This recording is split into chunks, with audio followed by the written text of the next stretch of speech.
All right. Good morning, folks. It is Saturday.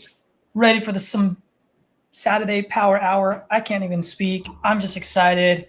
I don't know if you guys tuned in yesterday. I was live as well with Speed to Lead and Nick Luivano. I had a great time. Ashley was there as well. We just had a great time making phone calls, one dial after another. So I'm just looking to repeat that today, and just let's play. Let's work hard to play hard, right? So without further ado, let's just get right into it. Fernando, how you doing? Before I start, yeah, who's on here? Taylor, let's go, buddy. How you doing? How's everyone doing? Drop it on the chat. Who you guys are, where you're from, how long you've been in the business. Gavin, joining to you in November. Dude, welcome, buddy. Rita, how are you? All right, folks, let me do this real fast. And I'm going to turn off my Bluetooth on here. So I've got this Meta Ray-Ban glasses, which are awesome because I'm walking on the block and I'm looking and I see a nice house. When I say nice house, meaning an ugly house. Instead of me stopping, pulling my phone out, I just take a quick snapshot video. It's very discreet, you know. All right.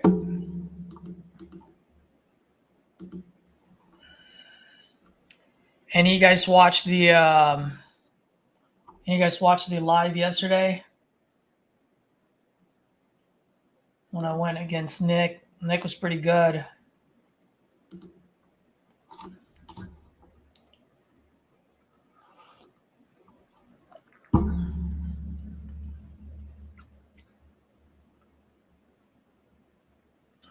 Let's see here.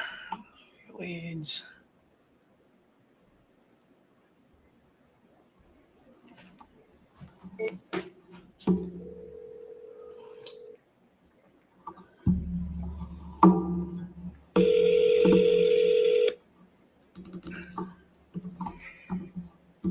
Yeah, if you guys watched it yesterday, what did you guys like about it? Also, what's a key idea that you got from the session? Hey, is this Jeff? Yep. Hey, Jeff. Good morning. This is Caesar calling about your property on South Evans out in Indiana. Okay, how you doing, Caesar? I'm doing great, man. How are you? Good. Yeah. About to start golfing here in about 10 minutes. You're about to what? I'm sorry? I said about to start a golf scramble in about 10 minutes. Oh, you are? All right. Well, I'll make it quick, man. Good day. I'll make it quick. So it sounds like you're looking to sell this property. Is that right? Yeah. My last tenant kind of told me that, you know what, I've had enough of this. Oh, what happened? So, nothing. They just made a mess of the place. And, a couple busted windows and idiots. Jeez. I mean, they didn't destroy it, but it definitely needs a new paint job. Needs a couple walls patched up, a couple windows. It's one of those, huh? It was only, I'm sure you know what I got it for. That was because they built a habitat house next door, and they didn't put any drainage in. And after a ton of rain, my basement wall blew a hole in it. I got supported up with about 6 14,000-pound poles so I could dig it out. Insurance screwed me, of course, said it was a hydrostatic event. So that's definitely going to need to be fixed. They're probably going to put about $8,000 to $12,000 into the house. I don't have the gumption anymore. Got it. To take care of all that and then sell it. So got it. And so how? I got offered like $28,000 probably 3 years ago for it, and I didn't sell it, and I should have. So I sent. Anyways, it's going to need a little bit of work, but throw $12,000 in it and sell it for freaking 65. So. Got it. How much are you looking to get for it? Well, I talked to somebody before, and we negotiated to 20. So, you know what? I'm not looking to make a killing on it. I'm willing to go down that far because I don't want it anymore. Got it. Did you sign a contract with them or? No. Well, sorry. Yes. And then they decided they didn't want it. Oh no. How long ago was this? Just 2 months ago. Gee, so were I got these? I got an email the other day. We were supposed to close on October 8th. And they're like, no, we got too much going on right now or some shit. And Geez. I said, whatever. So these guys, so these guys, other people too. So these guys were probably wholesaling the damn thing, huh? They probably weren't the end buyers. Yeah, no, it was a company like you guys. Got it. Okay. Well, I mean, I'm assuming that's what you are. Since I talked to your assistant or your coworker or something the other day, right? No. I use other companies to make my calls for me. I am the decision maker. Just to let you know, I am an end buyer. That being said, there are cases where it might make sense for me to find an end buyer, whether it's because I have too much on my plate or whatever it is. You know what I mean? That being said, when I do work with people, though, I am very transparent on what my strategy is. So in that way, everything's on the table. You know what we're doing, right? At the end of the day, my goal is to get you as much money as I can, whether that's out of my pocket or someone else's, and really just get you moving forward to the next and forgetting about tenants and toilets. You know what I mean? Now, I do like that area. I do have a lot of partners that I work with out in Evansville. Just to let you know, as far as my process goes, when I do buy properties outside of my market, I do partner with local investors. And the only reason why I do that, Jeff, is I want to make sure I have a set of eyes on my projects at all times. You know what I mean? I had somebody come out there with the other guys to inspect it, take pictures and all that shit. And what they say? Well, after that, they still signed the contract. So, and then I don't know if he's too busy, like you were saying, or what, but they backed out about 5 days before the closing date. So that was the guys, right? That was the only contract you signed. Yeah, it's expired. They had the right to cancel it anytime. Okay. I mean, Jeff, let me ask you this. I mean, I know you had it for 20, but I mean, if I can close quick on this, let's say first week of November or sooner, and I pay all the closing costs, I mean, what's the best that you can do just to get this out of your way? Like I said, I don't know. I could drop down to maybe 18. What was that? I said I could drop down to 18. To 10, you said? 18. Oh, 18. Sorry, I couldn't hear you. Yeah. No, I paid 11 for it, and I had it all fixed up. I painted it, sanded the floors. They got wood floors. I put a new floor in the kitchen. So there's, I did a lot of work to it myself, and the picture. I don't know if you've seen the pictures I sent, the PowerPoint. No, where is it? Are you talking about Zillow or? No, I was assuming that lady that I talked to yesterday was working with you. I sent.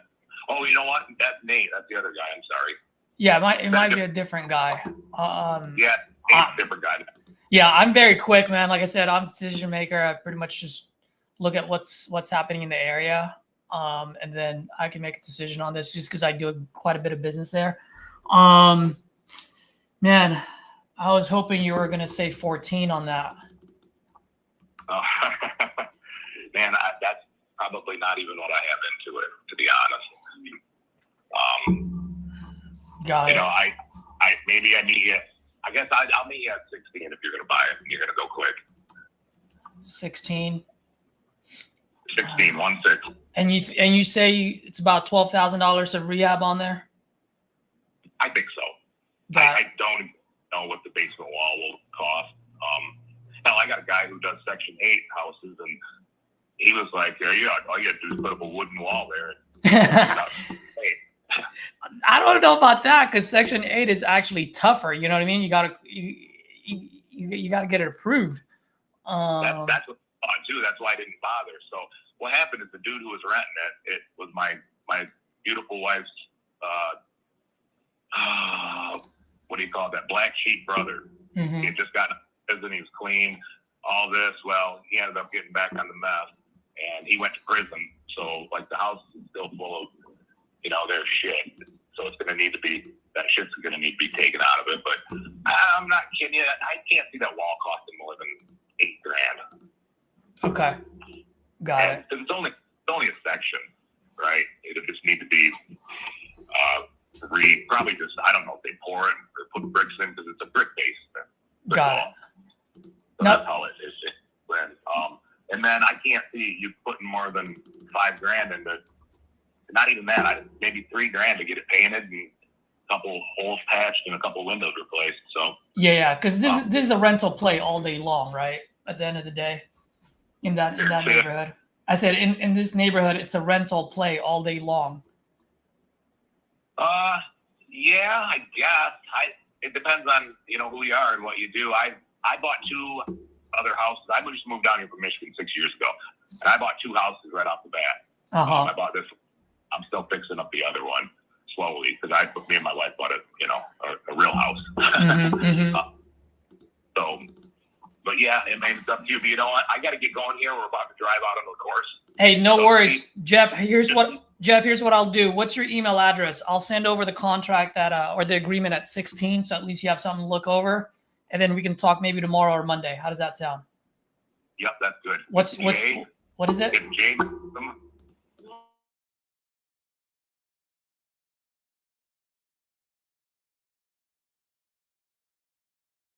I know you got to get your golf swing going.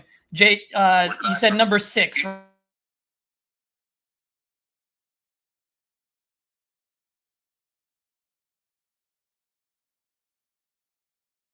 Tomorrow or Monday. All right, brother. Bye.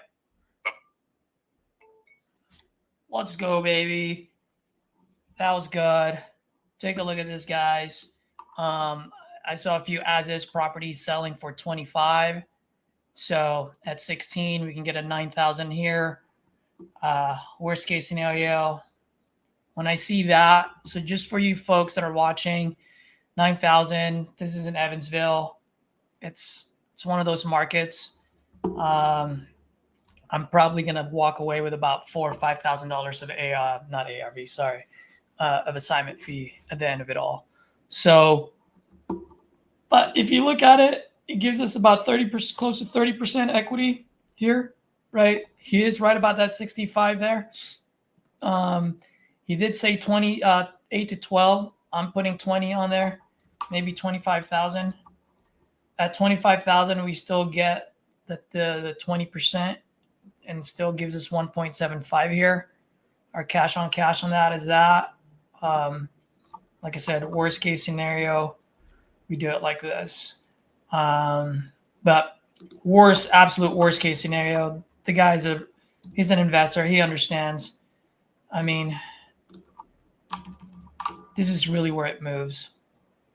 19,000 is where it moves. So can we push it to 24.5? It's probably what I'm going to have Brittany and them post this at on InvestorLift or whatever the platform that we're going to use. So, yep, that's what it is. Rita, what CRM am I using? I'm using Cycle Sales, which is a white label of Go High Level. Jake is the owner. He's absolutely amazing. I've been using him for 3 years now, or 2 years. And yeah, it's a lot of customization. So I like that. I have the flexibility. You do need to set it up. That's the only downside to it. So if you know how to do that or have someone doing it for you, in the long run, it's really going to benefit you. For any of you guys, I'll drop my link, my affiliated link for Jake. I don't get much, but it's enough for me to buy a couple of leads, which always helps out. All right, let's see here. How do I do this? Okay, cool. Let me, oh yeah. Resimply is good, especially if you're new, because it's a turnkey software where you, as soon as you sign up, you can literally use it right then and there. That being said, I believe they try to be Big Brother a little too much, where they lack the customization. Can they do it? Absolutely. Do they do it? Nope. Don't ask me why, because I have no clue. And I even tried them out for about 8 months, and I said no go. Hi, Ro. What's up, buddy? If you're making calls, feel free to hop on if you want. Just lock up a deal. Well, sending out a contract, I should say.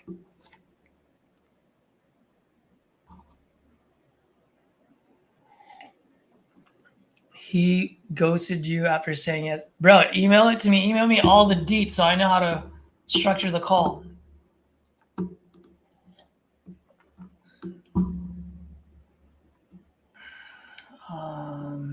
Guys, what I'm going to do right now is I'm going to go ahead and send this contract. So let's keep this entertaining. Drop in any questions, any obstacles that you guys have been coming across lately. Any key ideas that you got from yesterday, or maybe you have a question about yesterday, whether it's what I did or Nick did. Drop it on the chat, and I'm more than happy to answer them while I do this.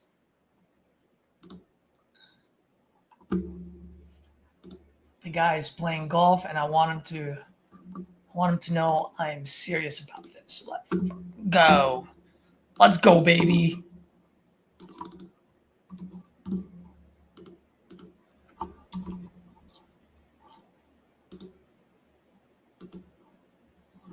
His name is...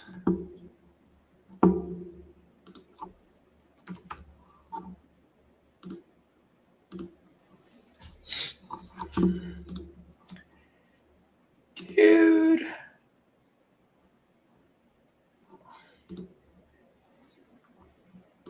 That was dope. I bought that last night right before I went to sleep. I thought I still had the what's the word that I'm looking for? I thought I still had my balance on speed to lead, and I did it. I was like, I bought it for $199. I was like, I could have waited, but luckily I still had $100, so it only cost me $98 or $99. I was like, yeah, let's go. Let's see. Do I have the purchase price here? What did he say? 16? He said 16, right?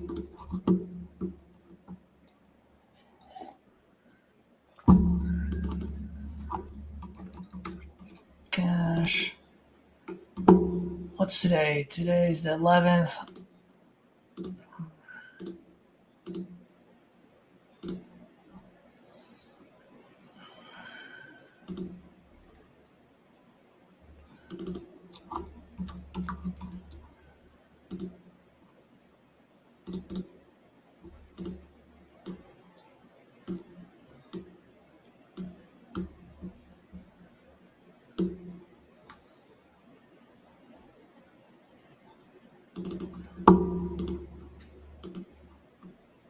Perfect.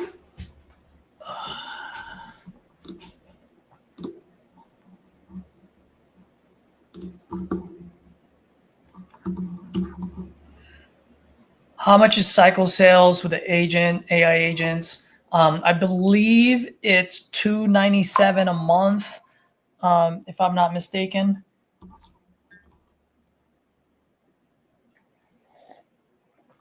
Will, what is the formula for the BERT? Will, it's really simple. You just go, what do you call it?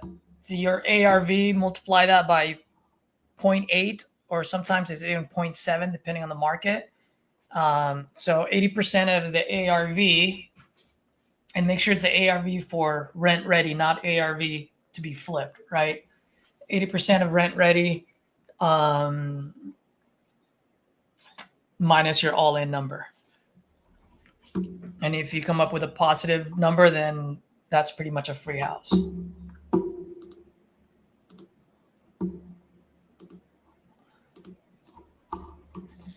right, guys, let me just sign this.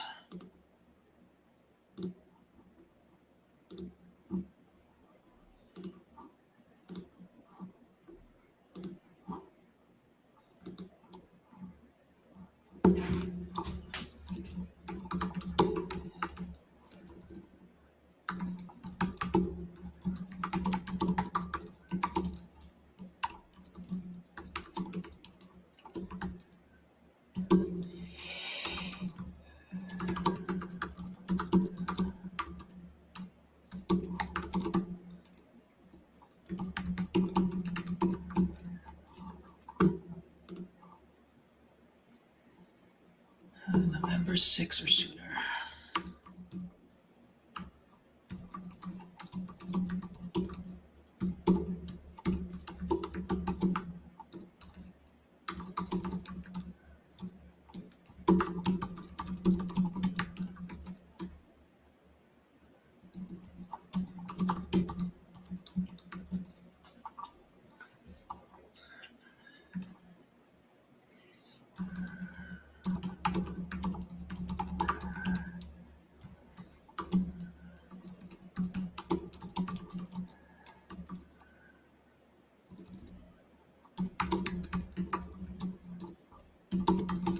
Thanks for the opportunity.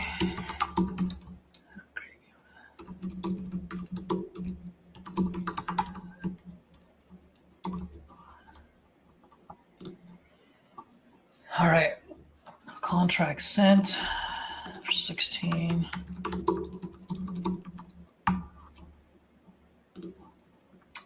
I'll add the notes later.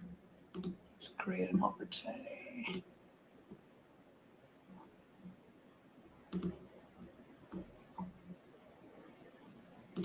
Contract sent. All right, cool. No calling for you today. Awesome. Doing a bunch of admin work and organizing. Yup. Hyra, I did that last week, man. For me, it wasn't organizing. It was more of a, like I told you, just going to the lab, resharpening the axe, so to speak. Well, what did you say? I think the novation is, yes, that is true. That's exactly how I do it.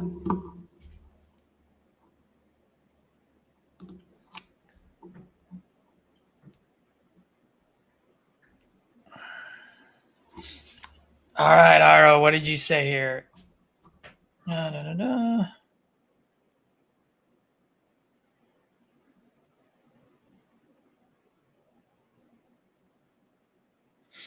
So, Hyro, how do you want me to do this? Do you want me to go below so he signs yours? Or do you want me to be there or above it? You tell me what you want to do. I'll do it.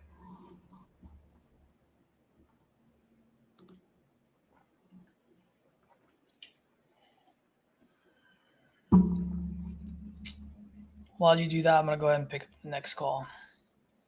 This one is California, baby. Let's go.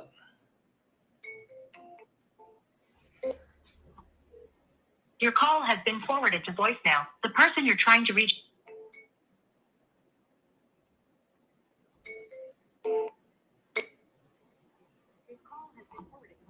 Now, the person you're trying to reach is not available. At the tone, please record your message. When you have finished recording, you may hang up. Hey, Richard. Good morning. Caesar here, calling about your property out in Barstow. Looks like you're looking to sell this property. I'm in California as well, and I'm looking to buy out there. So when you get a chance, give me a call back.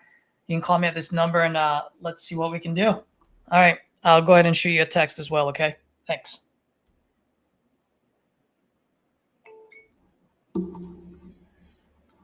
Let's put this guy on a drip.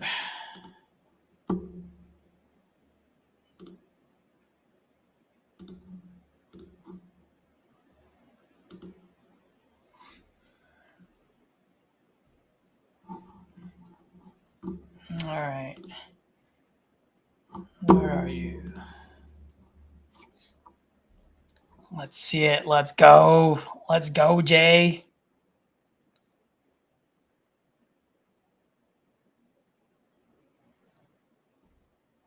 Where do you need this to be, Hiro?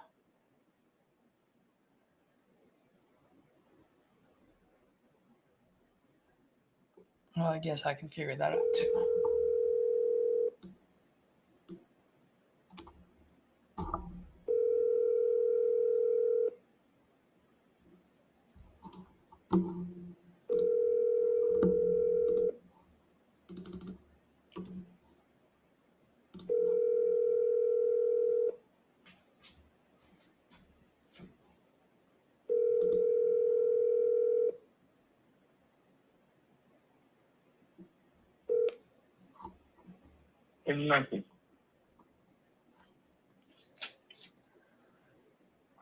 Is this on owned land?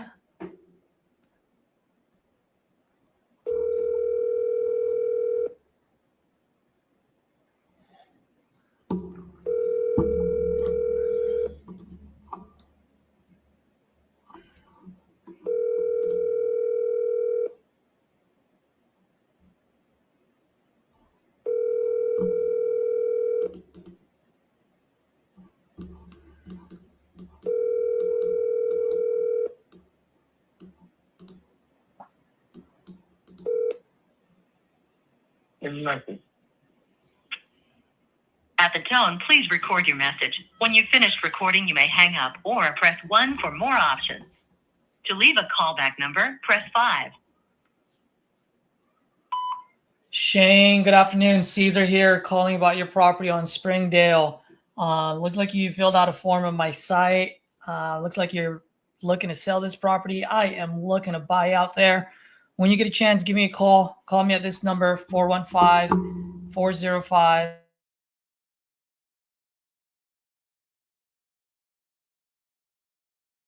And I'll go ahead and shoot you a quick text as well, okay? Thanks.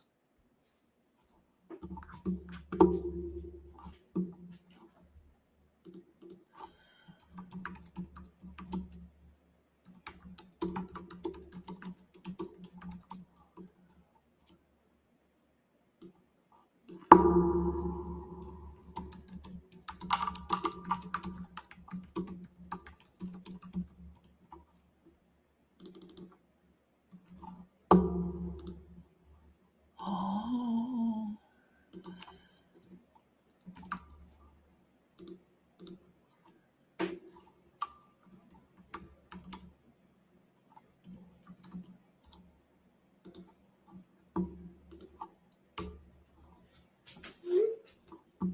All right.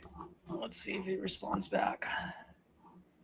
We got quite a bit of folks on here. All right.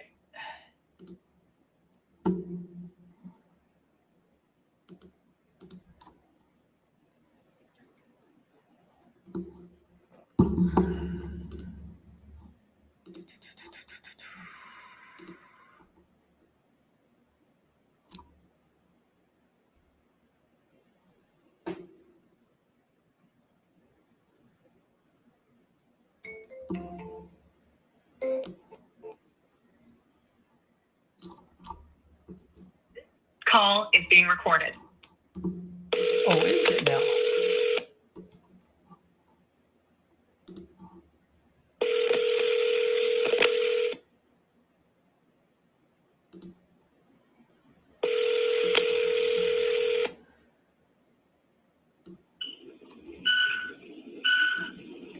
Gina?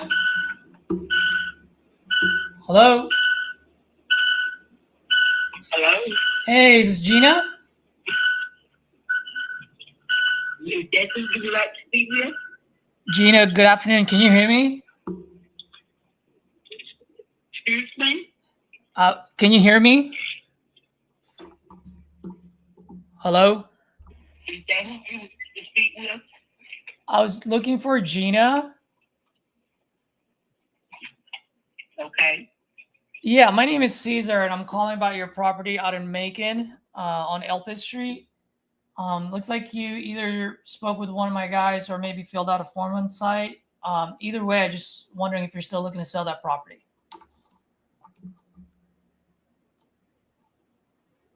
This property is not livable. If you buy it, you're going to have to rebuild a house on the property or either try to prepare the one that's on there. And someone have took the air conditioning off and the windows out in the wiring. So we're gonna really have to be a lot gonna have to be done to it. Yeah, absolutely. I am a flipper. I also buy to rent out as well. So I did look at the neighborhood, so I get it. I mean, these are the type of houses that I like to buy, just so that I can, do what I do best and add value to it. How much are you looking to get for this property, by the way? At least 25 to 30,000. 25 to 30, huh? Got it. If you don't mind me asking, how'd you? I'm sorry. You got a big loan back there. Hmm?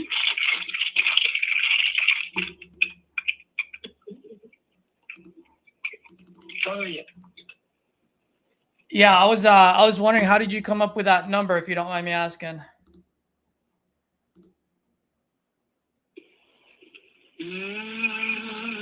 That's what I want to. Yep, absolutely. I mean, I want to be Steph Curry too, but unfortunately I'm Filipino and I'm too short.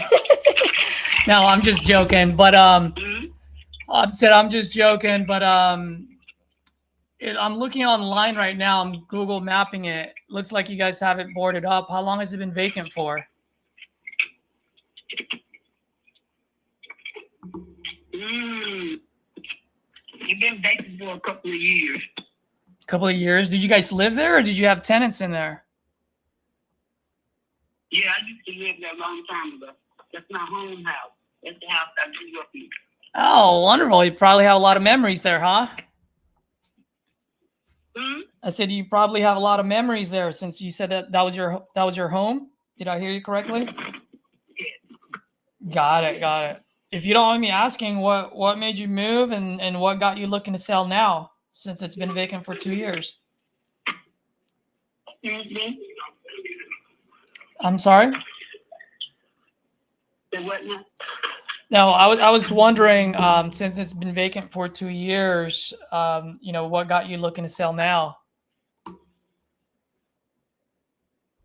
Because I got married and I moved out. Got it. Okay. I mean, are you looking to like sell this right now, or are you looking to maybe fix it? Like, what got you looking to sell? Whatever comes first, because if I don't sell it, I'm going to push it over. You just have mine. I'm sorry, ma'am. I can barely hear you. What was that?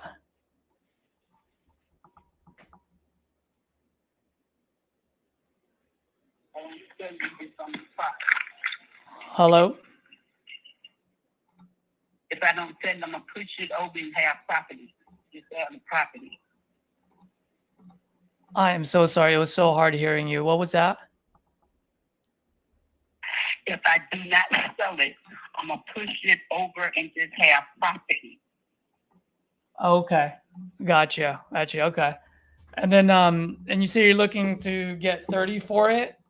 And, is there like a significant reason for that 30,000, or are you negotiable at all? That's what I want for it. Got it. Okay. Yeah. I mean, my job is to get you as much money as I possibly can, Gina. That being said, I also got to be fair to my business, my family, and my staff. You know what I mean? I got to make sure I can keep the lights on.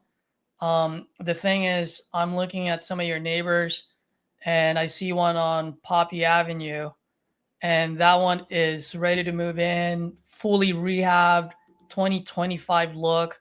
Okay, 2-bedroom, 2-bathroom, same thing, same year built, everything. Okay, and that one sold for $30,000. And so if I can buy a house in the same size as yours for 30, I'm sorry? Well, this one is 3 bedrooms. Got it. Okay. So, I mean, I can sell it for 35 after I fix it. Maybe 40. Oh, okay. So I guess what I'm saying is, you mentioned earlier, and like I said, if I can give you 30, I'd be more than happy to give you 30. My only concern is, since you've had it vacant for 2 years, there's got to be a lot of things that I need to fix there, which you mentioned earlier. It's not livable, right? So there's a lot of work that I need to do. So if I can only sell it for 30, for 40, because you said you have one extra bedroom, so I get that. If I can only sell it for 40 and I buy it off you for 30, I mean, it's probably going to cost me about $20,000-$30,000 just to fix that place up. You know what I mean? Does that make sense? What was your suggestion? How much you be thinking? How would you be thinking? Well, I mean, what I want to do is I want to actually help you achieve, your goal and what you want to accomplish here. Like I said, I want to put as much as I can. I just got to be fair. I mean, and that's why I was asking, what got you looking to sell? Is there something that you're trying to do, trying to maybe pay off something, or what's the situation? It's no problem with me. I can hold on to it. Got it. Okay. I can hold on to it. That I got. Yeah. And you said you bought this a while back, right? I could just set a house down and just let the property stay there until I can have it rebuilt or put something on it or whatever. Absolutely. We can definitely do that. Well, let me ask you, I mean, if you were to do that, do you have the time, the energy, and the capital to make that happen? Yeah. Oh, all right. Hold on for a minute.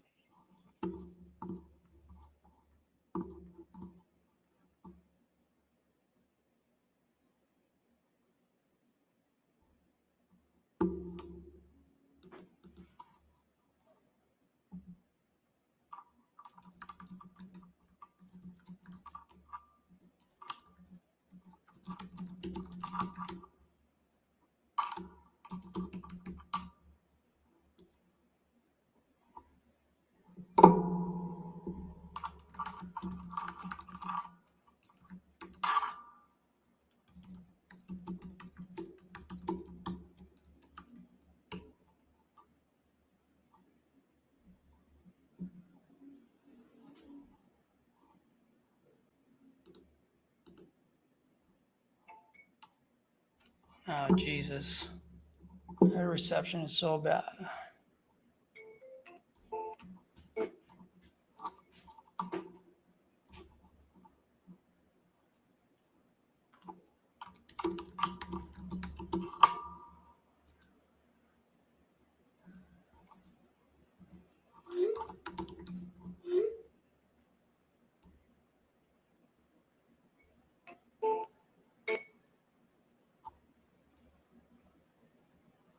This call is being recorded.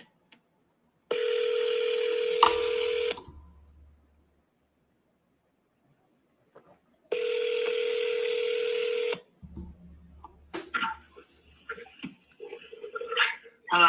Hey, Gina. Sorry, the call dropped. I don't know if you're driving or not, but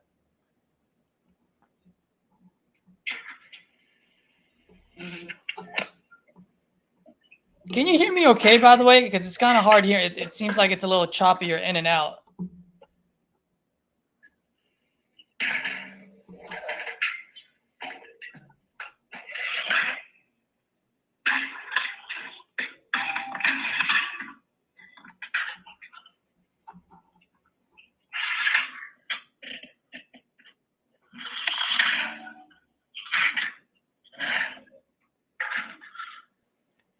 Gina, are you there? Can you hear me? I'm here.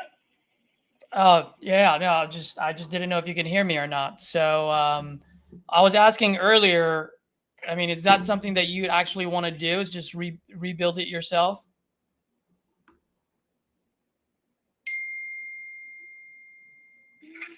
Not really. I don't have to. Yeah, no, I understand. I mean, I guess my thing is I'm looking at the neighborhood and the neighborhood. And by the way, I may be wrong, but right now I'm looking at Google Maps and it looks like the whole block is boarded up. Is that still the case? I haven't been up through there lately. Got it. Yeah, I'm just, I mean, I just want to make sure I make a smart decision here. It's just every single house on your block is like a zombie What house. was your offer?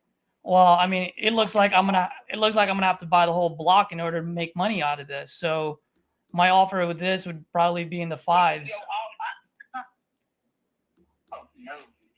No, that's too much property. That property go all the way back to the street in the back, from the front all the way to the back. And then I'm going to set it up flat. Oh, no. Yeah, no, I understand. Well, I wish you the best, and if things change, let me know. I can do this quick, but like I said, I'm probably gonna have to call every single one of your neighbors to make something out of this. I might as well just go on the side and take and give it to you if that's the case. What was that? 5,000. Oh, What was that? If that was the case, I said, if that's the case, I might as well just take the paper, sign it, and give it to you. It'd be just like I'm giving it away. I don't want you to do that. I mean, I want you to get paid. It's just. No. Well, You're 5 and you make 30? No. well, ma'am, how much do you think it's gonna cost me to fix this? I'm Not sorry. my problem. Well, I know it's not your problem. It's my That's- problem. So you want to get paid and for me to lose my money, right? No, because if you don't want to buy it, you don't have to. I understand. All I'm saying is, if you don't mind, for example, I'm not saying that you would, but You if shouldn't want nobody to try to give it to you neither, because it's way worth more than 5,000. That's for sure. It's way more than that. I understand. You have to pay 15, something like that. You know, I understand, but 5? No. Yeah. I mean, 15 it actually is going to be a little too high for me as well. I mean, 5 would be ideal, and I understand that it's too low for you. I get it, right? I'm not trying to argue. I hung in there for way too long. That was a waste. All right, guys, it happens. There are times when I'm not on my A game. Long-term follow-up here.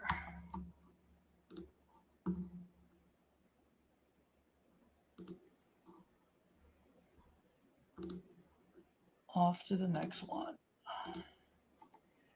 Oh, look at here. We've got a special guest. First time What's here, going on? and she's on here? Holy moly. What up, Ashley? Not much. How are you doing? Doing all right. Sent out a Nice. contract on the first call, which was awesome. Nice. And then the Yeah. other one was just out of her mind. I was just listening to that last call. Yeah. I had to do a bottle drive for the girls' soccer team today. So I had a truck full of girls and we were doing a bunch of door knocks to get bottles. And I'm like, oh my gosh, is that a vacant house? Is that a vacant house? My daughter's like, guys, don't mind my mom. She's in real estate. Always bringing the business out. Yeah. Well, Ashley, I know it's your first time here, and I've got a few folks watching. If you'd like, feel free to introduce yourself and Sure. who you are, how long you've been in the biz, and what you're up to, and what's your main, what's your hedgehog concept? Sure. So, my name's Ashley Gagne. I've been in real estate, creative real estate is what I say, because I'm in Pace Morby's group, sub 2.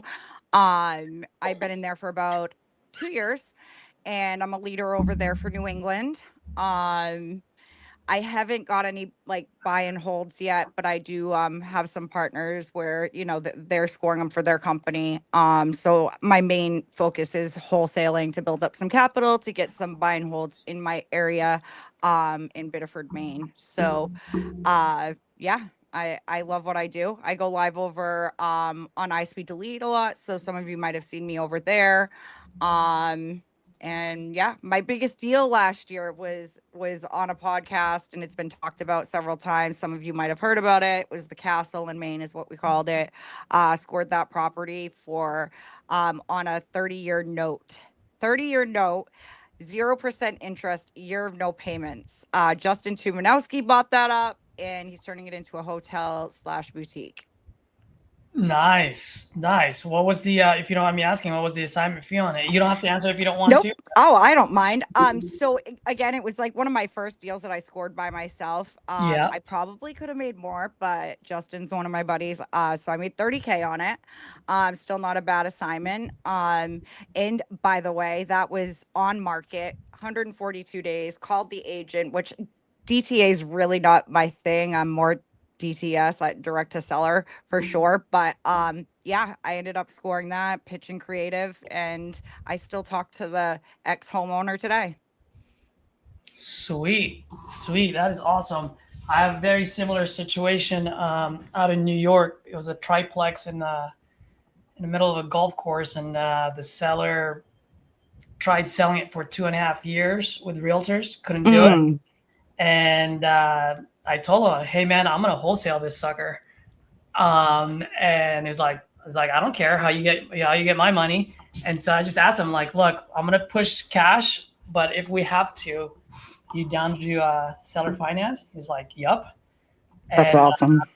we ended up, or I ended up, well, yeah, me and my dispo, we ended up signing it in 7 days. It was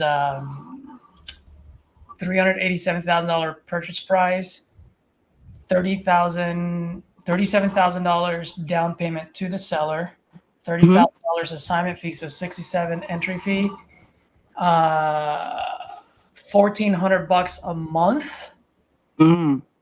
for monthly payment, zero interest, but the rent total between the 3 units is 5,000.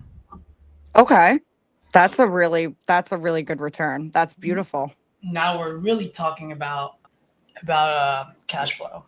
Well, yeah, you know what that hotel boutique is bringing in, Justin and his partner? How much? They're each making 40K cash flow, each of them. So Jeez. after everything's paid. So that's what they're pocketing every month. Wow. Yeah, it's insane. I'm like, I can't wait till I get into deals like this. Pace Morby came up to the deal and everything. It was super cool. Nice. All Yeah. right. Perfect. Jacob, welcome. Howdy. Ashley, Jacob, Ashley. What's up, Jacob? Hey, Ashley, nice to meet you. Nice to meet you. Jacob's a hell of a closer as well. Nice. He's quite a regular on my channel. He started, December, right, Jacob? It's And, January, and he's just killing it. That's freaking awesome. Good for you. Yeah. Thank you. Oh, guys, I invited a bunch of ladies in here from the Rain community. A lot of them can't make it today because they are in a training until 6. They're like, we can come at 6. I'm like, yeah, I don't think we'll be making calls at 6, but so No next worries. time. Yeah, some No of them might be here, but I don't know. We have a couple of those gals in titanium as well. Nice. Yep. Nice. All right, cool. So you guys want to bang out some calls or what? Yeah, that's what I was just gonna say. That was enough introduction talking. Let's just make some calls. All right. How you guys want to do this? Do you guys want to just take turns, or do we just mute our mics and whoever gets a call first, we kind of just unmute? Yep. We just I like to keep it unmuted so we can just hear the phones ring, and then once someone picks up, then the other two just mute themselves. Sounds good to me. All right. Oh, by the way, just to let you know, the iSpeed Smart number, it is a bit delayed. So I don't know if you knew that or could tell. That could have been part of the reason you were having issues. Yeah, I don't even call the speed to lead number. I don't like it because you can text, but you can't get a text back. Hey, is this Carl? Hello. Can you hear me, Carl? Yes. Carl, hey, this is Jake. I wanted to give you a call. I believe you spoke to someone on my team a while back saying you wanted to sell your property there on Boykin Road. And it doesn't look like that person ended up following up with you. So I just wanted to give you a call and check in. Well, it belongs to my wife. She inherited it. She she has let her granddaughter, no, her sister's granddaughter, move into the house for a while. So it's not for sale right now, but that's not to say it won't be in the near future. So Yeah. if you want to send us an offer, I'll certainly see that she gets it, or you send it to her. Yeah, I mean, I guess that's a teetering line there. I mean, I'd be willing to send an offer if you guys would be willing to sell it now, but if you guys aren't, I'd just like to stay in contact with you and follow up over time. That's fine. That's fine. I don't know how much longer her granddaughter. How long ago did she move in there? Well, she moved in. It was her mother. My wife's mother passed away in December. Ooh. So she's been in there since February. Okay. So it's what, 5 months, 6 months or something. Yeah. Well, I'm definitely sorry to hear about the loss there. Yeah. I know that can be tough.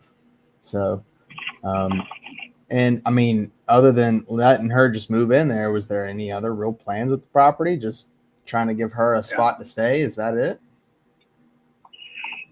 Well, she wanted to sell it to her the granddaughter, but I don't know if that's going to happen. She's not married. She don't have any inclination that she's going to get married. So she's 28 years old. She's got a really good job. So she's just pursuing her career, and I don't know if she would. Yeah. What's the? It sounds like she could, if she could afford it. What's the fear with her being able to purchase it? Well, of course, she would sell it cheaper to her than anyone else, probably. I don't know what kind of number she'll put on it. But chasing Mr. Franklin. I hear you. Yeah. So that's, if you want to talk to my wife, I'll give you her number. Yeah. What's her phone number? Okay. It's 251, of course, 490.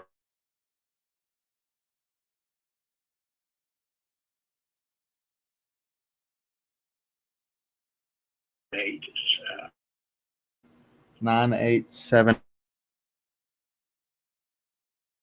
Mary, as she goes to Jane. Okay.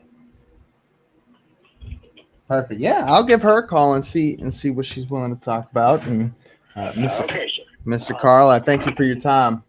You enjoy the rest of your day. You too. Bye-bye. All right. Well, now let's call the wife.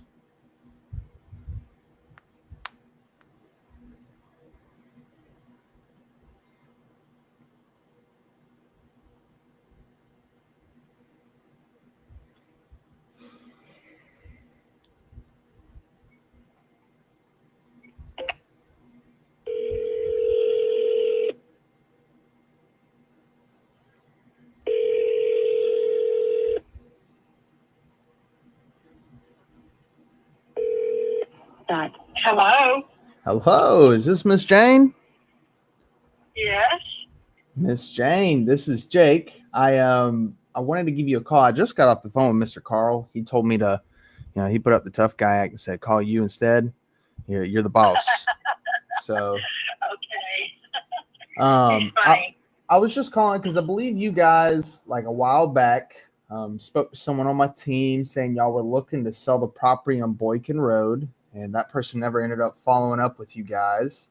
So I just wanted to follow up and see if you guys are still thinking about selling it. Mr. Carl kind of filled me in a little bit, but told me to call you. My mama and daddy died and left me that, and I do not want to sell it. I'm sorry. He wants to, but it's mine, and I don't want to. I'm not ready yet. My mom hadn't been dead but about 8 months. Ooh, I'm sorry about your loss. I'm not even. She was 96 years old. Yeah. I'm not there yet. Yeah. Yeah, absolutely. I'm assuming you spent some time in the house too. Yeah. Hey, listen, you know what? If you're not ready, you're not ready. I totally understand. If it's okay with you, I want to be respectful, but I don't want to miss the opportunity whenever you are willing to sell it. So is it okay with you if I just continue to follow up with you? Sure. How about 6 months?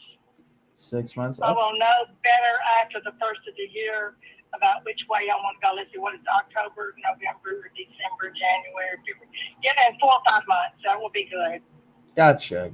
And just to clarify, Okay. 4 or 5 months. Okay.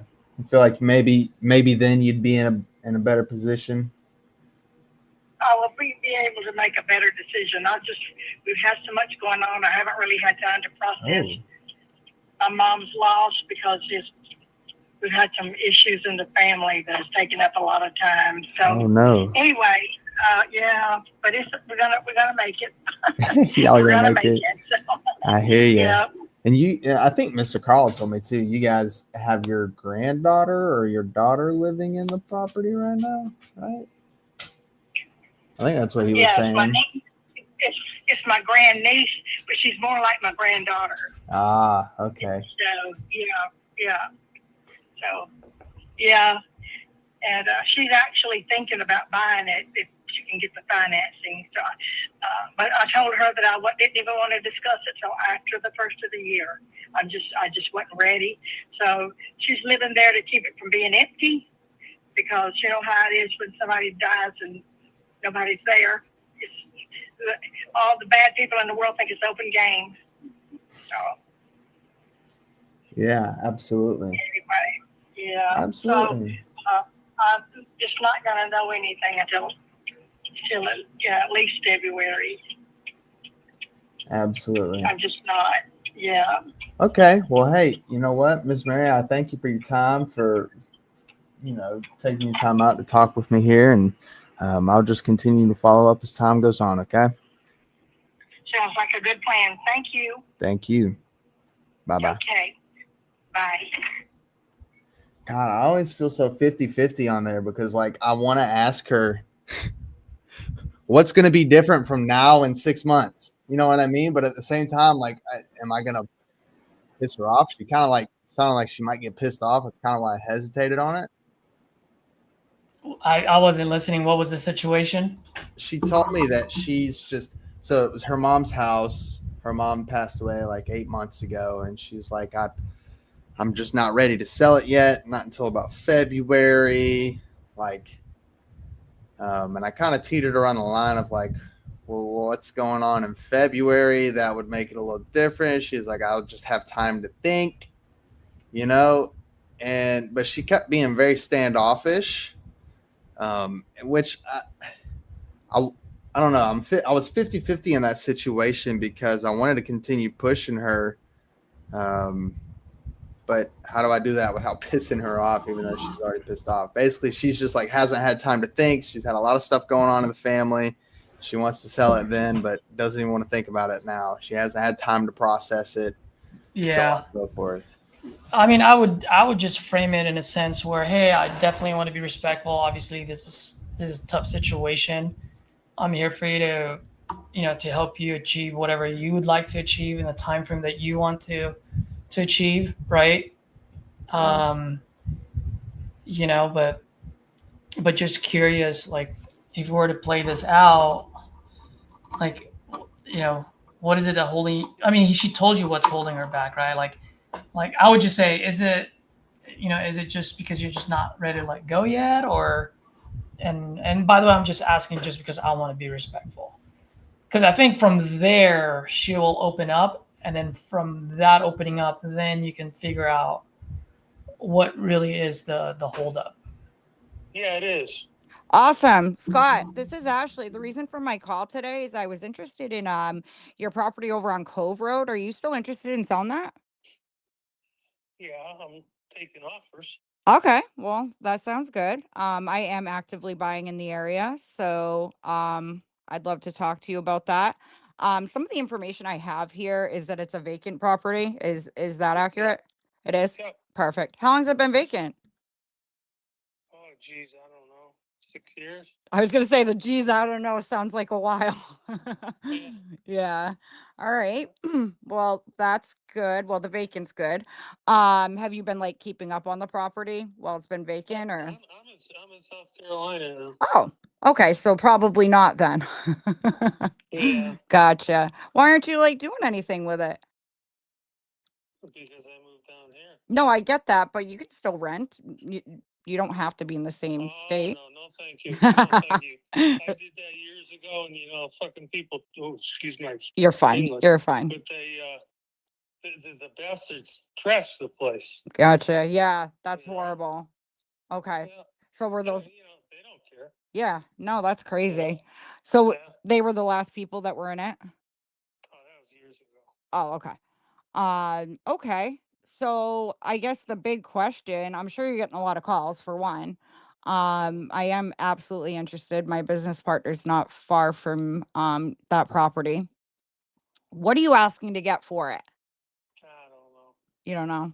It's just kind of up in the air. Yeah, I've had offers on it, but What are you getting for offers? I can't tell you. Oh, come on. Yes, you can. Well, maybe I want to give you more. I had somebody insult me. Well, I need to know what that insulting number is so I don't insult you. I'm just kidding. That was a joke. I have somebody call me last week, and they were going to offer me $60,000 to $80,000. Yeah. I says, yeah, okay. I said, can't even buy it. I said, and then another one for 140. I said, no. I said, you can't buy the land for 140. Well, I mean, honestly, I'm going to be super transparent with you whether we make a deal or not. That's completely fine. I'm not hard up for buying. I'd like to buy it. But I got other properties I'm working as well, but you're probably looking I mean, 140 is pretty high. I was below that.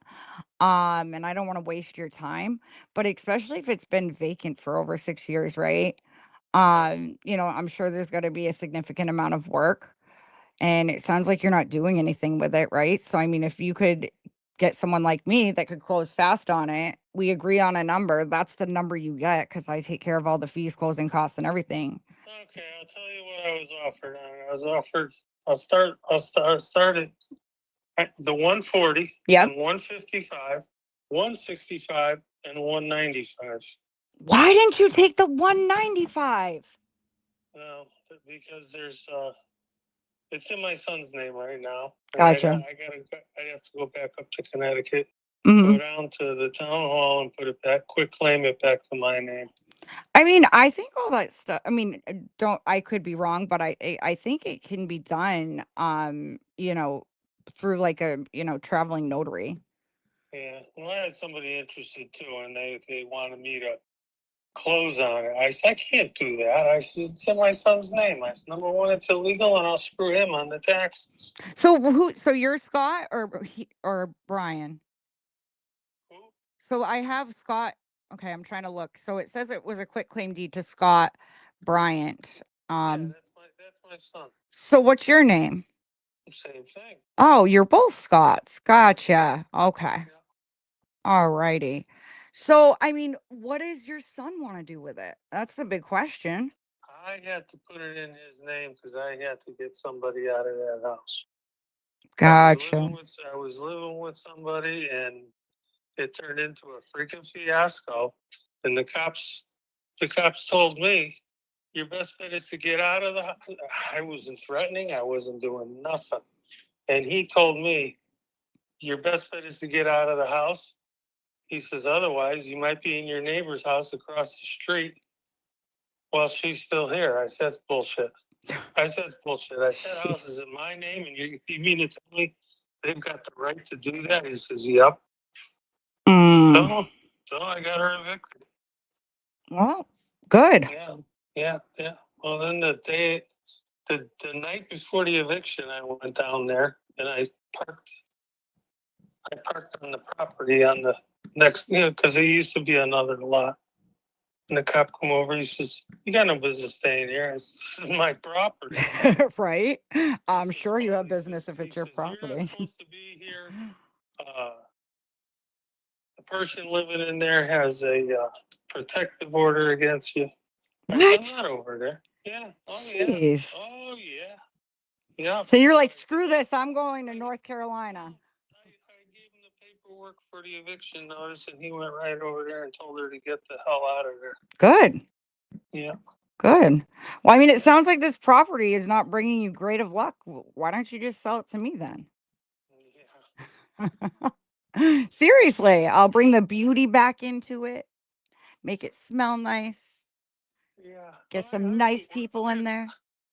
Yeah. I got rid of 1 bedroom and I turned it into the living room. And the living room is 24 by, I want to say 13 and a half by 24. And the kitchen's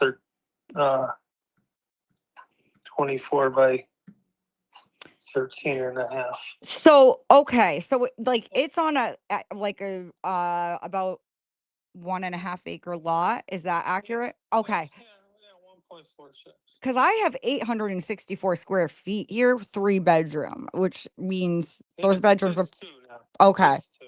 Okay. So it's about 864 square feet. It is. Okay. Yeah. Okay. That's the foundation size.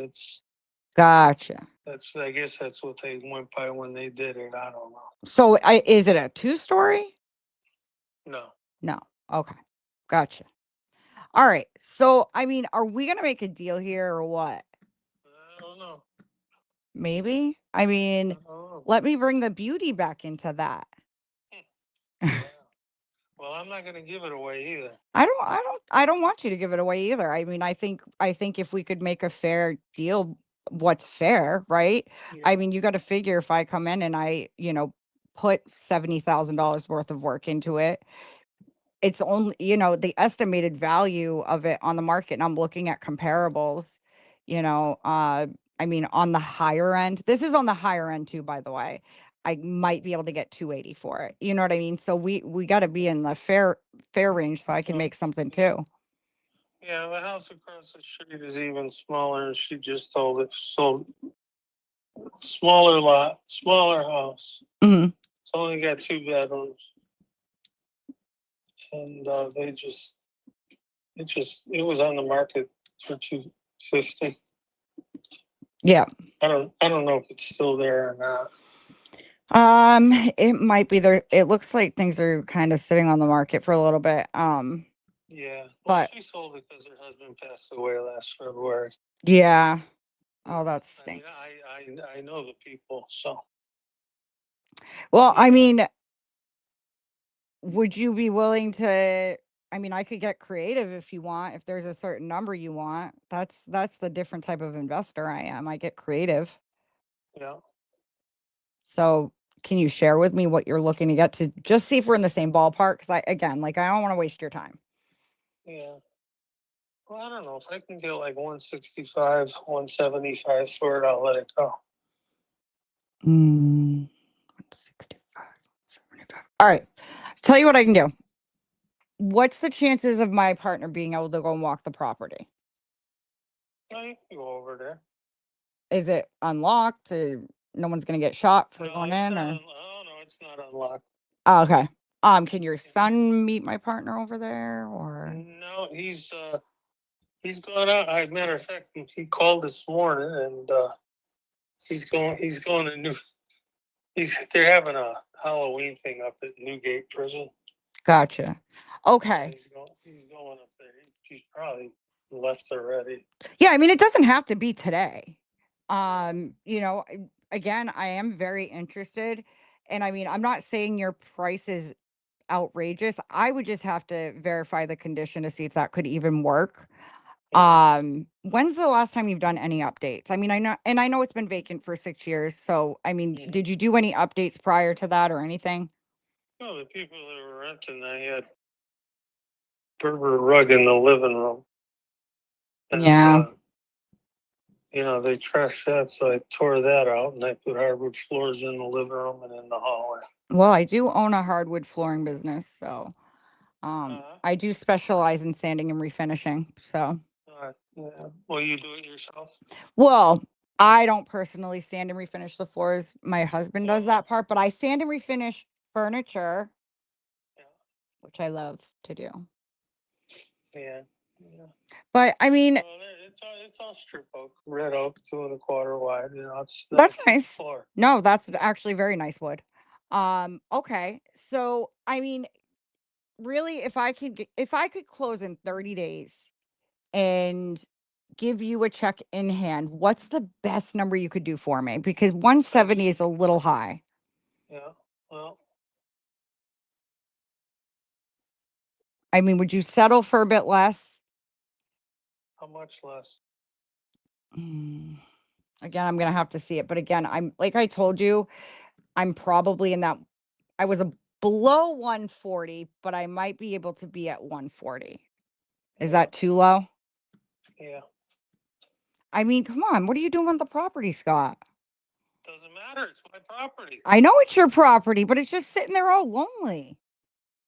Well, You don't care. You're like, oh, I don't care.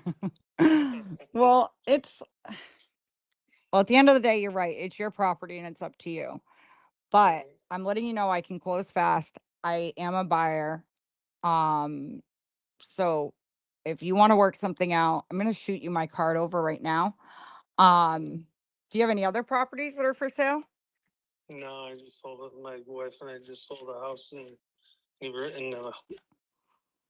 moved down. Here Oh, a nice. couple I'm years. buying that area too. But that's okay. Cool. Well, why don't we is it all right if I give you a call back in like a couple days and try to schedule a walkthrough with my partner? Sure. All right. Let's do that, Scott. Hopefully we'll be able to come up with something. I'll have my partner take a look at it. He's more savvy with the Connecticut properties anyway. So I'll have him just get a second pair of eyes on it to see if my number's right, or maybe it is a little bit more. And then I'll give you a call back after I talk to him. Okay. All righty. Sure. All right. You have a good day.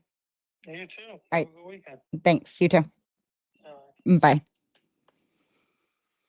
God, he ain't budging.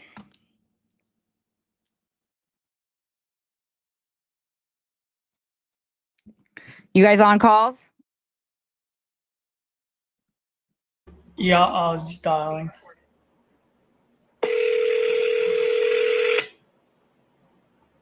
I called the freaking. Hello, Lisa.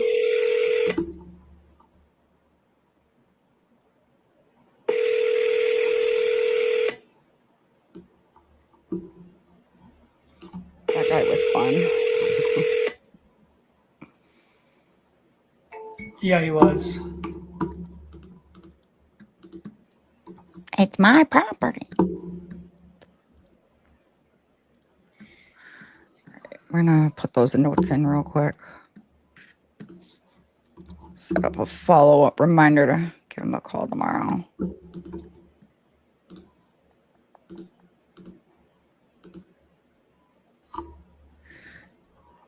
Is Jacob calling iSpeed to lead leads too? That I do not know. He might be. This was gonna let people know that are watching. I am calling iSpeed to lead leads, guys. Yeah, I'm calling the ones that I bought last night, yesterday.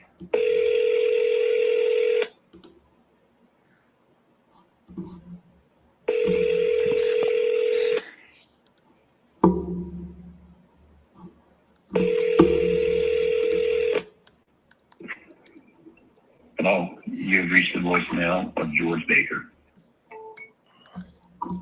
Darn it, George. I'm gonna triple dial today.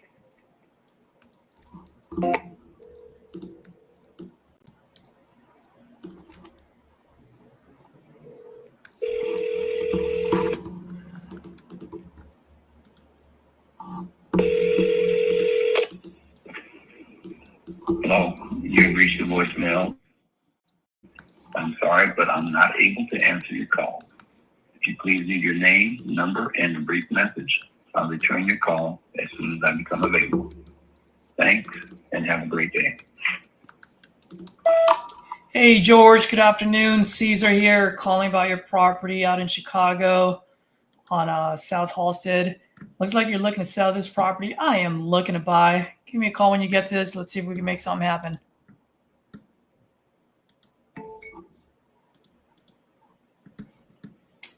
Business name, boom, boom, boom.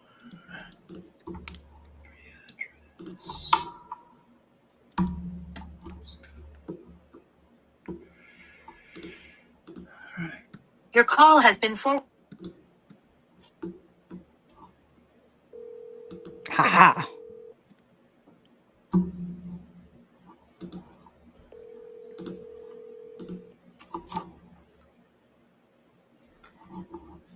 Had a Oh PPC. wait, no, I can't. Oops, I just hung up. Shit, I've already called this lead, and I was supposed. Oh dang! All right, never mind. I'd never. This is why you put notes in, you guys. I was gonna say yesterday when we were live, I had a PPC that came in. Obviously, I couldn't answer it, or I couldn't call it. And then by the time I picked up the phone, they're like already sold. I was like, oh, gotta be kidding me. Sucks. Yep. But I have the closing date, so gonna follow up with them. Yep, you have to, because I mean, a lot of 9 people out of don't 10, realize. it's gonna. Yeah. Yep, Sorry. Go exactly. It's gonna fall through. ahead. Yep. There's too many amateur wholesalers out there. Yes, ma'am.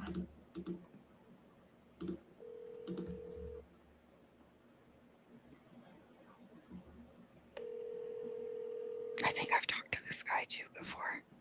Fuck.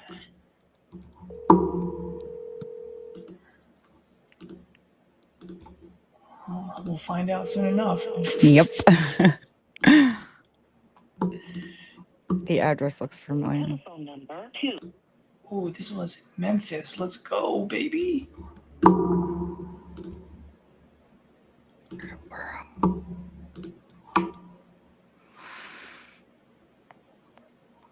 A lot of people are not answering on my side. I don't know how to say this name. This is going to be a tough one. Hopefully they don't answer and they have a voicemail. Hopefully they do answer. Just No, say, no. is this the owner? No, I know what you're saying, so they can hear it on the voicemail. Yeah.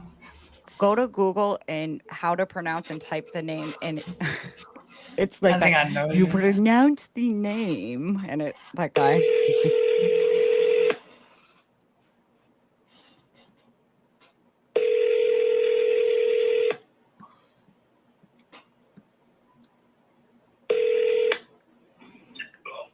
Hello?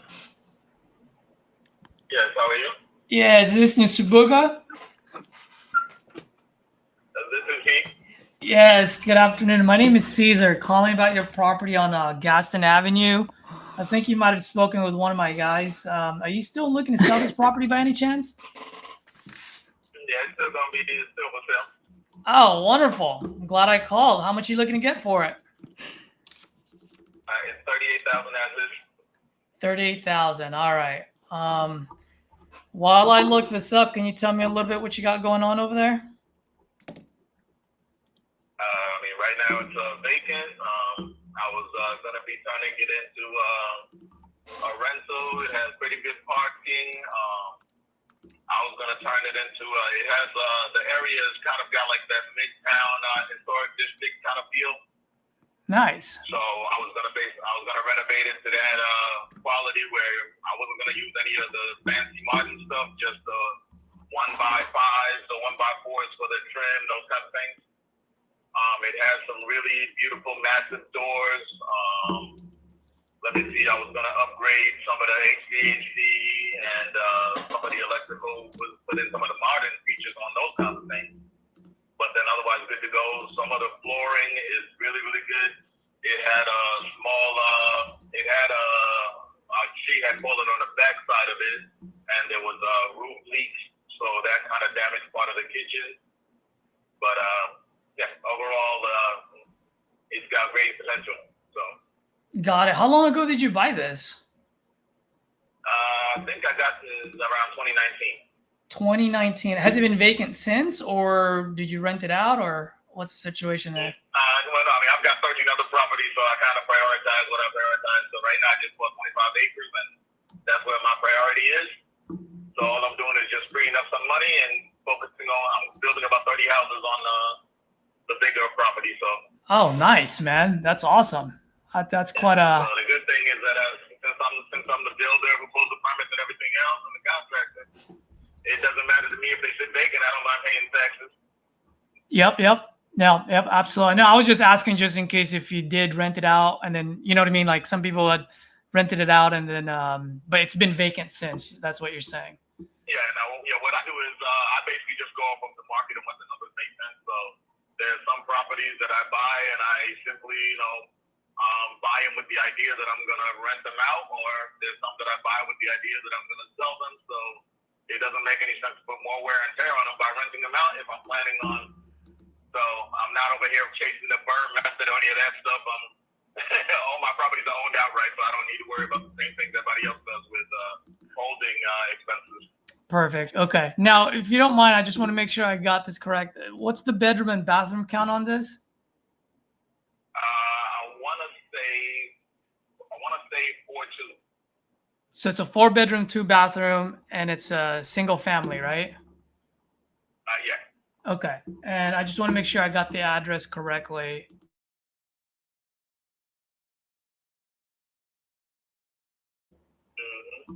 Okay. Yeah, and it looks like at one point it might have been a 2-1, but they merged them together. So got it. It looks like it was a duplex at one point. Yeah. Gotcha. Okay. I'm just looking at some of the comps in the area. I mean, I always enjoy talking to other investors because at the end of the day, it's just numbers, right? I mean, I want to make sure you cash out. That being said, I got to be fair to my business and make sure I have a little bit of meat on the bone on my end too. No problem at all. Let me ask you, you said you were going to rent it all out and do all those things. I mean, how much do I need to sink into this in order to get it rent ready? Well, once again, it depends on how you want to go about it. But like I said, for me, I wasn't going to be using any of the brick molding or any of that stuff. I was just going to basically give it the nice mid-count type touches, but using the traditional, like, you know what I'm talking about when I say like the traditional, like the 154, the 155. Yep. I mean, I don't. I'm sorry to cut you off there. I mean, what I was gonna say is like if I were to get it rent ready, obviously I don't want to Taj Mahal. I just needed to get it rent ready. You know what I mean? Yeah. So basically, let's say if you really wanted it to be top of the line, you could probably go put in 30,000. So I'd say probably 20 to 30,000. 20 to 30. Okay. And how much can I rent it out for? Well, right now you can easily get that rented out for about 12 to 1300 without a problem if you do it for single family. Or if you're, what I would do is forcing the cash flow is I probably rent it out for about 400 to 500 per room, because it has enough space in the back where I was gonna basically put about 8 parking spots. I was going to basically do a nice like gazebo, smoking area, kind of thing, barbecue area, so that way people can kind of enjoy it, be comfortable. So, and it's near downtown, so you could actually get some of that good traffic that way. Yeah. I see. But like I said, you can get to Section 8. So it all depends on that's what I'm saying. I mean, everybody kind of invests differently. So I've got people that buy to do rooming houses in that area, and then people that buy to do Section 8, and some that basically go more for the Airbnb type deal. So it just depends. Yeah, I'm more of a long term. I really don't care about Airbnb anymore. If I can do Section 8, I'll do that too. Okay, because I have 4 Section 8 right now that I do. So. Got it. How much Section 8 can I get out of it? Was that the 1300 that you mentioned? With Section 8, you can probably easily get the 1200 with no problem. Got it. Okay.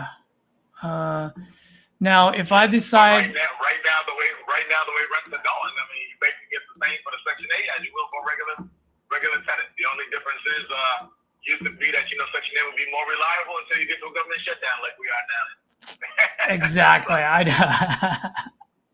My man. Like I said, it doesn't matter to me because I'm like, hey, as long as I don't have any holding costs or debt obligation, I can just rise up. Yeah, I got you. Well, just curious, man. After let's say I do sink in that 30K in there, how much do you think I can get this thing appraised for? You said what? After I sink in the 30K, right? How much do you think I can get it appraised for? I mean, you should be able to get at least 120 appraised out of that. 120? Look at the houses next door, buddy. I know, that's what I'm looking at. Give me 1 sec. Yeah, don't go looking at the ones that people are dumb enough to sell cash and everything else. No.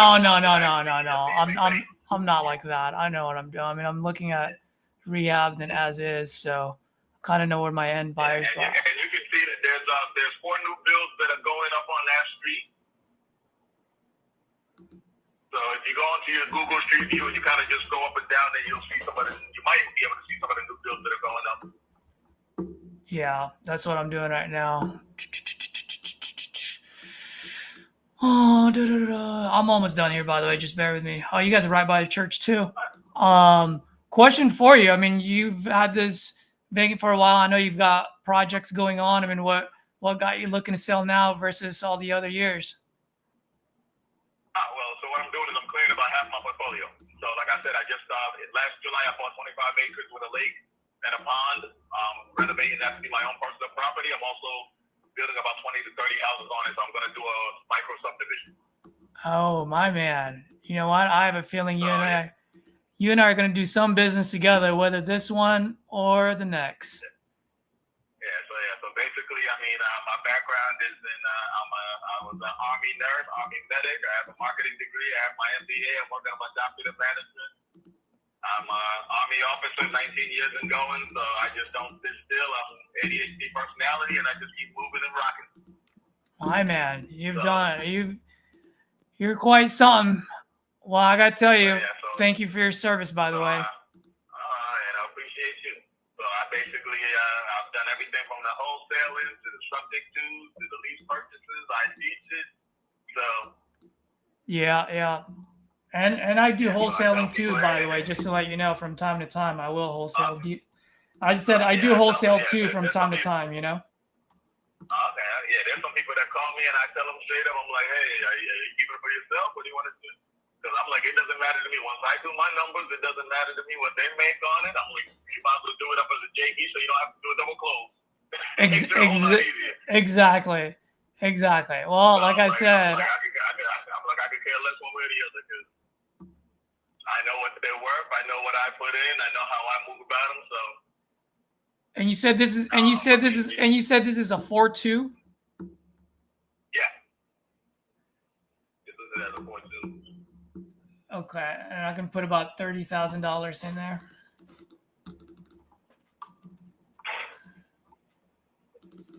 Yep, and if you want, I've got some other properties I picked up in West Memphis, Arkansas, across the bridge.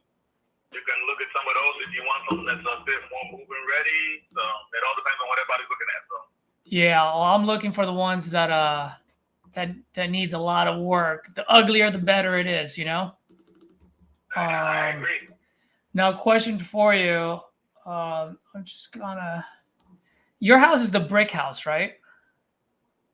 Yes. Got it. Okay. Mine is a brick house with the columns. Got it. Yeah, when I'm looking at this as far as like keeping it as a rental, I just, you mentioned earlier chasing burr. Like I actually, after I put in the rehab, I just want to make sure I have at least 20% so I can burr it out.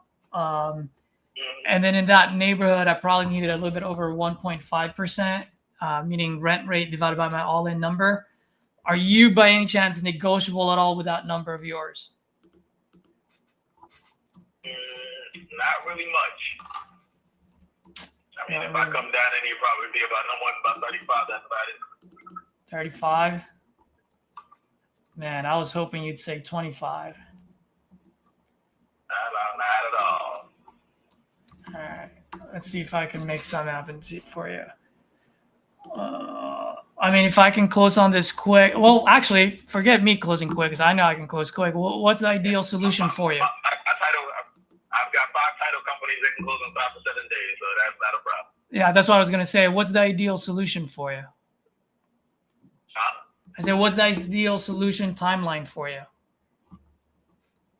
mean, I really don't have a set timeline because, I mean, it all depends. Either the numbers make sense or they don't.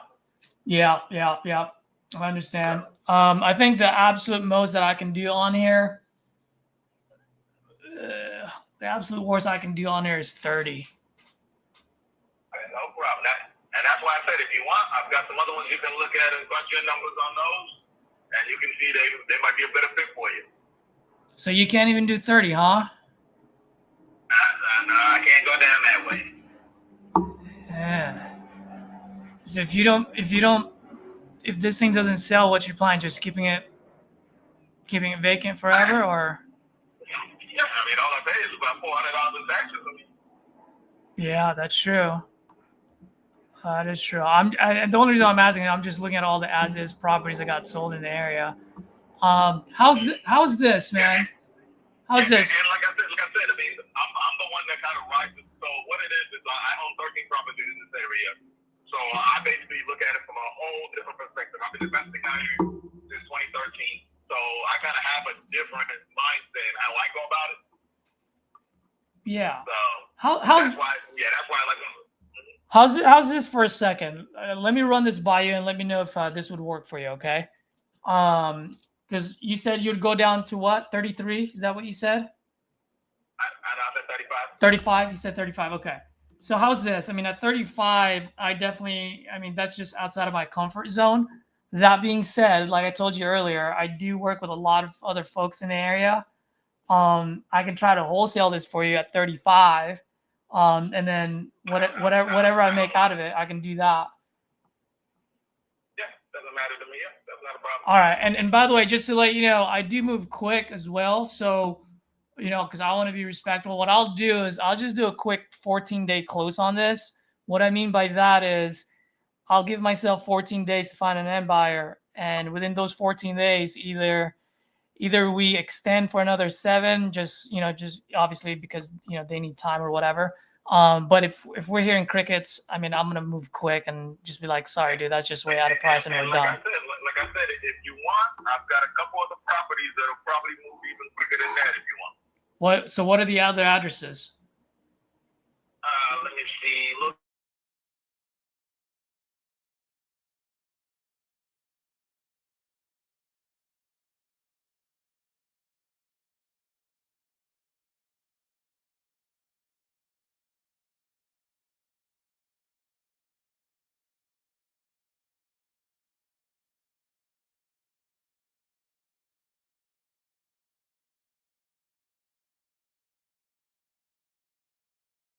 No, it's not a full good.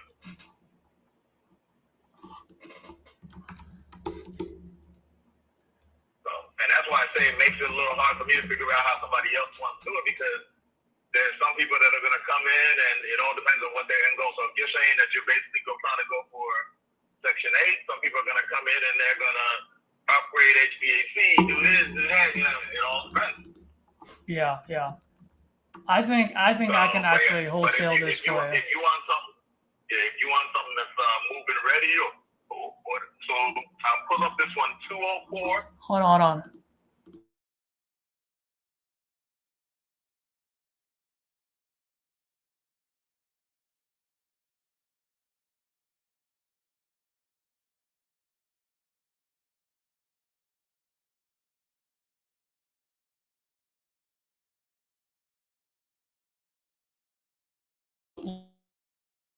Real fast. Okay, give me 1 second.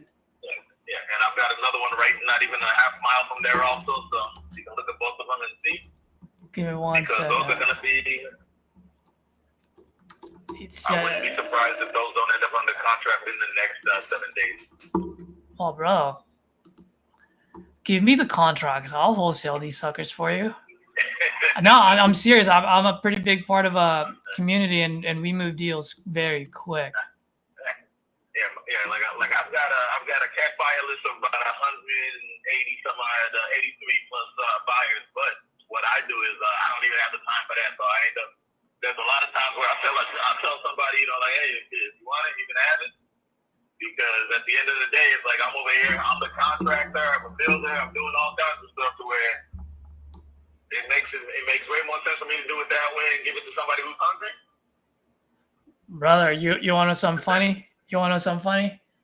I have my buddy Danny that's listening in, and he's like, dude, I have buyers there. I can probably get this thing moved for you before you get off the phone. So give me 1 second. See if I can make it happen for you. Yeah, because I mean, I guess so many deals. I turned down deals. So. Yeah, yeah. By the way, just to let you know, man, you're on YouTube. I do have a channel, and I've got a little bit of a following. Okay. Let me ask you this: while Danny's working on your Gaston Avenue, this 19th Street of yours. Oh, by the way, do you have any pictures of the Gaston Avenue you can send me real quick?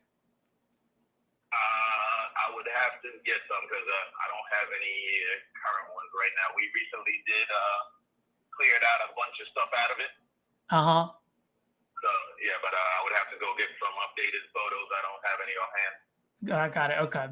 Okay, but it's pretty much a full re-out because it's been vacant for what, 4 years now, 3 years. Yeah. Okay, so let's move forward with this 19th Street. How much are you looking to get for this one? Let me see. That's the one that's the White House, right? Let me see. I'm gonna look it up right now. That one, and then there's another one. There's another one on 404. Like I said, I got so many properties where. Yeah, this one is the White House. It's right next to a vacant lot. Yeah. So that one's got another full unit behind it. So it's got a 2-unit. It's got a 2-1 behind it. So it's got the potential where if somebody wanted to, they could basically have some, more cash flowing. I believe the front part is a 3-1, but then it also has that 2-1 in the back side. If somebody wants to develop that, it does need some work as far as needing, for example, some siding on the back unit. It needs some roof repair where it had some tree limbs that had oiling on the back side. It doesn't have leaks or anything like that. But those are the things that I was gonna change on it. It has the potential where if somebody wanted to even expand it even more, they could possibly buy that vacant lot next to it. Now that house has been vacant for a few years now. How many years? The other one I have, I want to say about 3 years. 3 years, okay. And so basically it belonged to the same family before I got it. And when the grandmother passed away, basically they moved into one of the other properties, and they basically just left this one where they weren't really doing much with it. So the other house is about maybe about a half mile away at 404. The address on that one, I'm gonna.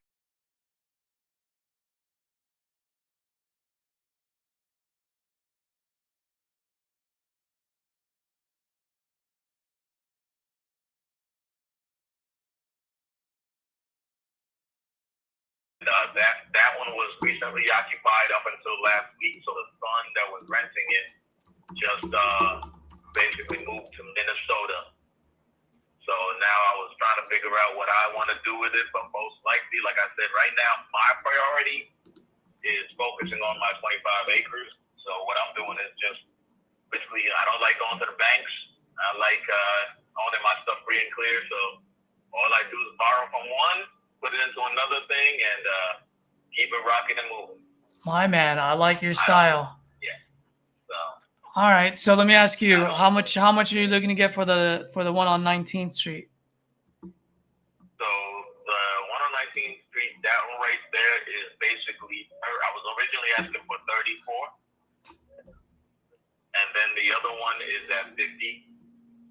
Well, what I'll do, I talked to one of the guy the other day that's over there punching his numbers. I told him if we end up doing both of it, I'll let both of them go for 80.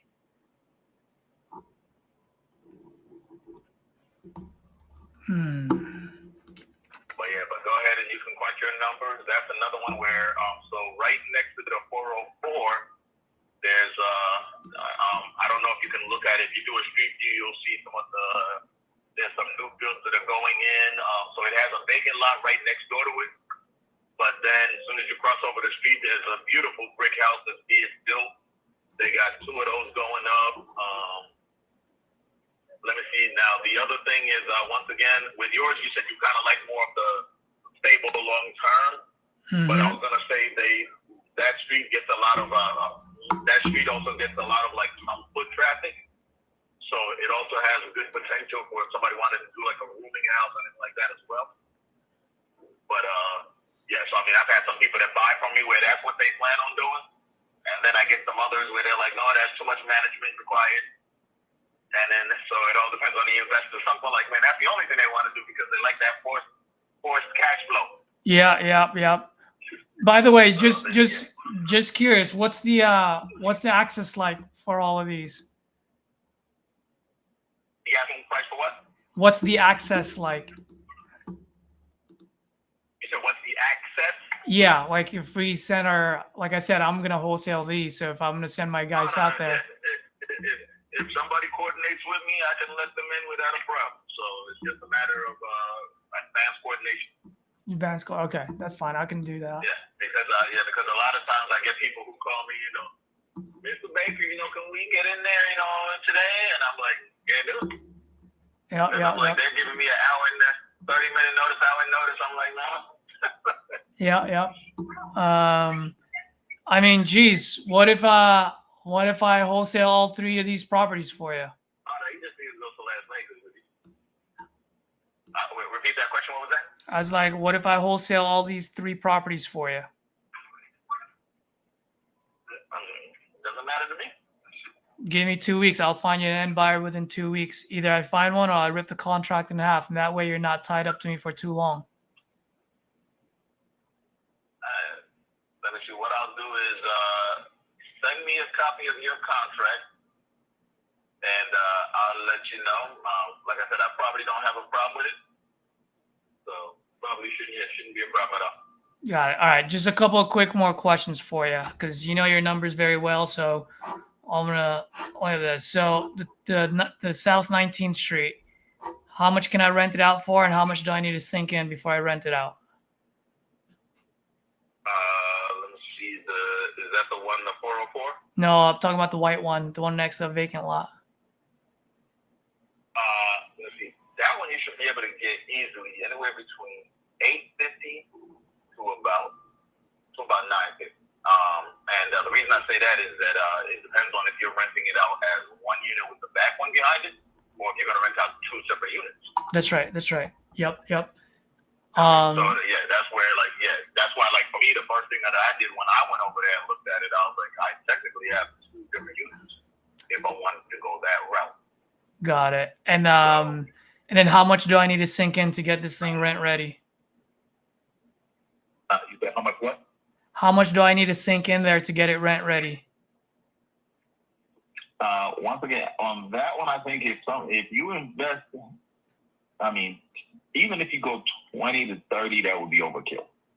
20 to 30 overkill. You know, and the reason, yeah, that would be overkill. And the reason I say that is, the reason I give those kind of numbers is because, for one, I work in this area.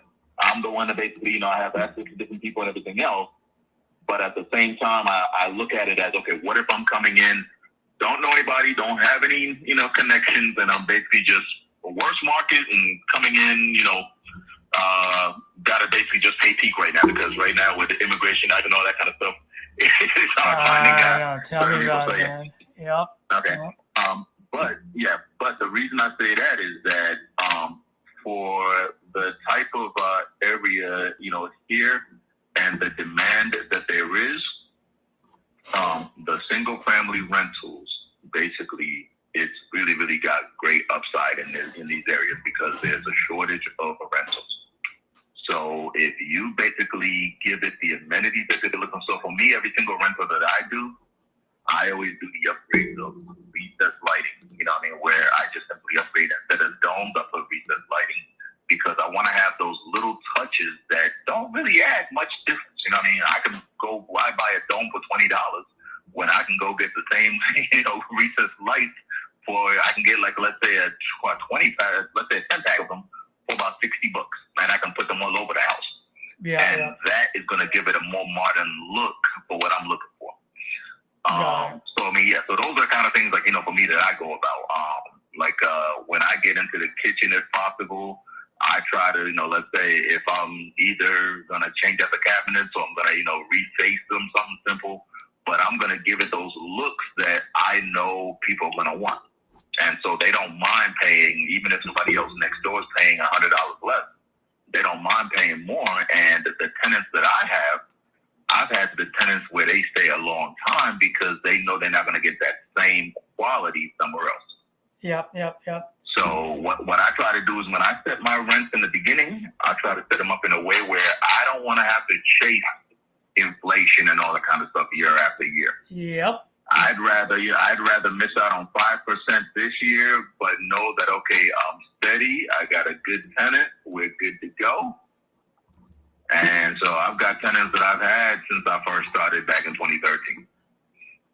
Where before I can even say it's time to, re-up, they're the ones, they don't even worry about it. You already know. Even if I don't tell you, Mr. Baker, you already know. Yeah. I got you. So that's a good place to be. But let me see. And then the other one on 404 is another one where, once again, these are small houses. Okay. But actually, let me give you a perfect example.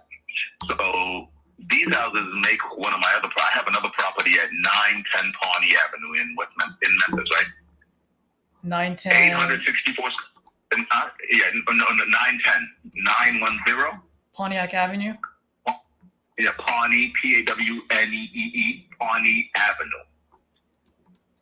I get $10.50 a month on that one, right? It's 864 square feet. Right. But that's what I mean by, it doesn't matter the square footage if the quality is there. Yep. 100%. Okay. Yeah. Now that one right there, those tenants have been there for a while. They're not moving anywhere. They're reliable. I haven't had a complaint. I haven't had to fix anything. I love that kind of thing. But the reason I bring all that up is that the way I approach it is, now with this other house, the one at 404, that one has a similar potential where the people in that area, they are loyal to the area, meaning they are basically renters. Even if they had the opportunity to, I'm like, I don't see why they wouldn't buy themselves, but they keep renting, and they're not going to move outside of about a good 5 to 10 mile radius circle of that area. So it ends up being great for us, investors, because we have a steady supply where they will compete with each other to stay where they know, where they're comfortable. Doesn't matter how much they succeed. It doesn't matter what kind of jobs come in the area. They basically, choose to stay, and that's a beautiful thing. So for the 404, I'm sorry, go ahead. It has a massive garage behind it, and so it has a garage as well as a shed, and so that's the other obstacle. The garage is almost as big as the house. And for the 404, how much can I rent? How much was the tenant paying before? Well, basically because of the way it was right now, since that was their childhood homeowner, he was just paying $750 right now. Okay, how much can I rent it out for over there? To anybody else, I was not going to go anything under, $975, but I was going to ideally go for at least $1,000. $975 to $1,000, and how much do I need to sink in here to get it rent ready? That one I would probably say it would probably be more so the curb appeal and everything else, probably 15 to 20. That stops. 15 and to 20. And that once again would be, that would be overkill because it was already being occupied. Utilities are still on and everything else is still on and working. All you're doing is basically just upgrading cosmetically, mainly. Yep. Just putting a lipstick on a pig there. So it's only been vacant for a couple of months, he said? No, it hasn't even been vacant a full week. Oh, full week. Okay, gotcha. Just left, huh? Yeah. All right, and then the 204, the White House next to the vacant lot. How long has it been vacant for now? Oh, you said 3 years. Yeah, I want to say about 3 years. Okay, and that one's about a full rehab for both of the units, right? No, not really. No, the front house is actually in good shape. I mean, we're mostly going to be cosmetic. Front Yeah, house. Okay. Yeah, it's going to be mostly cosmetic. Some exterior wear. Nice paint job. Kind of fix some siding, that kind of thing. The backup house, the house in the back. The unit in the back is the one that has some siding where the siding on the lower half, because it was under like some trees and everything. Mm-hmm. So the lower half is the one that has some of the damaged siding, and so that's the one that basically would end up kind of taking maybe about 10, 15, and I mean let's say about 10, 15, yeah, and then the other one probably be about another 10 to 15 on me. How about about 30? Got it. Well, let me ask you this, man. I mean, if I can offload this, if I can be your easy button and I get all three of these sold before November 15, I mean, what's the best price that you can do for each one? So 35 you said for the first one. How much, what's the best that you can do for a quick sale on the 204? You said before December 15? November 15, man. You sound like a really cool guy, but I like to move quick. Well, no, because I was gonna say, I mean, I'll probably have under contract probably in the next few weeks. I mean, I can find a buyer before then. I'm just saying, let's say I find a buyer next week or 2 weeks from today, and then obviously they're gonna need, anywhere from 7 to 14 days to close. You know what I mean? Wait, hold on one second.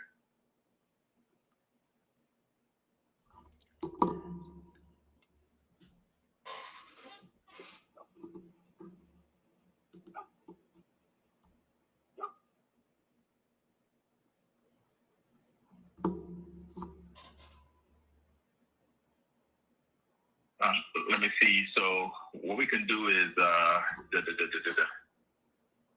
all right. Let me see, because on the Gaston one, I'm pretty much kind of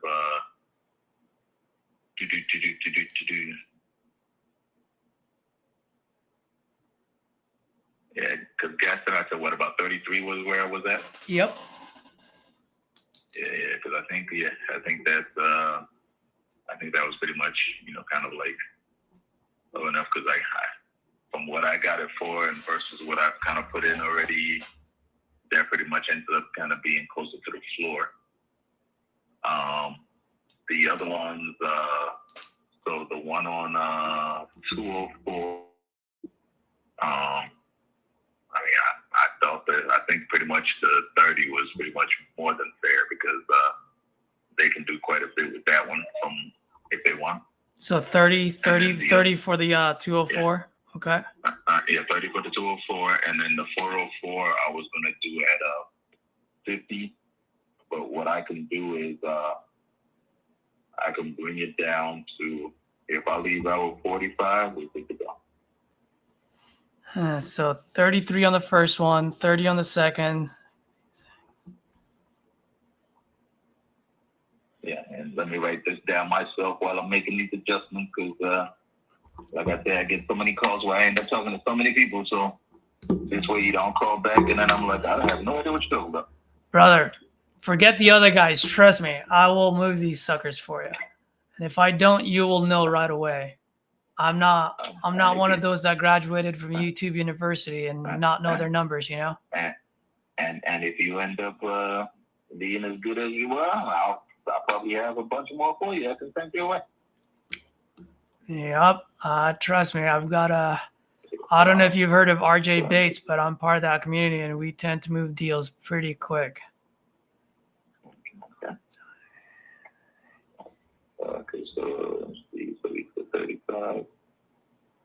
So 33 for the Gaston, 30 for the South 19th. No. You keep coming down to 33 on me. You just said 33.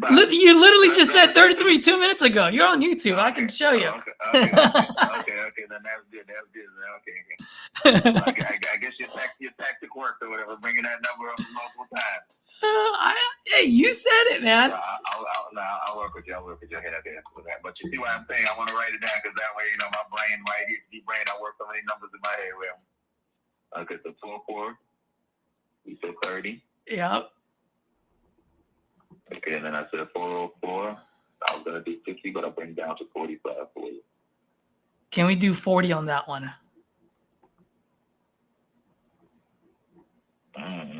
You're trying to work it down.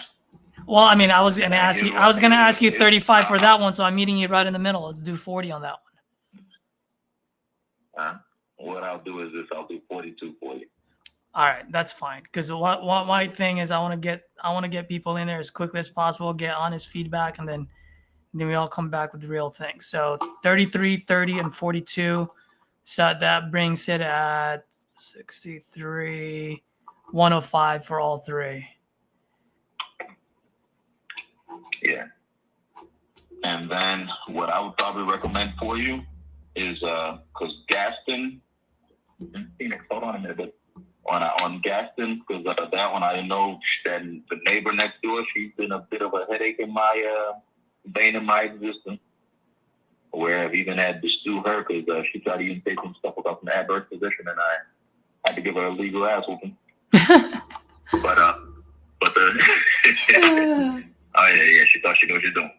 But yeah, the reason I say that is, so the reason I'm bringing that up is that what we might want to do is instead of trying to combine them into one portfolio purchase, it may move quicker to do them separately. That's what I was gonna do. I'm gonna have them separately, 33, 30, and 40. Or 42, sorry, 42, 42, way, yep. Yeah, that way if there's a delay on one closing, it doesn't hold up any of the other stuff. Brother, now you know I'm for real, and I know what I'm doing, because that was going to be my suggestion. That's why I broke it out. That's why I didn't ask you how much you want for all three. I wanted to do it individually. And if I can get someone to come in and buy all three at the same time, that's best for the both of us. But I want to do it. So I'm going to send you 3 agreements. I'm going to put it all under one, right? So 3 different agreements and just one link, so you can just sign each one when you're ready to go. So 33, 30, and 42. Now, so what I'll do is I'll go ahead and give you, 24-hour notice. Now, just to let you know, since I am wholesaling this, these guys are not my employees, right? So I don't have control over their calendar. If you're open to it, it would be much better and easier if there's a lockbox on them. The only reason being is I don't want you to drive there and then all of a sudden the guy that's supposed to walk it cancels on me, and then now you're there with no one. You know what I mean? Yeah. Well, the reason why I end up being a lot sometimes hesitant on the lockboxes is that you get a lot of people where then they're gonna leave, where they'll come in, disrespect your property, leave other back doors open, and leave these and that open, and so yes, then you end up having way more headaches there. So I 100%. I'm like, I 100%. Yeah, so just command and control is where I basically, as long as so I don't mind it. It's just a matter of having oversight on when somebody's coming in, because then you'll have one where somebody leaves things completely open, and then you get things vandalized, and nobody wants to take accountability for it. I 100% agree with you. So just to let you know, let me explain to you my process so that you understand how I work. If we were to do a lockbox on there, right? If we were, and I'll respect whichever way you decide to go. If we were to do a lockbox, here's my process. I don't give out the codes to anyone unless they're vetted out, and they don't get it until they're standing outside the door. That being said, when they leave, they do send me a picture and a video of them locking the key back. And then I will always let you know when they're going in there. So in that way, if you're around the neighborhood, you can go ahead and check it out and make sure everything is locked after they leave. So I do have a process, and I will respect it as if it's my own properties, and I don't want anyone leaving it open so looters and squatters can go there. You know what I mean? All right. So yeah, what we'll do is shoot me the paperwork. What I'm going to do is I'm going to review your the JV or the assignment contract and everything. Yep. Like I said, it shouldn't be an issue at all, and we can go on from there. And what's the email? What's your email address?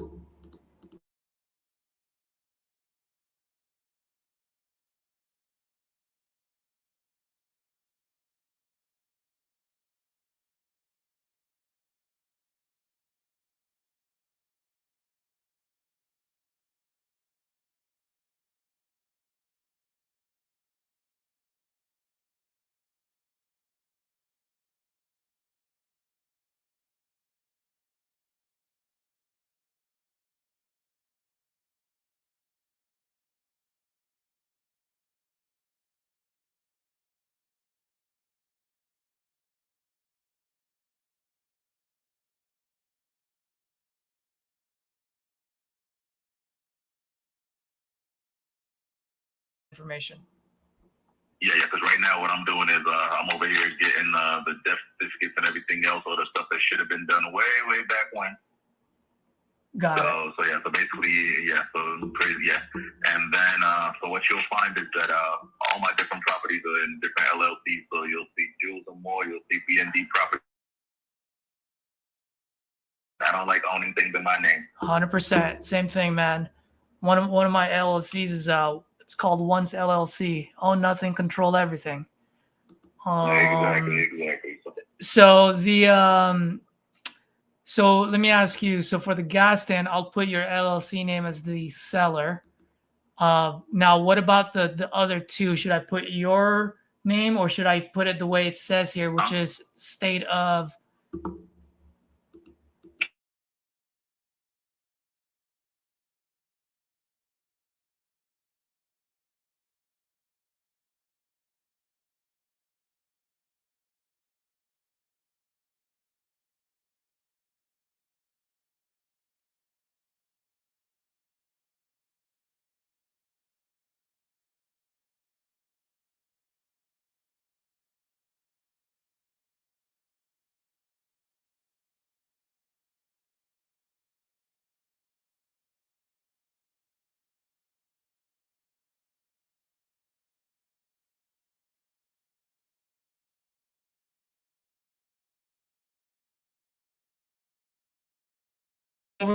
Probably in the next. And then depending on how this goes, I might have another five more probably down the line. So. Gotcha. So I'll have these drafted out, sent to you probably in the next 20 minutes. When do you think? Oh, so just so that you know the process, one, I'm definitely going to need some pictures from you for all of those properties because in order for me to go market, I got to get some pictures. Yeah, what I'll do is when I make my way on down there, so probably within the next 2 or 3 days, I can make my rounds and shoot some pictures and some videos. Okay. So if we can get some pictures, I'll work on these as soon as I get those pictures, and that way I can send it to my guys. Danny's actually working it right now. We might even be able to get a walkthrough scheduled before you get me those pictures. But let's work on those as quickly as possible, if you don't mind. And then when do you think you'll be able to read this over and get this thing signed? I'm running around now. It's a weekend hanging with my son, so probably by the COB today I can get to it. By end of the day today? Okay, cool. What I'll do is I'll just put an expiration date on it by the end of tomorrow, if that's cool with you. And then that'll work. And then let's go to work, man. We're here to make some money. Sounds like a game plan. And then shoot me a text message with your information so I can lock you in as well. I will. And by the way, I was so fearful of asking for your name earlier. I was like, man, I hope I don't murder this. How do you pronounce your name? The name is Baker Nsubuga. Oh, Baker is your first name. Yeah, Baker is the first name. Oh, I thought it was the other way around. Last name Nsubuga. It took the Army years to. Yeah. All right, Baker. I thought it was the other way around. All right, cool. I'll send you and by the way, I'm going to send you through my personal cell phone, and I'll send you my Blink card, which has all my information, email address, YouTube channel, and everything, so you can check me out too, okay? I will do. Thanks a lot. All right, brother. Bye. Hey. That was a good one. Okay. Yeah, I'm sad after hearing the end of that call. I'm sad that I missed the whole rest of it, dude. Holy. What was that? Dude, Danny just texted me. I don't even know if Danny's listening right now. Danny's like, I may have 404 sold already. Oh Let's my go. God. Let's go, baby. Holy. 204 is the best one. It's got a freaking 2-1 in the back. It's a 2-unit. Heck yeah, bro. Man, Thanks, killed Beard it. Picker. Yeah. And that's the thing, right? Like, you just got to get a feel for the guy. And the guy is, dude, Baker, if you're listening, obviously you're not listening right now, but you will when you check this out, but I mean, you were dead on your money. Sorry, not money. You were dead on the numbers. You were transparent. You know what you want. And I'm the same way, right? Like it moves in these price points or it doesn't. And so that's what I like. I like doing business with folks like that, just full transparency, and let's just go to work, you know? Yep. Those are those diamonds in the rough. Yep. And he's got a yep. All right. So Yeah. since I'm gonna do this, you guys are on stage. Ashley, if you're talking to a seller, you can unmute yourself. Oh, Jacob, I did call that Macon, the one that we did the role play on. It was dead on there. She asked for 30 as well. No way. Yeah. No Yeah, way. And I told her exactly what we did on the role play. I was like, ma'am, I'm gonna have to buy the whole block. Yeah. What was the lowest she was willing to get down to? We never even got there. She got pissed off because I said 5. I was like, I mean, listen, you know, I don't know. That whole road looks like an apocalypse. You know, yeah, there's nothing you can do. It is what it is. That was hella fun. That's crazy. That's crazy. I know. I can't wait to tell my dad about that later. Go ahead. You do what you gotta do. I'm gonna. So Jacob, I'll you and Ashley go ahead and take this to stage for now, because I'm gonna have to write all this up. Yep. Go ahead. By the way, I gotta buy some WD-40 because. Oh, that thing's squeaky.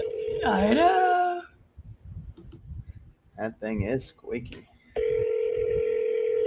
And while Jacob is calling, if any of you guys, if you guys have any questions, remarks on the way that call went, drop it on the chat. If you got any value, smash that like button. Really appreciate it. If you haven't subscribed, subscribe. Only if you got value out of it. Stop. Your call has been forwarded.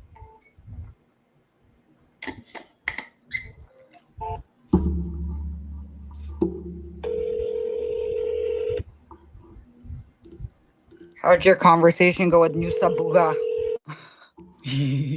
I locked all 3 of them up. Yes.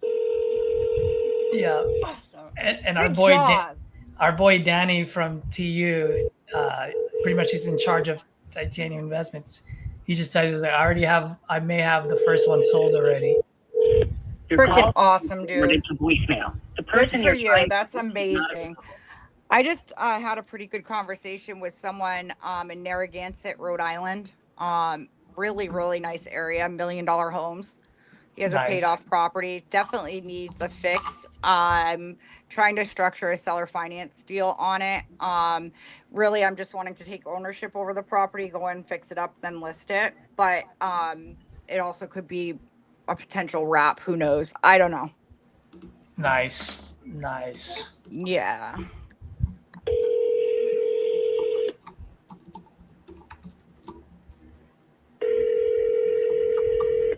Where was that one you locked up? Memphis, Tennessee, and okay. West Memphis, Arkansas. Nice. Good for you. And so he had all the properties? Yeah, and he's got more. He's a developer. Okay. So you just hit a gold mine. Yeah, and if we move, even if we just move one of these, he's gonna allow me to go, because he's offloading his properties right now for a development that he's doing. Nice. Freaking awesome, dude. I'm so happy for you. Oh, I love seeing wins. Yep. People who are watching, see? Live, motivated seller calls are the best, right? Because now you can see that you can actually do this. Because I know a lot of people that are watching, well, there's a few that I see in here that haven't closed their first deal yet. And it's doable. Yep. And you know what? We all go through it. For sure. And it's part of the growing Thank you for process. calling, but I am currently. It is. But the sooner you really embrace being the buyer, meaning, like, put it this way, and if you guys haven't locked up any deals yet, so you probably haven't seen this, but you've heard stories of how many times a wholesaler has locked up a deal, and an end buyer would literally just say, "Nope, that's not a deal," and walk away. Mm-hmm. We need to be like that, because if we do it that way, what I always say is this business is about speed and volume. So would you buy it at that price? Yeah, and if you wouldn't, walk away and move on to the next one. Speed and volume, because if you stay on the phone for an hour with someone that's not motivated, I'm calling the other ones that you were supposed to call.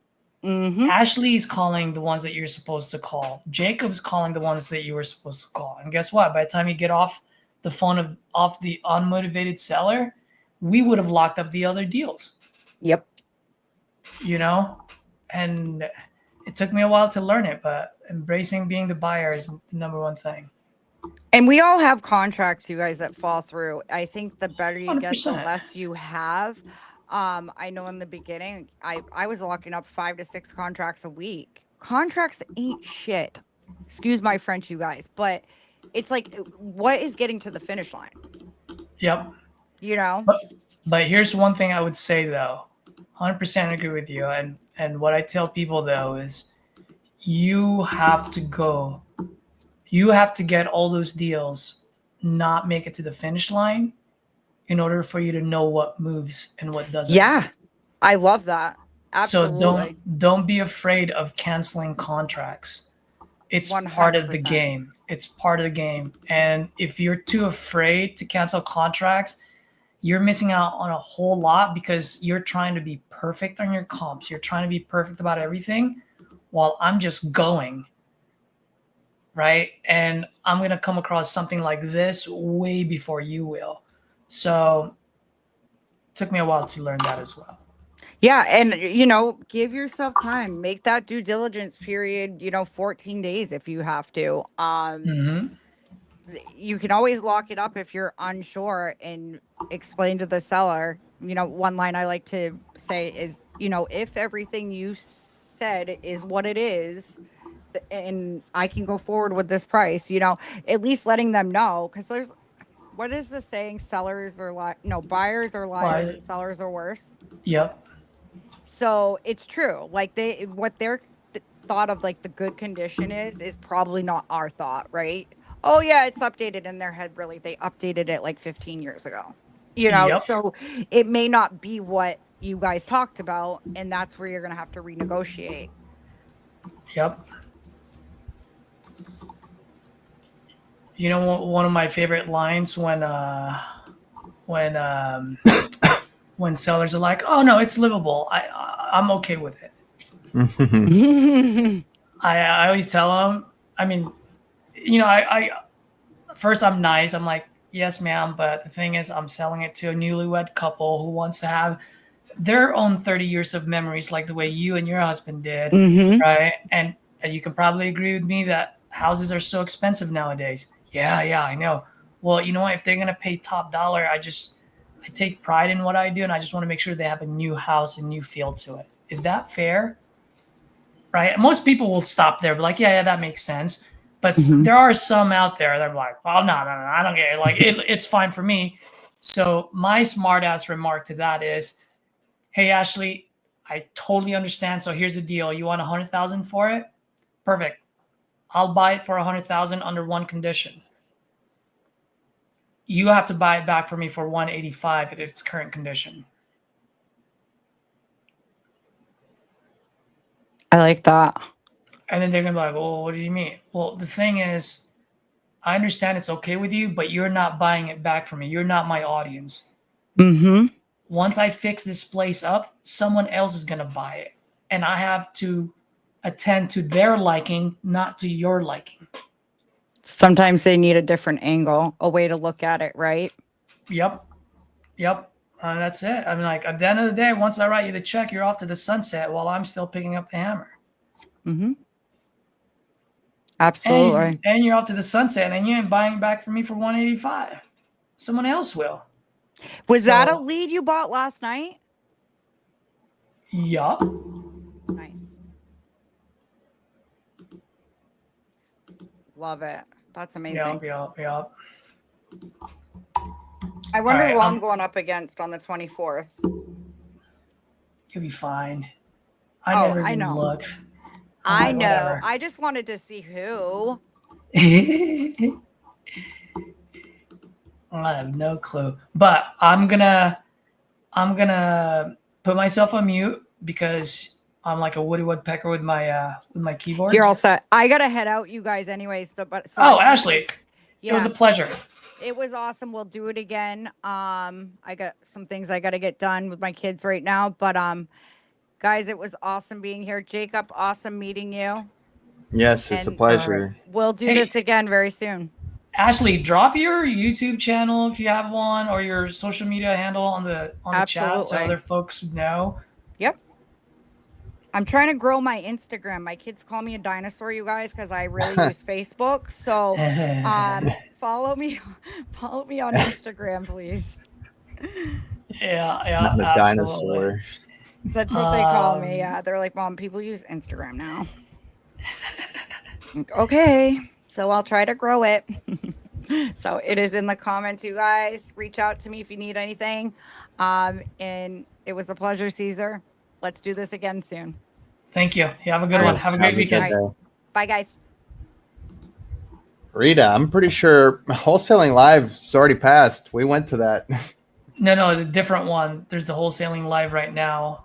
I know which one she's talking about. Oh, The one with all the other guys. I think Eric Klein's on there. That's the other one that they were talking about. Okay. Yeah. They named it Wholesaling Live too? Yeah. Interesting. Let's see. All right, Jacob, you're on. Yep. I'm just gonna put myself on mute.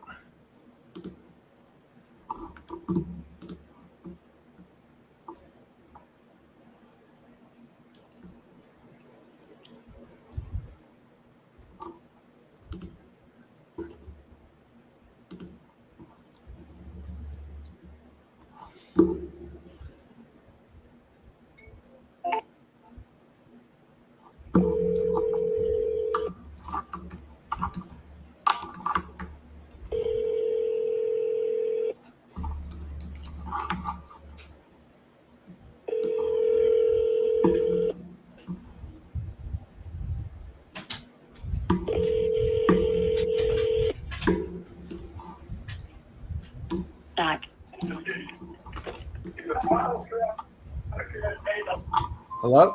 Oh, wow. What a bait of a voicemail. Hello?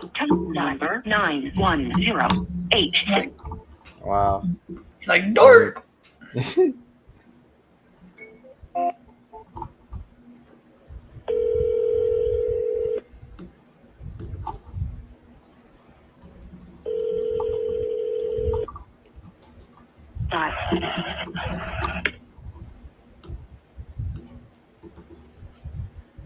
Hello? Hello?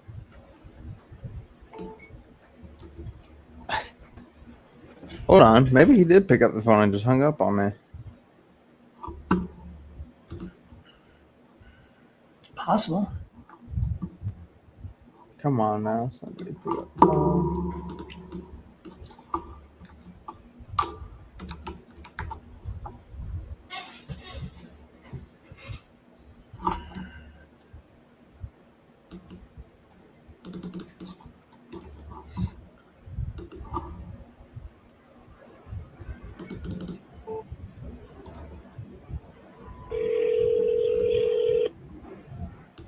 Dude, that would be so sick if Danny got this thing taken care of already.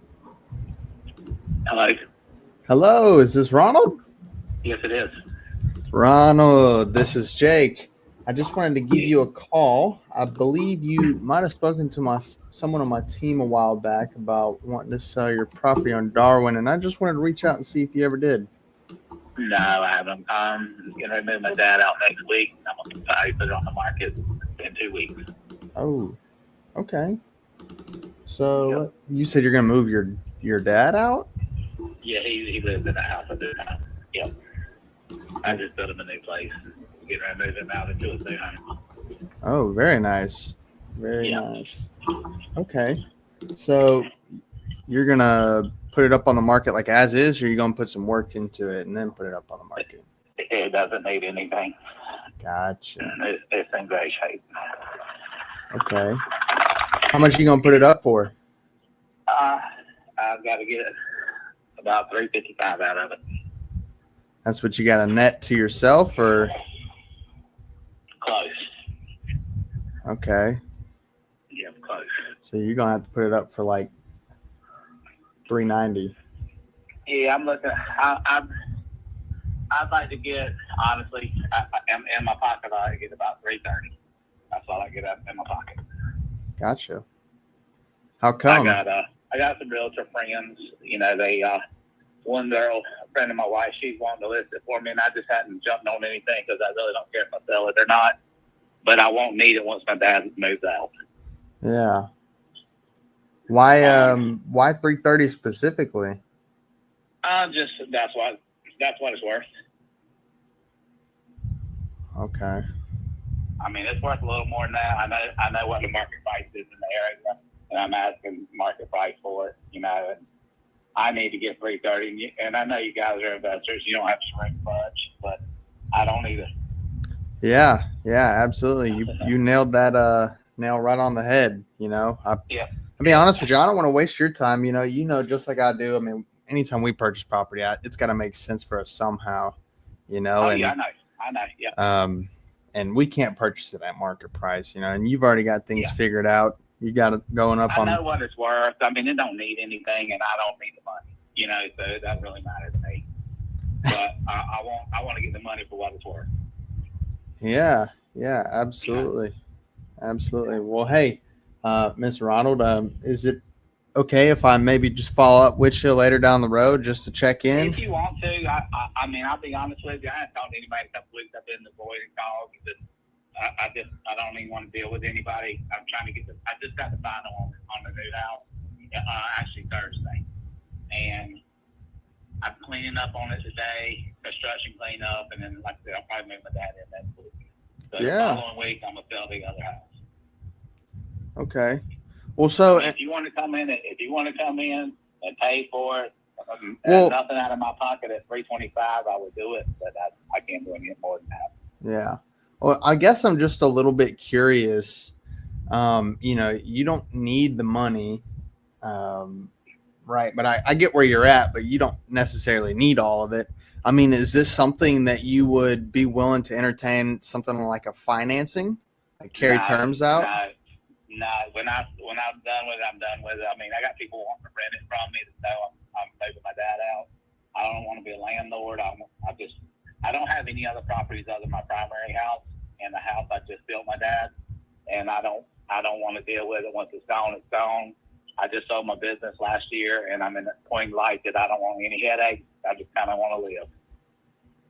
I hear you.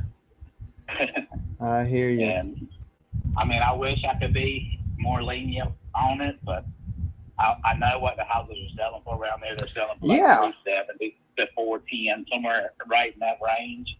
And if I could put 3.25 in my pocket, I'm good. I don't owe anything on the house, you know. So if I could get 3.25, I'd move it. Yeah, I definitely don't doubt. I mean, you nailed it right on the head. You know, that's exactly what they're selling for over there. And I'll just be honest with you, like even that $50,000 discount, or wherever. I mean, 25. It really just doesn't move the needle enough for me. Right. You know. Yeah. And that's kind of why I threw out the opportunity, maybe with some terms, because then we could work something out, and I could rent and make it cash flowing. But I mean, it'd be a great rental property if it was close to the college. It would be a great rental property for someone, but I don't want to do it. Yeah. Yep. So, all right. Well, hey, Mr. Ronald, I thank you for your time, and I'll talk with you later. Okay. All right. Give me a call later. All right. Bye-bye. All right. Talk to you later. Bye.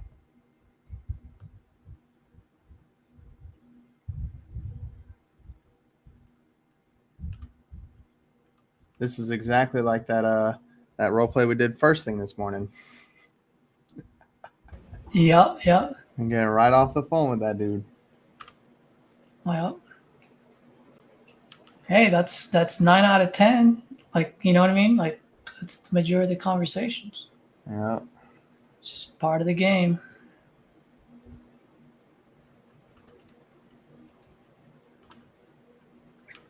It's funny. I'm like picking my beard, and I see bearded picker over there. Bearded picker.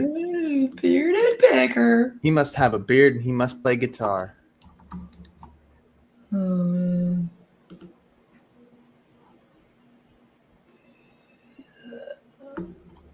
I know. After we got back, I chopped mine off, man. I was gonna say, yeah, it looked like it did. Yeah. It was just like once it gets to a certain point, man, it just like it just doesn't feel good. Yeah. Well, I can't wait because I'm gonna head back to San Diego this week. Because I promised my barber that I would let my facial hair grow until I see him in October. So let's see what he's gonna do. He's like, I'm gonna work some magic. I'm like, all right, we'll see, man. I'll be the judge of that. Yeah, I have no idea what he's gonna do, but I'm like, dude, my shit's hella patchy. I'm Asian.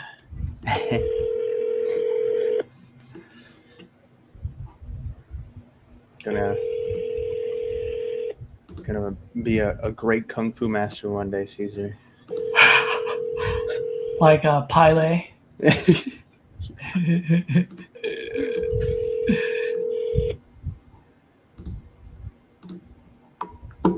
Dot. We can't come to the phone right now. Would you?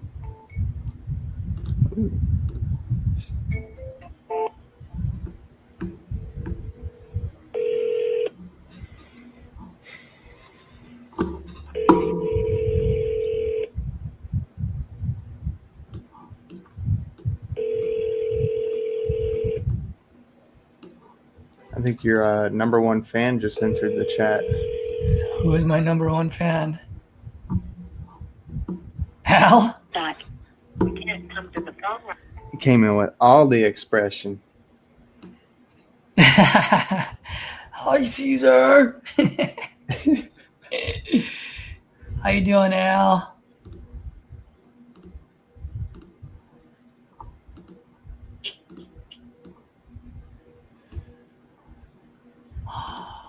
Good problem to have. Good problem to have. Did you ever get anything out of those free leads from the Wholesale Live event, the syndicate?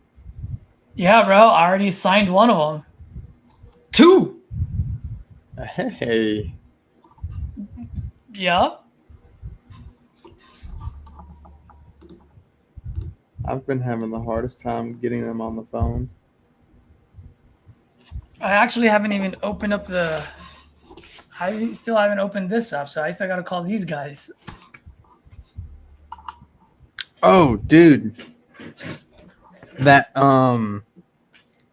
lead that you gave me and Multifamily, not multifamily, the commercial. No. The one from the last call we did together, that was in, God, what was the address?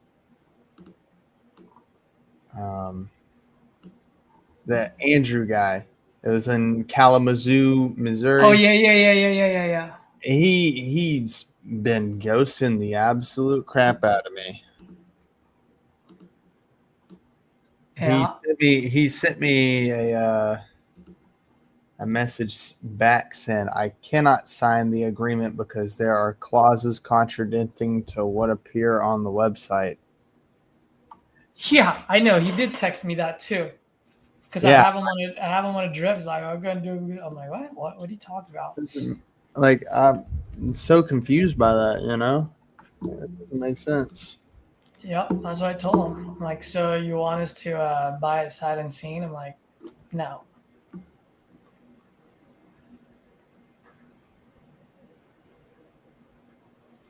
All right, come on.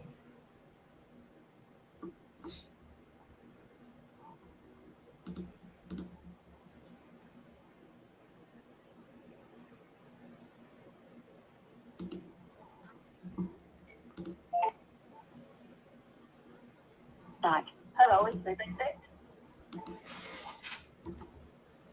Or straight voicemail. Hello, is this? Huh.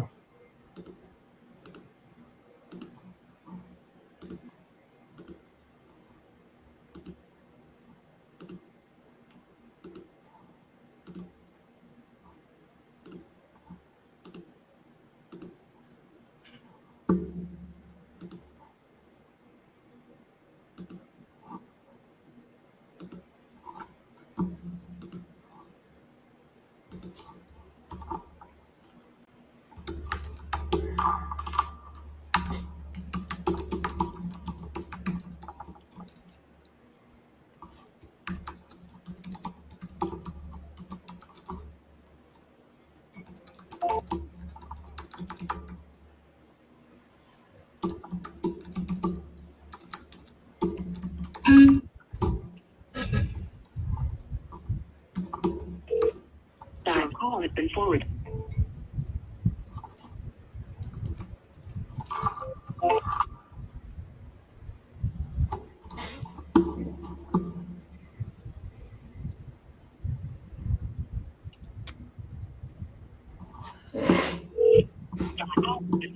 To an automatic voice message system. Uh-oh.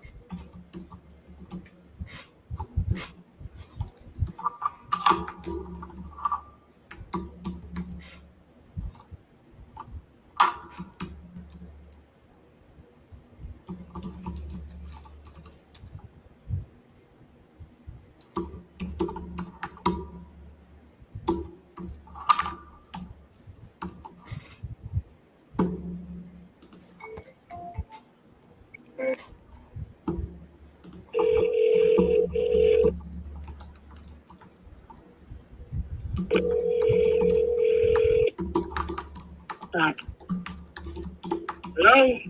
Hello, is this Douglas? Who's this? Mr. Douglas, this is Jake. We're the one I was the one that was texting you. Yeah, you didn't waste any time, did you? No, sirree. I'm ready to Usually talk. What happens with real estate people, when I tell them no more texts, call me, they text me to tell me I got your message about no more texting. Bunch of So I wahoos, say, right? What part of no more texting was unclear to you? Trust me, I get it. All right. I'm sorry you had to deal with a bunch of them guys, but here. All right, so I was just reaching out, like I said, about that property. I believe you talked to Sean, like I said, looking to sell it, the one on Waddell. Okay.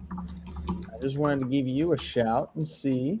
I can't remember exactly who. I actually get about 5 or 6 calls a day about this property. Oh, man.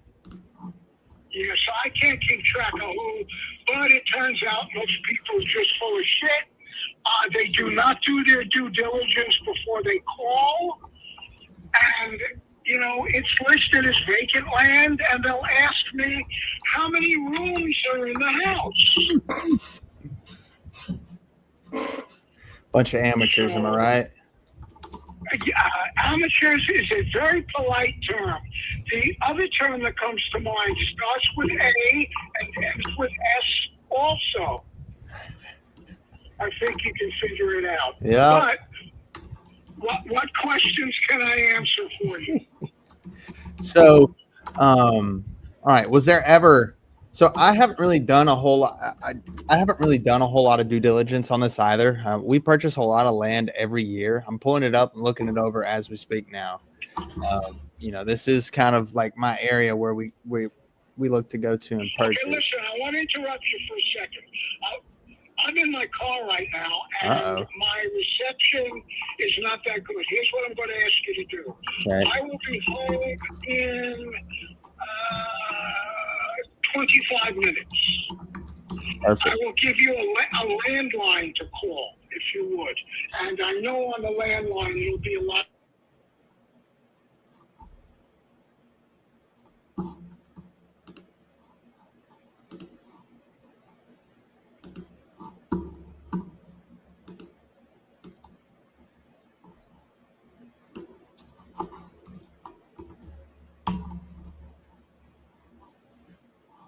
Look forward to it. Thank you. Yes, sir. Absolutely. All right. Thank you, Dougie. Okay. Bye-bye. Dude's a spicy one. All right. Put this in real quick. 25 minutes.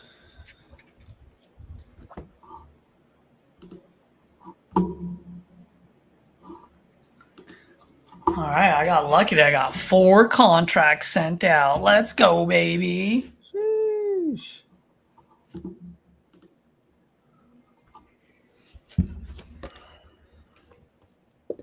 Did I send a contract yesterday? I don't even know.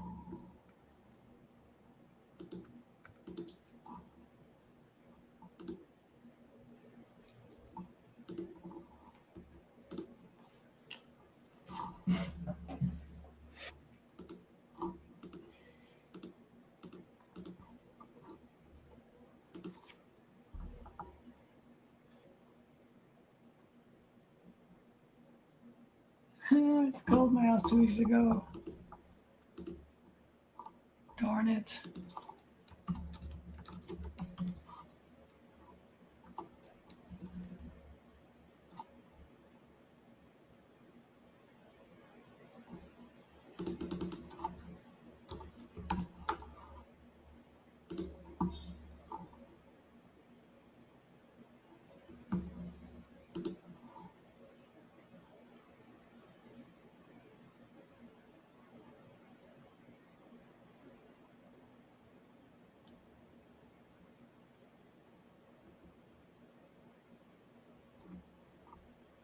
I think that one's pretty good.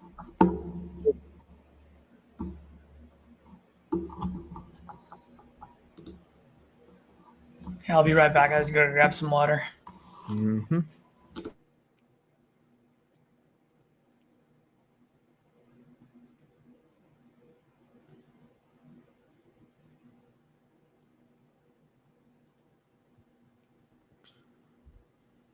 All right.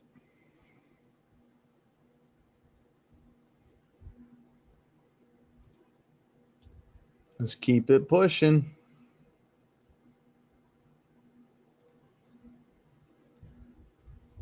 Let's see.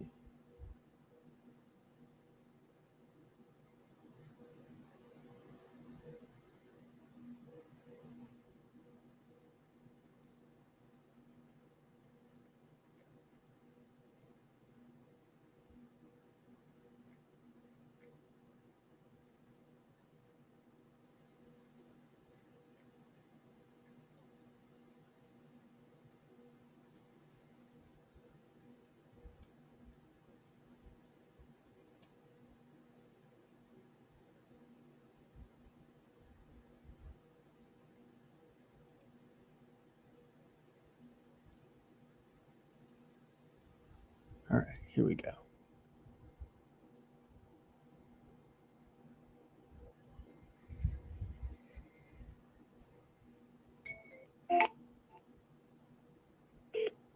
Dot. No way.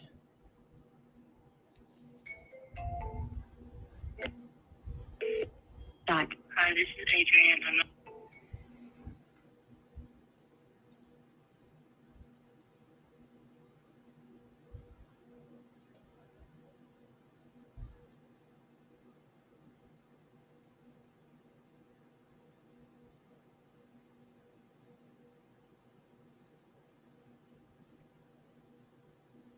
Next one. Next one.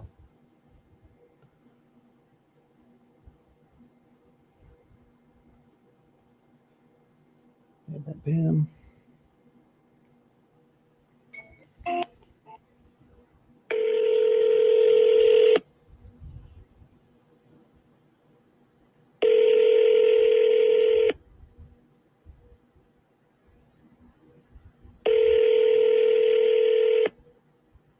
Dot.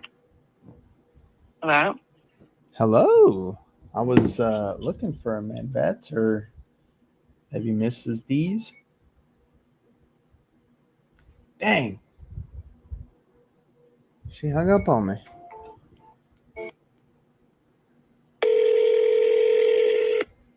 Dot. Please leave your message for 7. Ain't no way.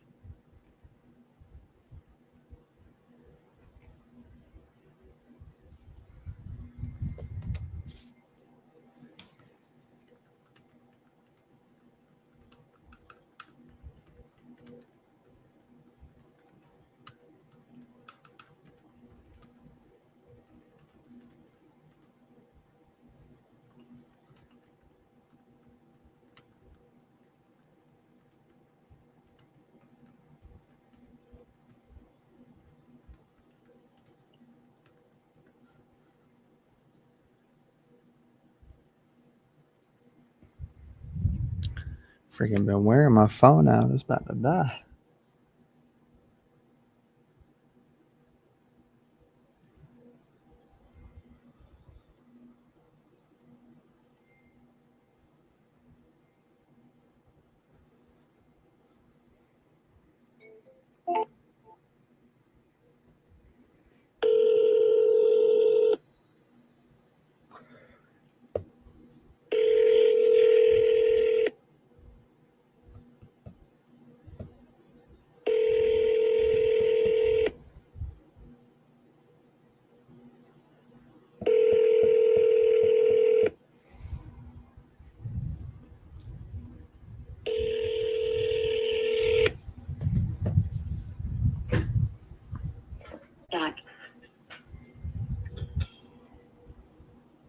Hi, you reached Sonic.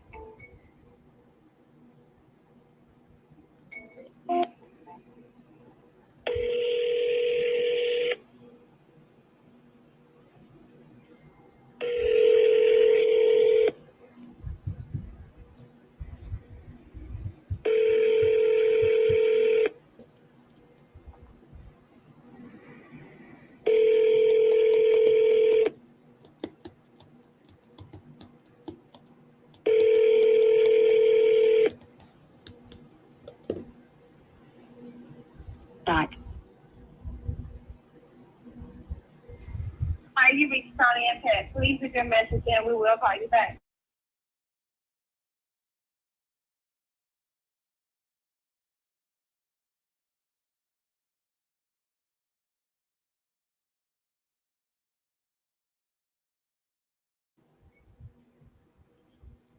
Brother.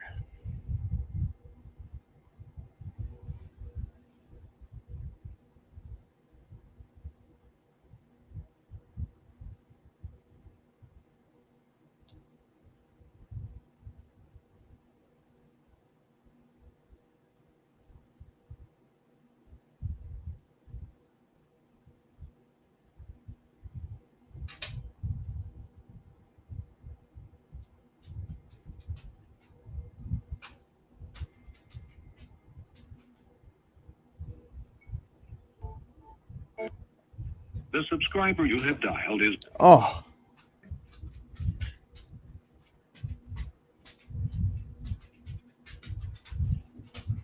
I typed that number right? Yes.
Y'all call this number.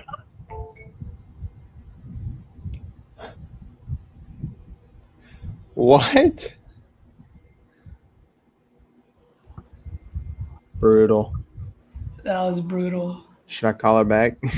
Yes. Like, sorry, man. We got disconnected.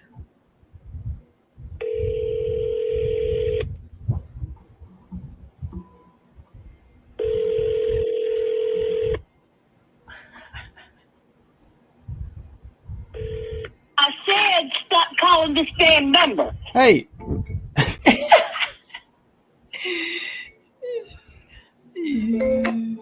I just had to make sure it wasn't her voicemail, you know? You should just text her like, hello? Like, so does that mean you're not looking to sell the property anymore? Or just be like, ma'am, just in case you thought I was a debt collector, I'm actually trying to buy your house. That's what I would text her. Let's go, Trisha. Hello, Hello, is this Joshua? this is Yasha. Yes. Oh, Joshua, sorry about that. I'm calling about your property on Baltimore Ave out in Cincy. Are you by any chance still looking to sell that property? I am. I actually signed the contract this morning. Inspection is on Monday. You did? I don't know if it's, I don't know if it's going to be, how's it going to go from the inspection Monday, so it still might be available, because they can still back out Monday. Absolutely. Well, I can definitely be your backup buyer. Well, first and foremost, man, congratulations. And secondly, I'm too damn slow. Well, that's all right. Did I hit you up on one of the sites or something? You did. That's why I was reaching out. So, I'm sorry, go ahead. So, which site was it that I hit up? 'Cause I hit up so many. I and know. People were calling. Yeah, I've got multiple sites. I mean, I have ads on YouTube, Facebook, my website as well. So, you know, I do pay quite a bit to get people raising their hand to see who's selling their house, because I'm always looking to buy, especially out in Cincy. Okay, so my asking price, and this is where I think I'm running into a problem at. This area is being regentrified. It's North Fairmount. They got the property value so low. Now they're putting in new plumbing. They're building new housing. I've seen renovations going on multiple houses in the neighborhood. So I know that the price comps are going to go up eventually. I bought the property for $110. It was 3 lots. I consolidated the 2 lots into the 1 lot that was the house was on. So now that house sits on a large piece of property. If you go to my operator's website, it's like 3,000 square feet of property. 3,000, Yeah. some are over 3,000 feet. 3659. Yep. Right. And the house is small. The house needs to be reworked. It's too small for me. I moved into the house when I sold another house over in Evanston, in Cincinnati. And my goal was that when the house was spent over 5 years, it was to renovate. But I have 2 teenage daughters. They both have mental health issues, and that house does not serve the purpose that fits them. So I had to hurry up and try to sell because JFS is involved, and I need to get to something bigger, which I'm looking for another land contract to get into. So hopefully with the proceeds that I get from this house, I'm going to paying out the rent of the loan, of course, and then I need to put some money down on another place. Got it. And how much are you looking to get for this one? My asking price was $120, but I had dropped down to $110 on this current deal. Got it. So That I signed 110. a contract for. 110 is your contract. Yes. Got it. And when did you buy this property? A year and a half ago. Got it. And since then, what did you add to it? All I put on was a brand new cute door. You added a new door? I haven't done. That's it. That's it. Okay. I bought a more modern door. That's all I've been able to do. The house was a maker's house. The guy who lived there built the kitchen himself. He built the kitchen cabinets. He built, everything in the kitchen he built. So my goal eventually was to tear all that crap up, and put in this, cabinetry that was standard cabinetry, just to and get a basic, for the time being, a basic countertop. However, situations being what it was with my daughter, it changed how I wanted to do things and what I wanted to do. Got it. Okay. Well, I mean, I know you're under If a person invests, Go ahead. go ahead. No. Go ahead. I apologize.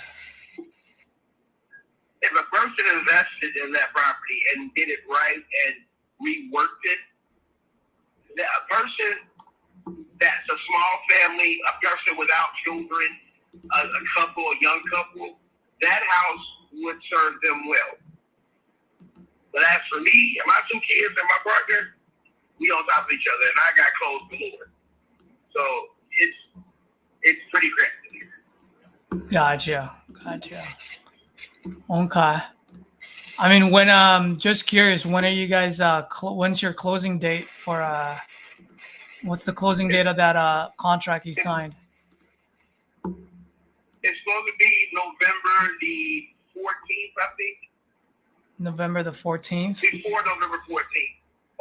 On the 14th or before. Got it. Okay. And just curious, man, how did you come up with that number of 110? Because of the size of the lot, I paid 110 for it. I just wanted to break even. How much did you pay for it? I put down 110. I put down $30,000 cash of my own money on that property, and then I paid $1,000 a month. So now I only owe them 57. I'm walking away owing 57,000. Oh, you still owe money on this? You so said. I just wanted to get 57,000. Yes. So Okay. I'm only walking away with 43,000, which is the money pretty much I put into it, minus a couple of $1,000. Okay. And by the way, I'm so sorry if I'm repeating myself here. I'm just a little lost. You said you put in 43,000 into it, but you also just added a new door, right? Did I hear you correctly earlier? Right. Correct. That's a $43,000 door? Correct. I said, no. But I said, $30,000 was a deposit that I put on the house. I did that out of my own pocket cash. I'm getting that back basically out of the 43,000. I'm getting that back plus some of the maybe like 13 months of the mortgage. So basically, I lived rent free for a year. Got it. Okay. Well, I think I mean that's a pretty good offer that those guys did. I don't think, and I'm doing it very quickly right now. I just don't see any. Well, hold on. Let me just before I put my foot up my mouth. Give me 1 second.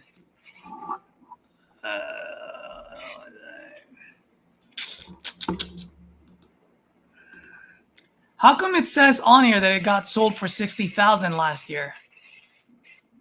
Because Jim Spall bought it for $60,000. Turned around and sold me all 3 lots for $110. They had it less than a year before I did a land contract with them. Oh, you're in a land contract with them. So you're on a seller finance with them. Exactly. And that's why I'm paying them $57,000. Got it. And you currently owe 57. Correct. So they sold it to me for 110, and then we had the lots consolidated to the one address. Yeah. Gotcha. Okay. I think, I mean, I can't really do much anyway since you're under contract with someone. I think what would be best is, if you don't mind, I will put you on my CRM, and maybe I'll give you a call around the 14th. If those guys don't perform, we can always revisit, and I can re-underwrite it then. If those guys back out before then, give me a call. Let me know. I do buy quite a bit out there. I've got partners. We either flip or we keep it as a rental, so I can get someone walking that property quick and know what we need it to be.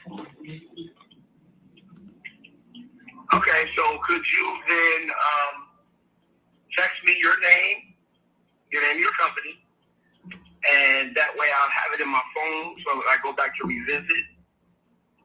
Because on like Monday when they're doing the walkthrough on Monday, and they're bringing their contractor with them. So and they're going to decide which way they're going to go with it as well. Mm-hmm. I just wanted to make sure, like, there's no plumbing issues. The roof is under 10 years old. They need to put in a new HVAC, which that house is falling up. That I priced it. It's like $3,000 to $4,000. So it's not. It's just some minor upgrades. Put some recessed lighting in, drywall. Typical stuff. Yeah. I got it. And this is a 2-bedroom, 1-bathroom, or what's the bed bath count on this?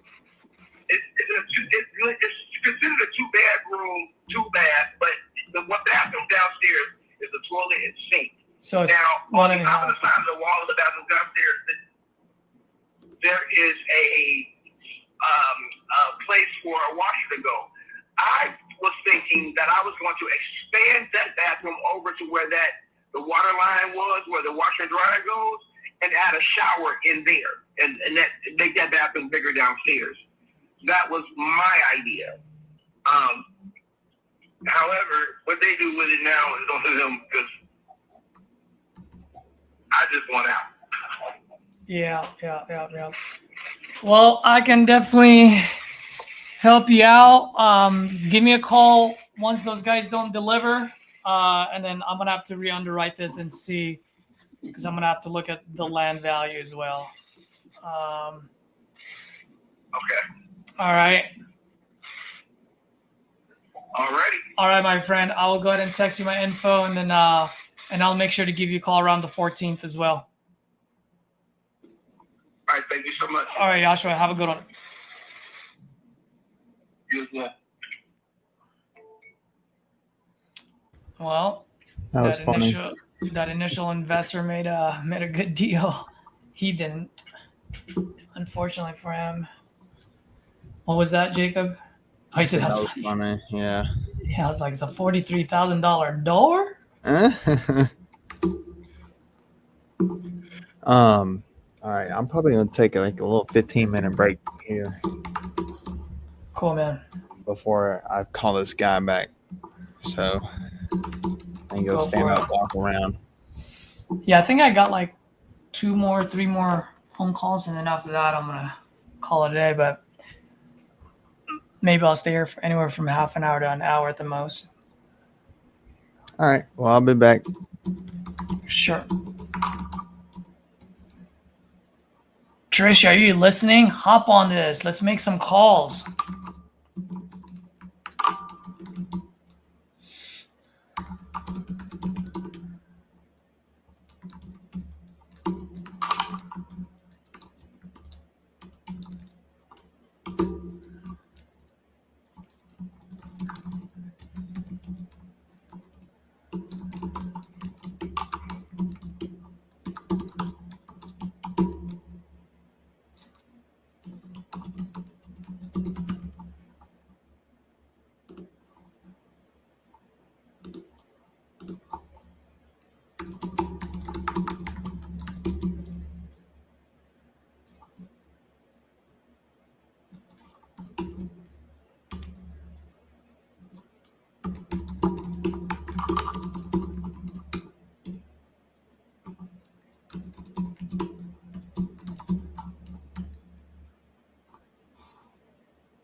So under contract till November 4th, or 14th.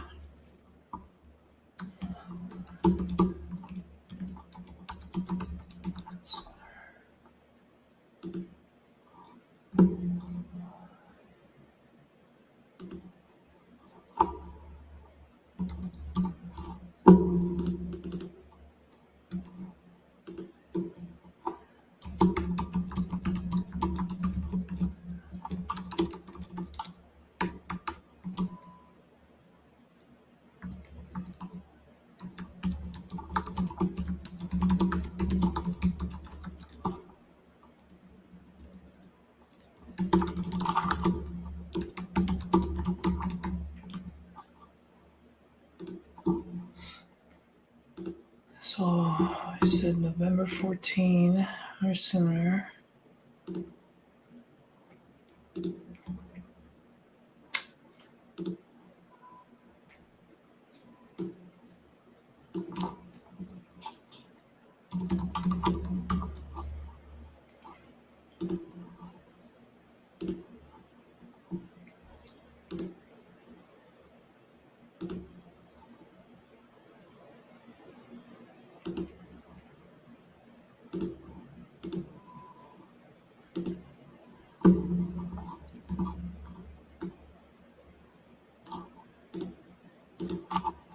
This is scheduled.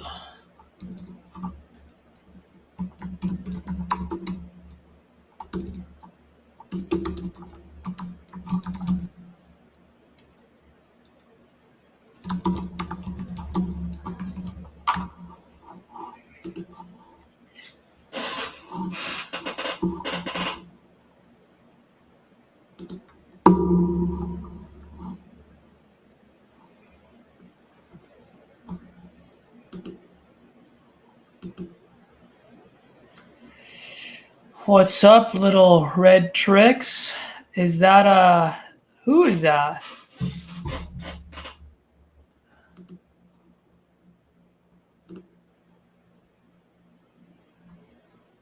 Is that oh my gosh, I'm blanking out right now. Is that Terza?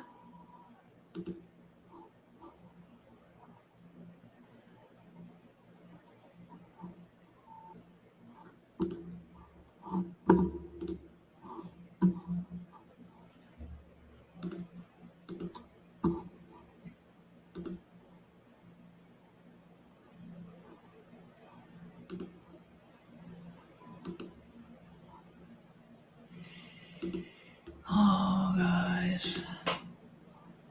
Oh, Tony. Tony? Jesus. That would have never guessed that. Oh my gosh. Tony. That's freaking hilarious.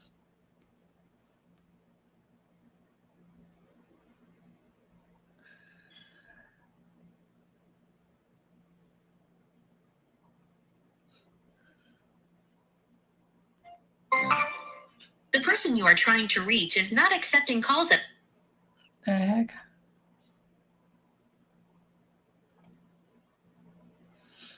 Guys, I'm starving.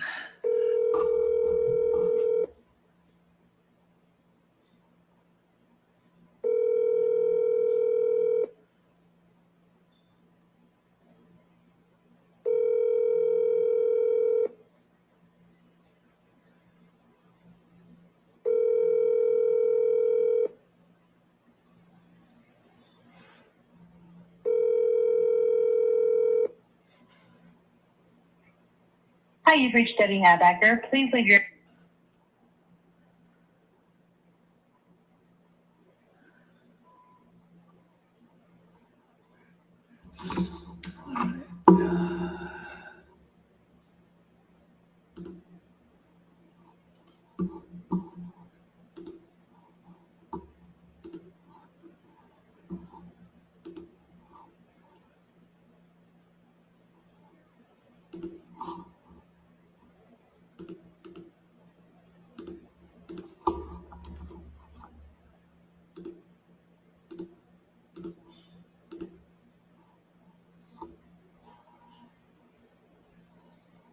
All right, let's see. Let's get going here.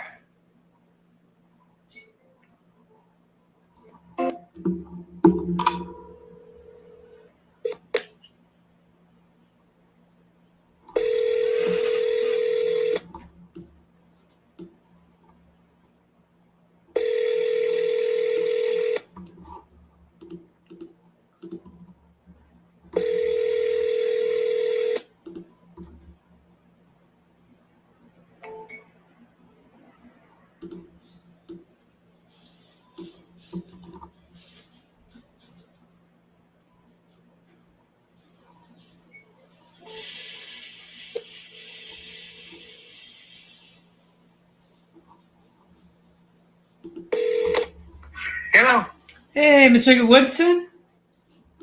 Yeah. Hey, Winston. Good afternoon. My name is Caesar. Calling about your property on C Avenue. Yeah, you might have spoken with one of my guys, or maybe even filled out a form online. But I just want to see if you're still looking to sell this property. Yeah. Oh, wonderful! I'm glad I called. Yeah, I'll sell it. I've just got too many. I'm gonna start getting rid of a bunch. Ah. And so this be my first one. Got it. Okay. Have them to drive by and give me a call, look at it. I mean, I'm definitely going to do that. I'm not buying sight unseen. That being said, I don't really want to waste time unless we agree on a price first. You know what I mean? I don't want to waste your time either. If you don't mind me asking, I just maybe need 5 minutes of your time just to get a kind of general feel of the situation and the property. How much are you looking to get for this one? Well, it should be worth about 90. 90, okay. So hit a rent for about $1,200 to $1,200 a month. It's 2-bedroom. It's got like 3 rooms upstairs, and then it's got a full basement with a bedroom down there. How many bedrooms did you say it was? 2-bedroom. 2-bedroom, okay. It's got a bedroom in the basement and one upstairs. Okay. And I've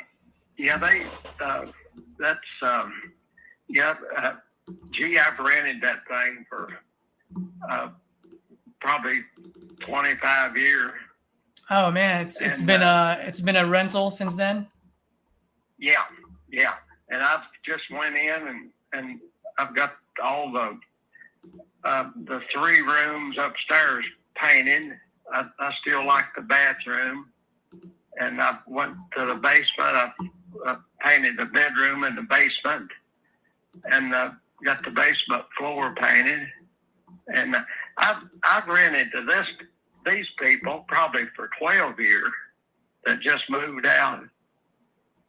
And so all mine, I try to keep the rent pretty reasonable, and they just stay there. Got it. So how much are you looking to get for this one again? Well, I'd probably take 80 for it. And you can't hardly buy nothing anymore for that. You can't even hardly get a car. Yeah, and how long have you owned this for now, you said? Gee, you'd have to look on that website. I've probably had it for 25 years. 25 years. And when was the last time you did any type of updating? No, just this.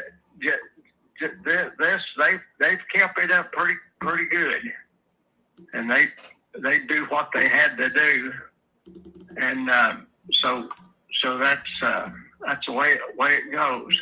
Got it. I saw one down on other day, a little bitty bundle loan for 70 here about a month ago. Uh-huh. I've got about 8 of them, and I'm just getting too old to fool with them. I was gonna say, sounds like you got a pretty good mailbox money coming in every month. I mean, what got you looking to sell?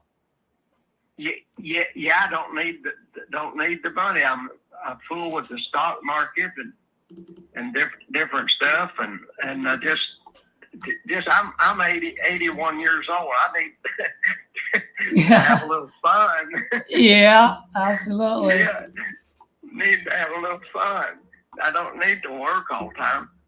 Yeah. But them rentals, you don't have to do too much to them. I had to go to New Miami the other day and put deadbolt on. Mm-hmm. That's the first time I've been up there in years to do anything. They keep you keep your rent pretty reasonable, and they'll stay there, and they'll do whatever needs to be done. Got it. And they you know, they'll just sit there and pay for themselves. Yeah. Well, let me ask you, Winston. I mean, well, actually, I forgot to ask you. Is it currently vacant, or are you still renting it out? No, it's vacant. Okay, It's and vacant right now. That's why. how long has it been vacant for? About since the first of the month. Oh, okay. And have you seen the place since the tenants left? Please say it again. Have you seen the place since the tenants left? Yeah, I've went in it. That's what I said. I've painted all the upstairs. I've got the living room, middle room, and the kitchen painted. I've painted the bedroom downstairs. I've painted the basement floor, and yeah, I've been busy. I've been up there all this last week painting on it, and even today I've been doing stuff on it. Got it. Okay. Well, I mean, were you painting it because you're looking to sell it? I mean, not sell it, rent it out again, or are you looking to put it on the market, or what? No, just either one. If I can get a good renter, I'll rent it. But I don't need no more rentals. I've got them all over town. Yeah. And so I'm just thinking about cutting down and selling some of them. So right now, is this rent ready right now? Yeah, I've got to do a few more stuff. I went and bought a new toilet. That I couldn't clean it just right, so I got that. I got to put that in. Mm-hmm. And just odds and ends is all it needs. And painting a little. Painting outside a little bit. So if I were to buy this off of you, how much more do I need to sink into here before it's rent ready? Not very much. You'd have to. You could hit to make it really look good. Spray a coat of paint on it on the outside. You know that don't. You can spray. I can spray almost a house in one day. Mm-hmm. And on 4 gallon of paint. And yeah, you do it. You know how how it goes. That paint and make it look 100% better. Yeah. And it's got a gas furnace and a big gas water heater. The water heater's not that old, so you wouldn't have to fool with it for a long time. And I'll get the furnace looked at before winter, and so boy, I tell you they aggravate you to death. These renters wanting to rent here in town. Mm-hmm. And uptown, that Anthony Wayne, I think it's got about 60 apartments. They're wanting about $1,300 a month for them places. That beats anything I've ever seen in my life. Yeah. And they're getting it. It's on account of that sports Spooky Nook. Mm-hmm. I think that's what's making things boom around here. And they're renting them by the week, by the month, and different stuff. Yeah. And, is your house the one with a star in the front? please? I didn't hear you. No, I said, is your house the one with a brick porch on it? Yeah. That's it, right? Yeah, I own the one beside of it too. You do? Which one? Yeah.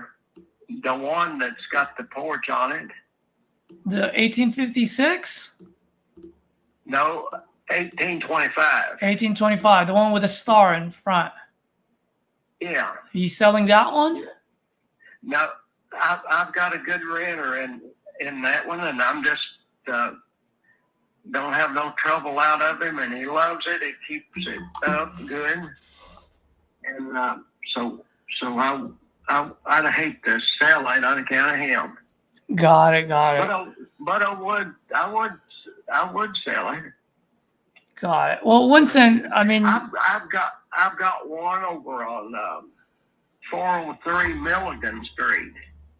Now it's 2 big bedrooms upstairs, and it's got 1 big bedroom downstairs, and it's got a family room, and it's got a middle room, and then it's got the kitchen, and it's got a garage. And they're wanting $40,000 or $140,000 for the house next door. On 403 Milligan Street, the house next door, they got it real estate. Somebody's got it listed for $140,000. yeah. Is this the one on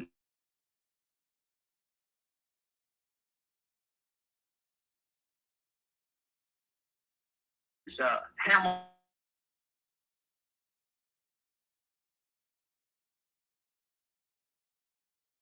Oh, Milligan. Okay, I got you. Okay, give me. Milligan, Millika,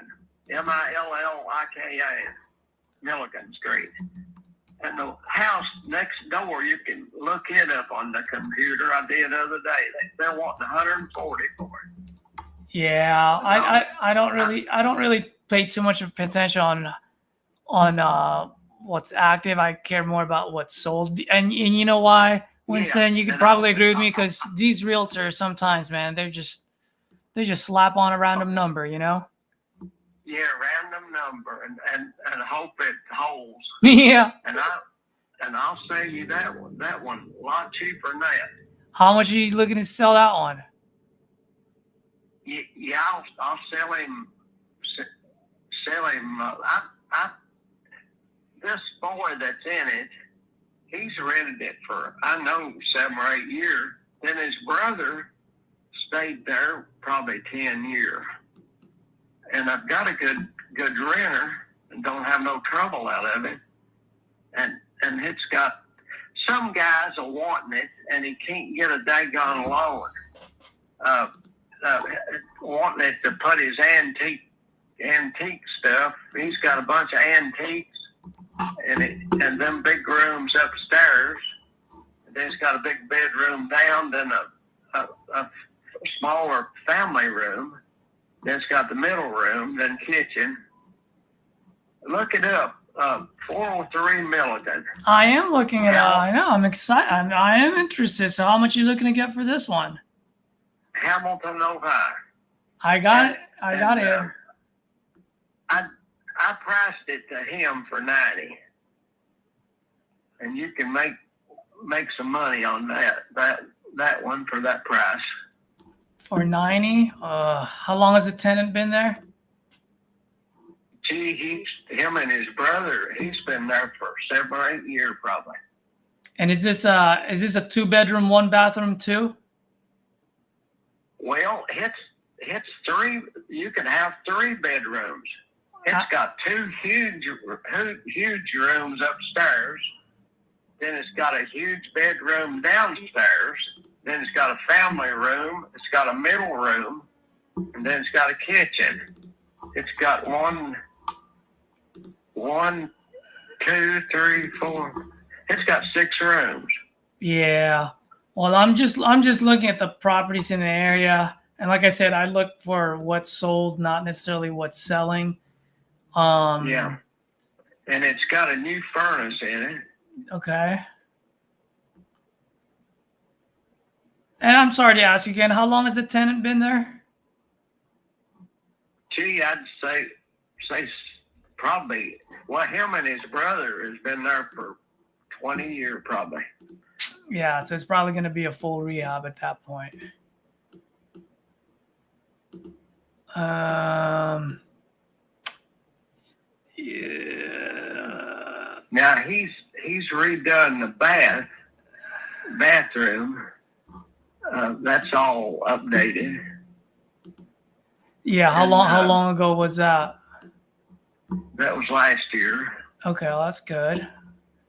So he just wanted to go ahead and do that, put a new floor down, and put that plank floor snap flooring down. Yeah. That stuff looks good and it's not too expensive. Yeah. Let's see. Man, this lady is crazy. This lady's selling the property as is at 154. Wow. Well, that one's going to stay on the market for a long time. How much does they want? 154, and it looks like a shit box. Ain't that a sight? Yeah. Well, that lady should get fired. Let's see here. I mean, there's one that's really good shape for 175, 120, 120 days. Yeah. So Winston, for that Milliken Street, I like you. So I don't want to waste your time on that one, because if I were to buy that, I'd probably need that in the 40s. Huh. Yeah, because go ahead. Yeah, now it's got a new roof on it. I can get that guy. That guy offered me 70 for it. You should. You should take take it. You should take it. I'd never pay you 70 for it. Not that I'm saying it's not worth 70. I'm not saying that. Okay. But what I'm saying is, with that house in that neighborhood, the top dollar I can get for it after I fix it would be about 120, 130. Now your guy's been living there for 20 years. I mean, for me, that's going to be a full rehab. It's not a gut, but it's going to be full, because I'm going to make it look 2025. And that's going to cost me a good chunk of money, at least 30, 40,000, just to get it caught up to date. So, gee, it wouldn't cost you that much. Well, I know, but the only thing though is, once I write you the check, you're off to the sunset. I can't knock on your door for a refund if it costs me that much. No, that's for sure. Yeah. So I got to give myself a little bit of cushion, you know. Yeah, you do. Yeah. That's why we like cushion. That's right. That's right. But if you want this closed quick, I mean, I will close quick on this. But like I said, I will need this to be in the 40s. Oh, geez, no. I'd give it to somebody for it to take that. Well, he'd buy it. The one brother got married and bought another house, and then this brother, I doubt if he could get a loan on it. Yeah. But he keeps it up, and it's got a garage on it, and a big yard where you can keep a dog or whatever. Well, let me ask you. I mean, if I understand 40 is way too low for you, and 90 is just definitely way too high. There's no meat on the bone for me at 90. I mean, how close can you get to my number? I can't. There ain't no need of talking about it. I can sell it tomorrow to somebody. Right around 90. Yeah. All right. Well, if that's the case, then you go sell it to that person, because that ain't gonna be me. Okay. Let's go back to the C Avenue. Okay. Do you have any room at all with C Avenue? Yeah. How much did you offer me? Well, I haven't yet. It's just I'm looking at the properties in the area, and there are some not ready move in, but I'm talking about fully rehab plays that are selling for 90. And so if I were to buy that off you for 90 or even 80, I'm pretty much paying market rate, right? And so, I mean, I see you've got quite a bit of properties here, and you mentioned that earlier. I'm sure you didn't get to where you are by buying properties at market price. You know what I mean? I'm gonna need a little bit of discount here. Granted, I know you've already fixed a lot of the stuff, but I still gotta get that thing caught up to date. I mean, I guess my question to you is, I mean, what's your ultimate goal? I mean, do you want to keep keeping these rentals, or do you just want to put some money in your pocket and enjoy life? Yeah, I'm just going to start selling some. Yeah, I mean, are you looking? I mean, do you want to sell them at market rate? Because if that's the case, maybe you might want to be, you might want to talk to realtors instead of other investors. Yeah. You've got to make money. If I buy one, I've got to make a little money. Exactly. But I'll tell you, the things are rolling right now. I'll tell you what I done. This I bought 2 houses was on this 5 acres, and I bought that for 50-some thousand, 57. So my daughter wanted it, and I bet you that they could get 200,000 out of it right now. And that lot beside, my cousin sold that she wanted to sell it to me for 45. And my daughter said, "Dad, let us have that." I said, "Okay." She sold that other day for 130. Stuff's going up too fast. Well, it's fast. It scares you sometimes, Sounds like you raised a great daughter there. But for the C Avenue, just looking at what's selling in the market, in order for me to have any meat on the bone, I'm gonna have to be like in the 50s for this one. Yeah, I couldn't do that. I couldn't do 50s, and couldn't do 50s. How much could you come up from 50s? Gee, you can't hardly get. If you've been looking at the prices, what they're wanting for some of these places, it's side. And you get $1,000 a month for them. Yeah, it's just here's the thing, Winston. When I buy rentals, I just really look at 2 things.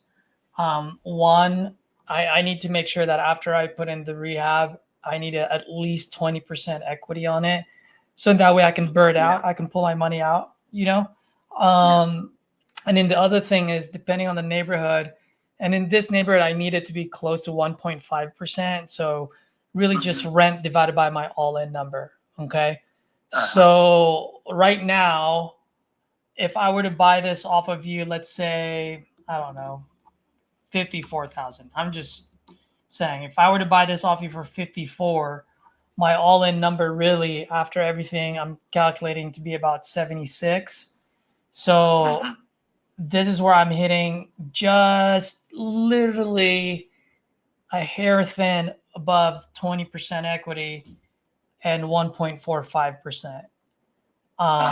So for me, in order for this to work, now the good news is I can close pretty quick. I can close on this anywhere from 14 to 30 days. And the reason why I say 14 to 30 is because it really just depends on title. I can close as soon as title clears. I will buy the property as is. I'll even take it with a tenant. But this one is vacant, you said, right? Yeah, it's not got tenant. Yeah. So it's vacant. I'll buy it as is. I'll pay all the closing costs, no realtor fees. I mean, the only thing you would be responsible for any any back taxes, if you have any prorated taxes and utilities, and that's No, it. I've not got no utilities or taxes, and I've just had my utilities in my name Yeah. since first of the month. Yeah. So I would. And, I'm sorry. Go ahead. And well, see what you can do, and give me a call back. I'm telling you right now what I can do. I can do 54 on this. I can. Gee, I can. I've got it in shape to rent right now. I can get about 9,000 to 1,000 out of it a month. Yeah. Do you ever rent any? But you turn them over, don't you? Well, I turn them over, but I also rent. But here's the thing, though, and maybe this is something that you might be missing. Right now, you own it outright, right? You don't owe anything on there. You own it outright. So yeah. Yeah, I don't know penny on it. That's right. So with how much you're getting per rent, you're cash flowing. The thing is, when I buy it off of you, I have a cost of capital. I have everything that I got to do, right? Whether I will pay cash on it. That being said, as soon as I finish what you started, I'm gonna go get it appraised, and I'm gonna take out a mortgage on it. And so because of that, then now all of a sudden the cash flow that you're seeing, I'm not seeing, right? Because you own it outright and I won't. So so that's the reason. That's the reason why I am lower than. You know what I mean? Yeah. Yeah. Yeah. I see what you mean. Think about it and give me a call back. And if I don't answer, just leave me a message. I will absolutely. And I'm pretty good at what I do, and I've been doing this for quite some time, and I do have a lot of partners out in Hamilton, and I'm just looking at sniffing the air on what the market is doing over there. I mean, anywhere in your neighborhood of 80, 90, it's upside down. Even if I were to flip it, I'm upside down on it. Now things are moving. This little house that I bought on 25 Wyman, I bought it at a sheriff sale, and so I gave 30-some thousand for it, and I sold it on land contract for about 10 years, and they didn't pay me, and I got it back. And so I went in and painted the inside, and I thought I was getting a good price out of it. I priced it for $79.9. Damn, and these people bought it. The other day, it sold for $150,000, and that was a three-bedroom on a slab over there at 25 Wyman. And that thing doubled in these few years. I could not believe that. Yeah. And I can remember when you could buy them brand new. They was just building them for about $20,000. Back when. That's been a while ago. But things is rolling. It's hard to keep up, isn't it? Yeah, you're right, and that's the thing, right? I mean, you've been investing for many years. That's the risk that I'm going to take, because you're absolutely right. It can go up that much, but you know what? Depending on what Trump does, it can go the other way too. You know? Yeah. And once again, you're off to the sunset, and I'm the one, with my what in my hands. So. Yeah. You know a good way for you. I've owned about close to 30 of them, and I'd get most of mine at sheriff sale, and so that's how I bought most of these. I didn't buy them off of nobody. Just sheriff, the sheriff would he'd say, Weston, get the hell out of here. Yeah. Come and pay me at the end of the month. Yeah. And I wouldn't even have to put a deposit down. Well, Winston, let me ask you a quick question. I mean, I came up $4,000 from my original offer. I mean, what's your bottom line? If you wanted it, I'd probably take 65 or 70.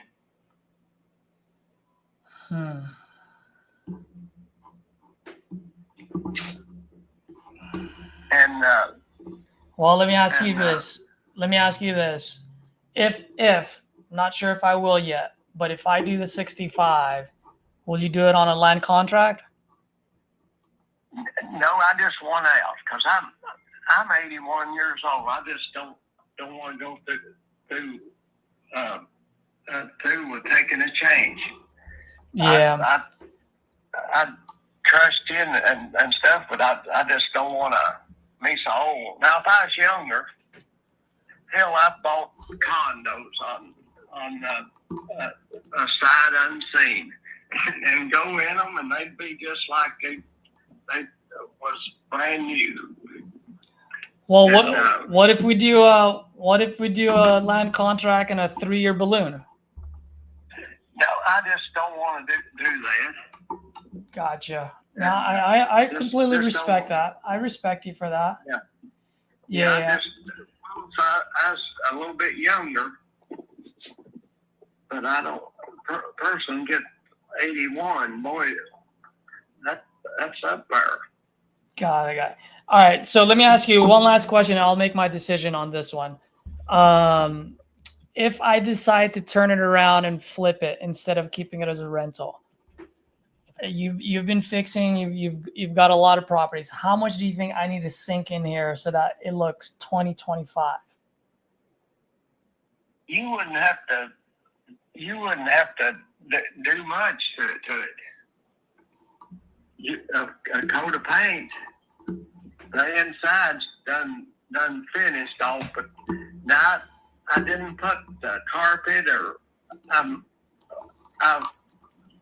here's what I thought. Whatever the people wanted, I'd put the plank floor, the step-in floor, or carpet. And that's why I usually just go ahead and put carpet. But anymore, people don't like that. And I know that just like that house next door, I've got plank floor and some of it. And boy, I tell you, they love it. And it's about as cheap as carpet. You can get it for on sale for about $2 a square. Yeah. $2 a foot. Winston, how's this?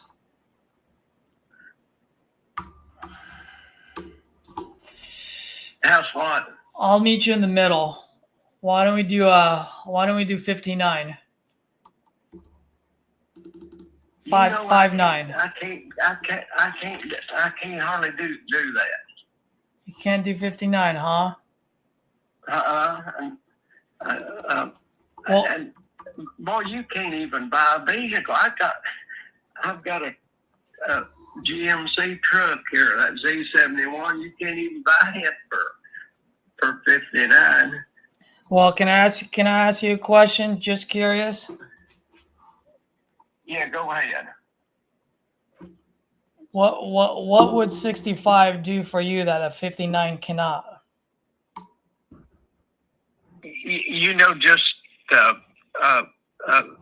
Just getting a fair price. Yeah, and I understand that because I do have mine as well, and I want to get a fair price. And just to let you know, if I get lucky and you do sell it to me at 59, I'm not saying you will, but if you do, I just want you to know at 5.9, okay. I'm at literally 1.45% on my rent rate and just 23% on my equity. That is squeezing in as much as I can based on the way you describe the property. So, Oh, you know, I okay. just want you to understand that I'm not trying to pull a fast one on you. I'm not trying to hit a home run. Okay, so Go ahead.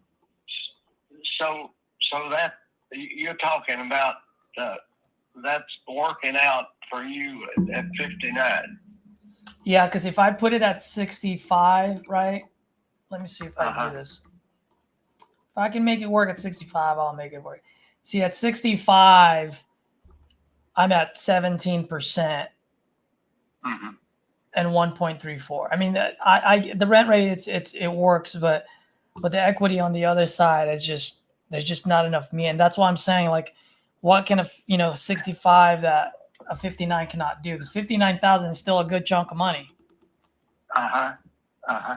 Yeah, that's a good. It used to be used to be an awful big chunk of money, but anymore it's not too much.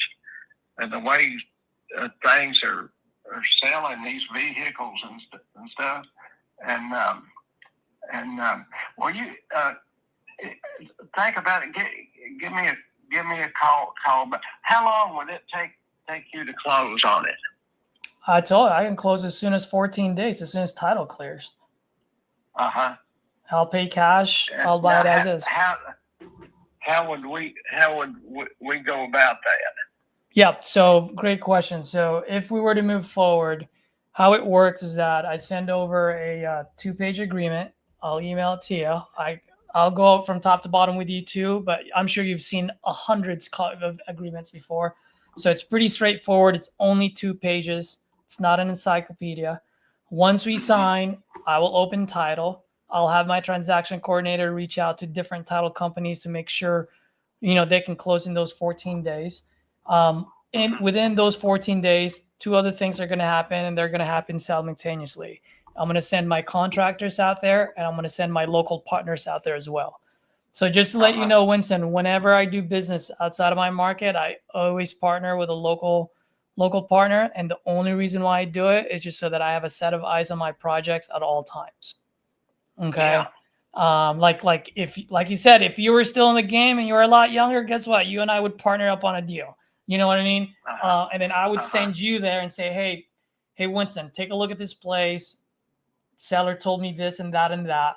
Does it check out? If it checks out, we're good at that number. If it doesn't, if we walk in there, half the roof is gone, foundation is cracked, then obviously I'm gonna have to come back and have a discussion with you. You know what I mean? But as long as everything we discuss checks out, we should be good at that number.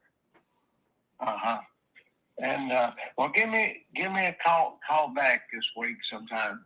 Well, I'll make it easier for you, and because I'm not here to. I don't want to pressure anyone to doing anything, and there's always other houses to buy. Why don't I do this, Winston? Why don't I email you the agreement, so in that way, as you go through your weekend or early this week, you can at least have something to read over. If it's something you want to move forward, you go ahead and sign, and if you don't, you don't, and that's okay. Like I said, there's other houses to buy in Hamilton. Does that sound fair? How does it?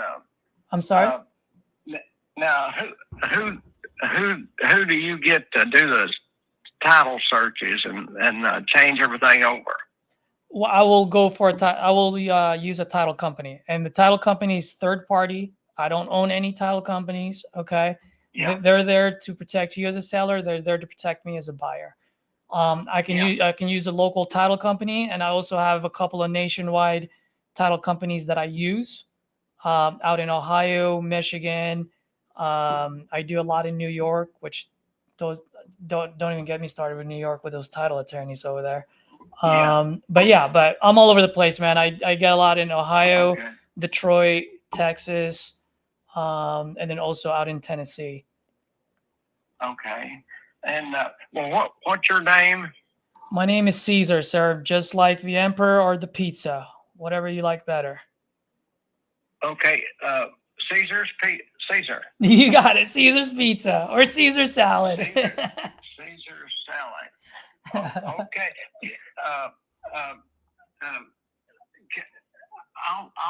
I'll think about it and give me a call back. Yeah. What do you have an email address? Maybe I can email you the agreement so at least you have something to think about while I think about it too.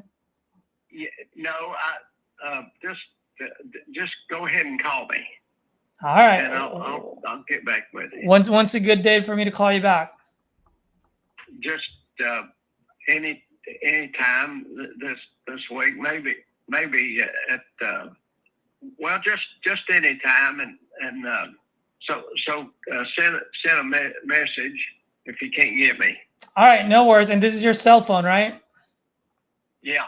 Mr. Winston, it was a pleasure speaking with you. You have a wonderful weekend, and I'll talk to you probably Monday or Tuesday. Okie dokie. Okay. You take it easy. You too, sir. Okay, bye. Bye Okay, now. Bye. The takeaway close. The takeaway close. He was a toughie. Yeah. He was a toughie. It is in Hamilton, so it's really it's a tight one, dude. Toughie. Well, this is how it's gonna look if we were to do it. I don't like it because I have no room. See it? Mm-hmm. I don't like that at all. That's why I wanted it to be at 50. I wanted to be at 50 because I was gonna market it at. I was gonna display it at 64. You know? Yeah. 50, market at 64. They come back to me at 59. Yeah. That's a tough one. Yeah, but good job. Just while you think about it, I'll think about it too. Yeah. He started at 90, bro. Dang. He started at 90, and then, like Tony said, within a few minutes, he went down to 80. And then now he's thinking about it at 59. Dang. He wants to sell it. He's going. I bet you he signs that contract for 59. I think so too.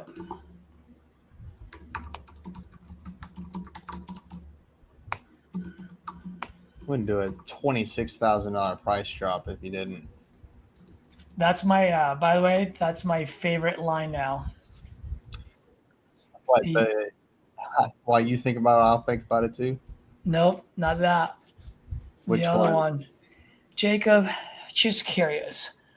What can 65 do that 59 cannot? Yeah.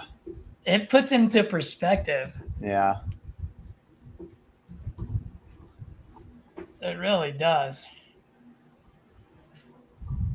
Yeah, that's the third or fourth time I've heard you say it today, and it's like I need to start using it. I need to steal it. It hits, you know what I mean? Yeah. Well, yeah, shit. Just even me hearing it, you know? It's like, Yeah. oh, damn. It hits. Or another way, which I haven't said today, is I always go, hey, look, I understand it's not a deal. We're not going to do anything here. I get it. Guards down, right? Nope. Just curious. If I get lucky and you come back to me, I don't know, 30, 60, 90 days from today, and you decide to agree on that 59, just curious, what would that 59 do for you 90 days from today? And then what does it do? It helps them visualize. Mm-hmm. Future state. So then now, once they do that, then now you can go back to what we've been learning, Jacob, which is, well, what's riskier to you? Yep. Getting that, not 59, I'm going to repeat everything he just said today, or have happen 90 days from today. We can take a gamble that the market, it's still the way it is. What if it's worse? Now I can't offer you the same amount. Boom. Pushing You know? What's it called? What's the word I'm looking for here? Stress of now. Do it now. Sign now. Yeah.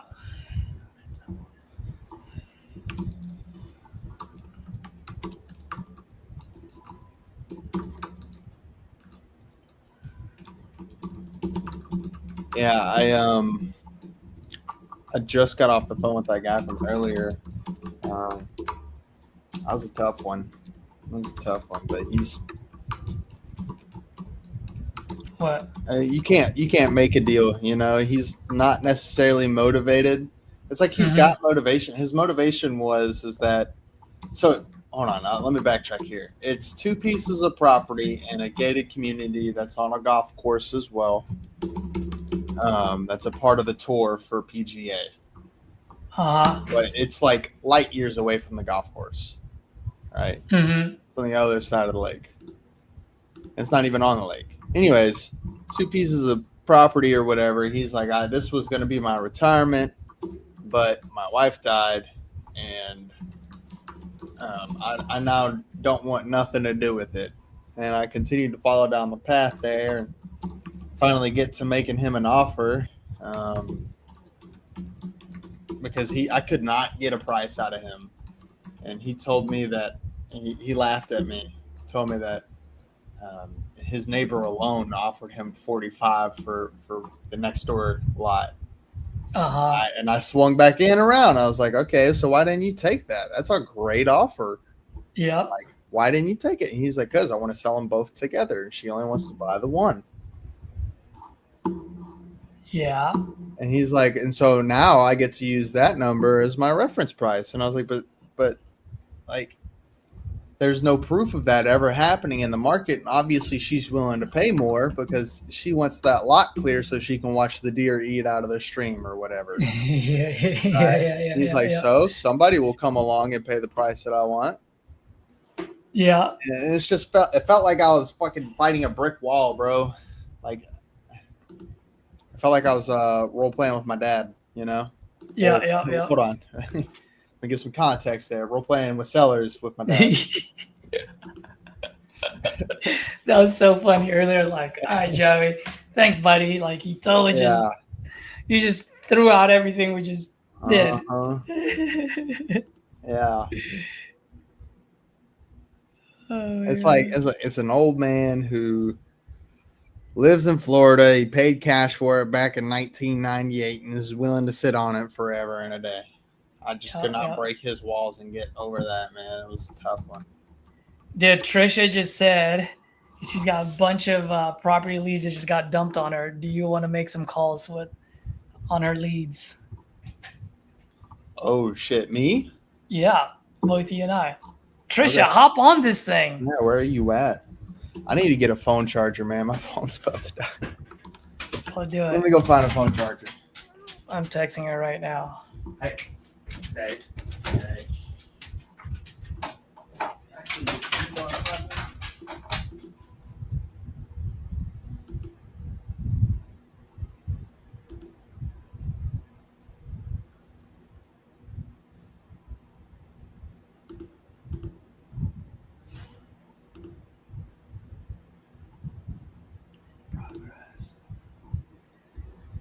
No, this one offer made. Tony the Wolverine, how you been, bro? I haven't seen you in a while, man.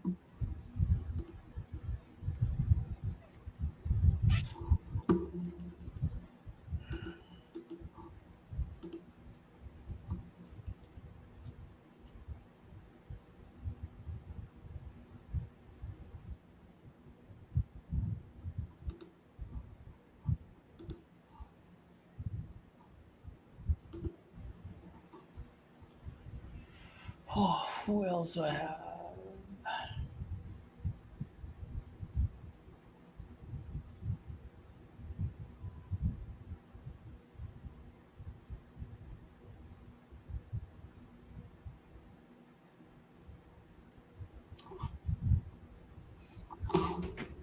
You know what, I'm gonna reward Tim with some new leads.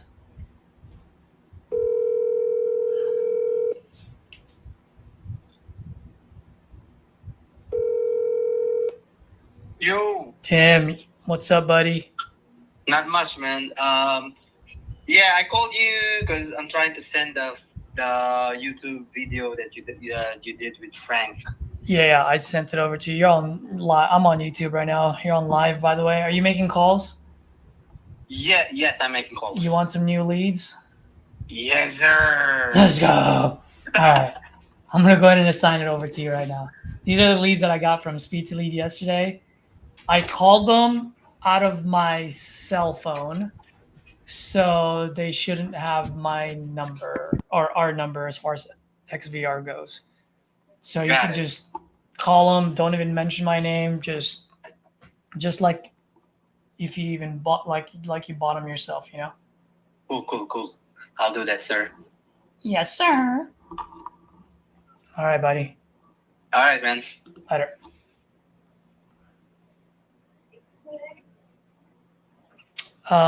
Rita, do I have any cold callers? Nope. I do not. Just buying all PPLs.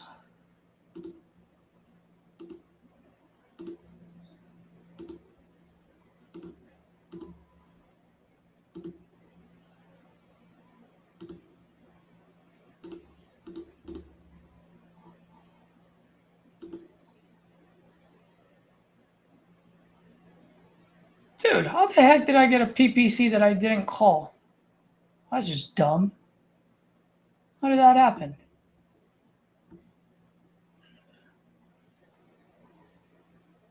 What?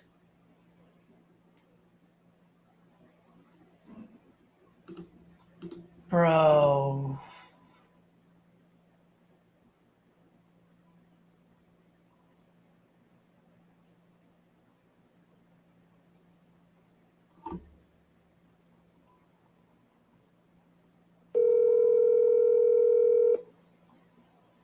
Yo.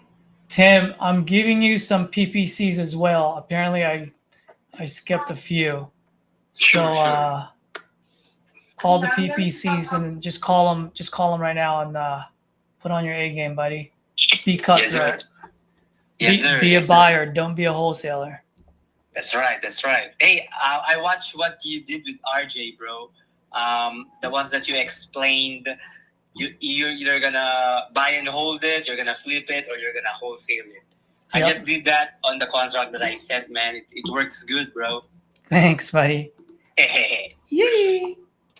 All right, brother. Yeah, I'll call them right now. All right, man. Later. Cool.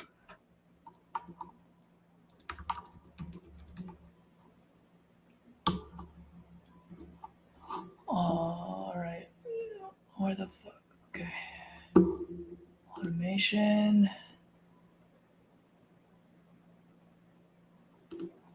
Tim assigns.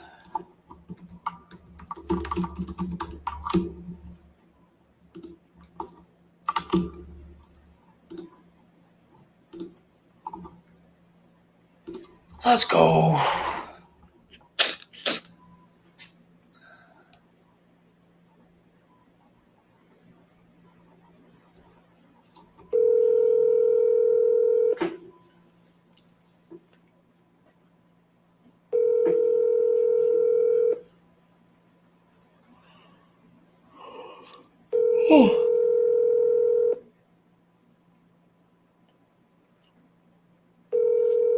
It's funny how I always say Saturday power hour and I'm always like on here for like 4 hours.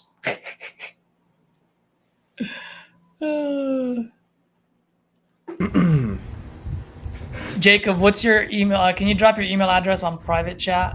I'm going to have Trisha send you the...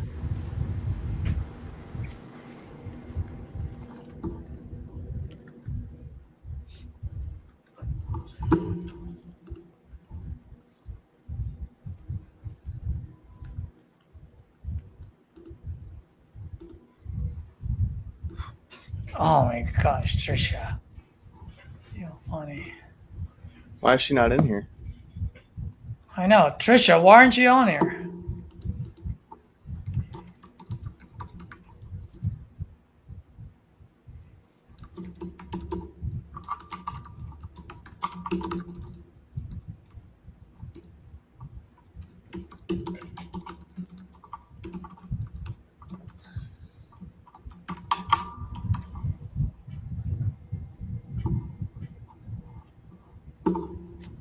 All right, I'm going to send you the... I'm gonna send you the thing too. What you just sent me.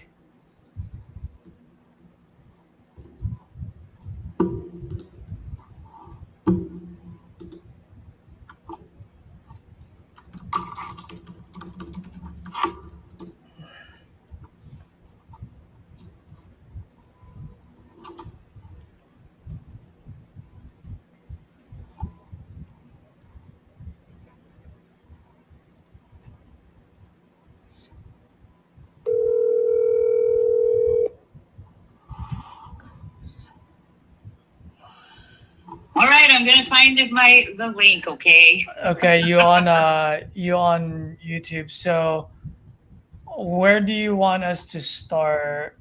So you Let's give see. us I hold have on talked to 1, 2, 3, 4, 5, 6, 7, 8. So there's total of 9, right? Yes, I have talked to Orange City, Stone Mountain, and Monroe, Louisiana. Orange City, Stone Mountain, So and 2, Monroe. 3. Yes, And but I Monroe. would love somebody to hammer Orange City again because she's firm at 240, and I'm like, I need it in the hundreds. But All right, so we just called pretty much all of them again. yeah, that's where we're at. Just call them all. Because I have half an hour. Like I said, I have half an hour. I have a quick question for you. That Knoxville deal that you did, do you remember what it closed at? The With your Knoxville? contract price to seller? Yeah, I'll tell you right now. Give me a sec.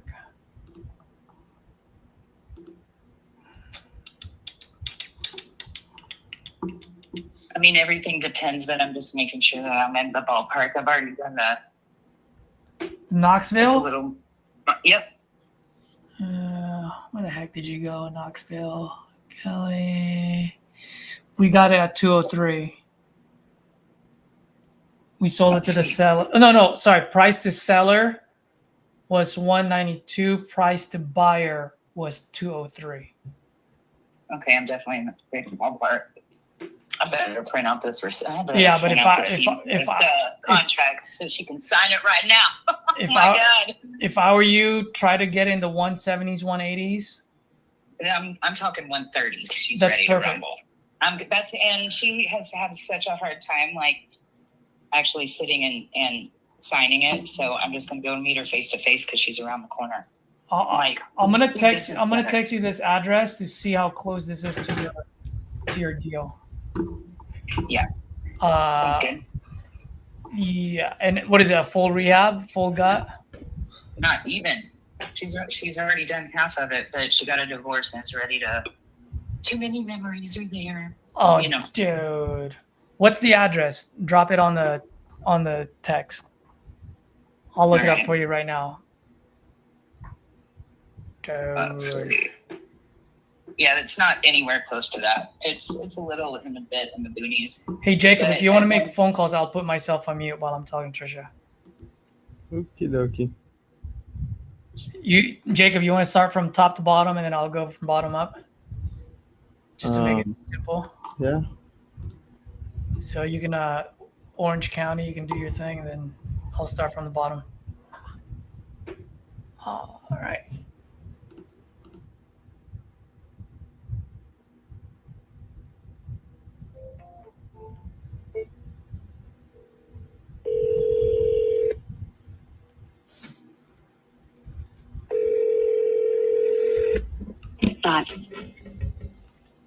Hello?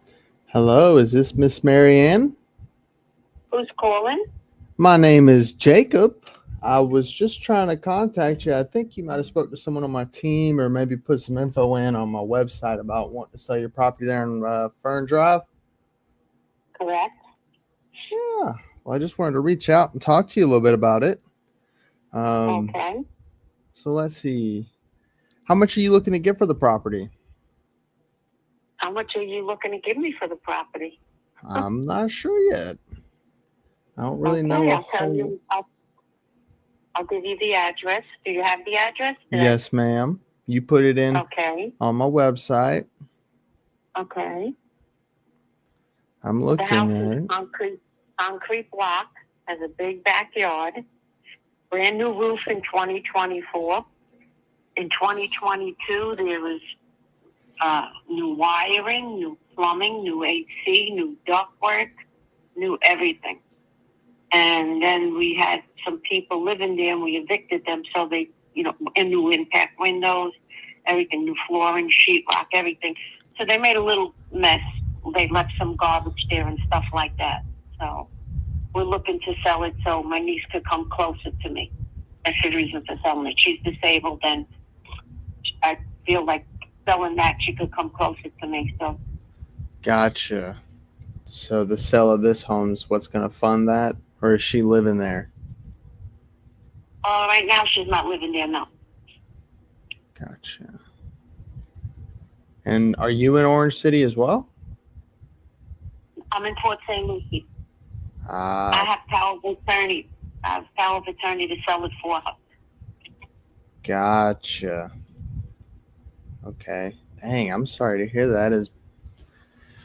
Oh, thank you. All right. Things happen.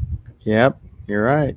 So I have a lot of investors calling me, and now that I have the power of attorney, they want to see the inside. I gave them some pictures showing that the people, when they evicted, they just did a little, not damage, like they left garbage there, and they broke one impact window, and they left garbage in the back. I mean, it's cosmetic. Got a concrete block house with everything brand new inside, which would mean electric, plumbing. So it's an investor, and they want to rent it out. All they have is cosmetic, maybe paint or whatever. Okay. I I gotcha. And, just out of curiosity, how is the sale of this property going to help get your niece over to you? Say that again? I said, how is the sale of this property going to help get, I'm assuming it's Miss Polizzi, right? Correct. That's my niece. And I guess I'm just curious, like, how is the sale of this property going to help get her over closer to you? Once her house is sold, she's going to be living with me, close to me. But I'm selling. She has no mortgage or anything. She just has back taxes and a $4,000 mortgage for the person that lives next to her, evicted the people that were in there. Gotcha. I can send you pictures if you like. I can see some pictures of the one on 151. Now, are you saying that? Those are old pictures from when she purchased the house. Oh, is it? And it's all concrete block, the brand new roof. Everything is basically cosmetic now. The one, like I said, the one window, throwing the junk out that's left there. Okay.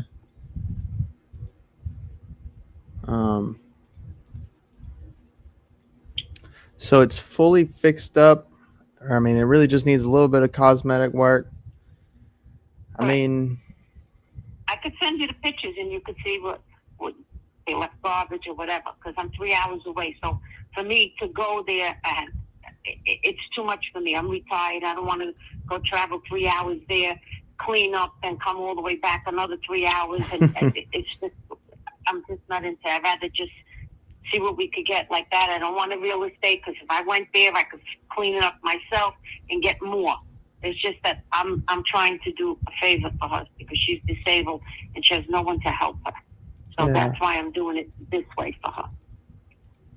Absolutely. Okay. You want me to send you the pictures so at least you can see what we're talking about?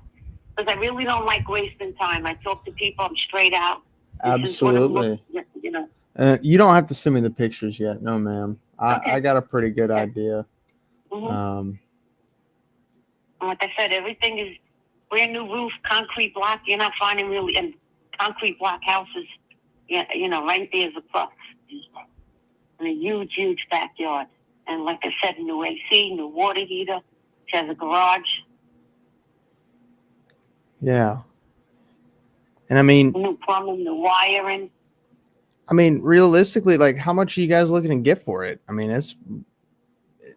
Well, you're the investor. look at it and tell me what your offer is. And if I like the offer, we'll talk. If I don't like the offer, then, I'll move on. Yeah. Well,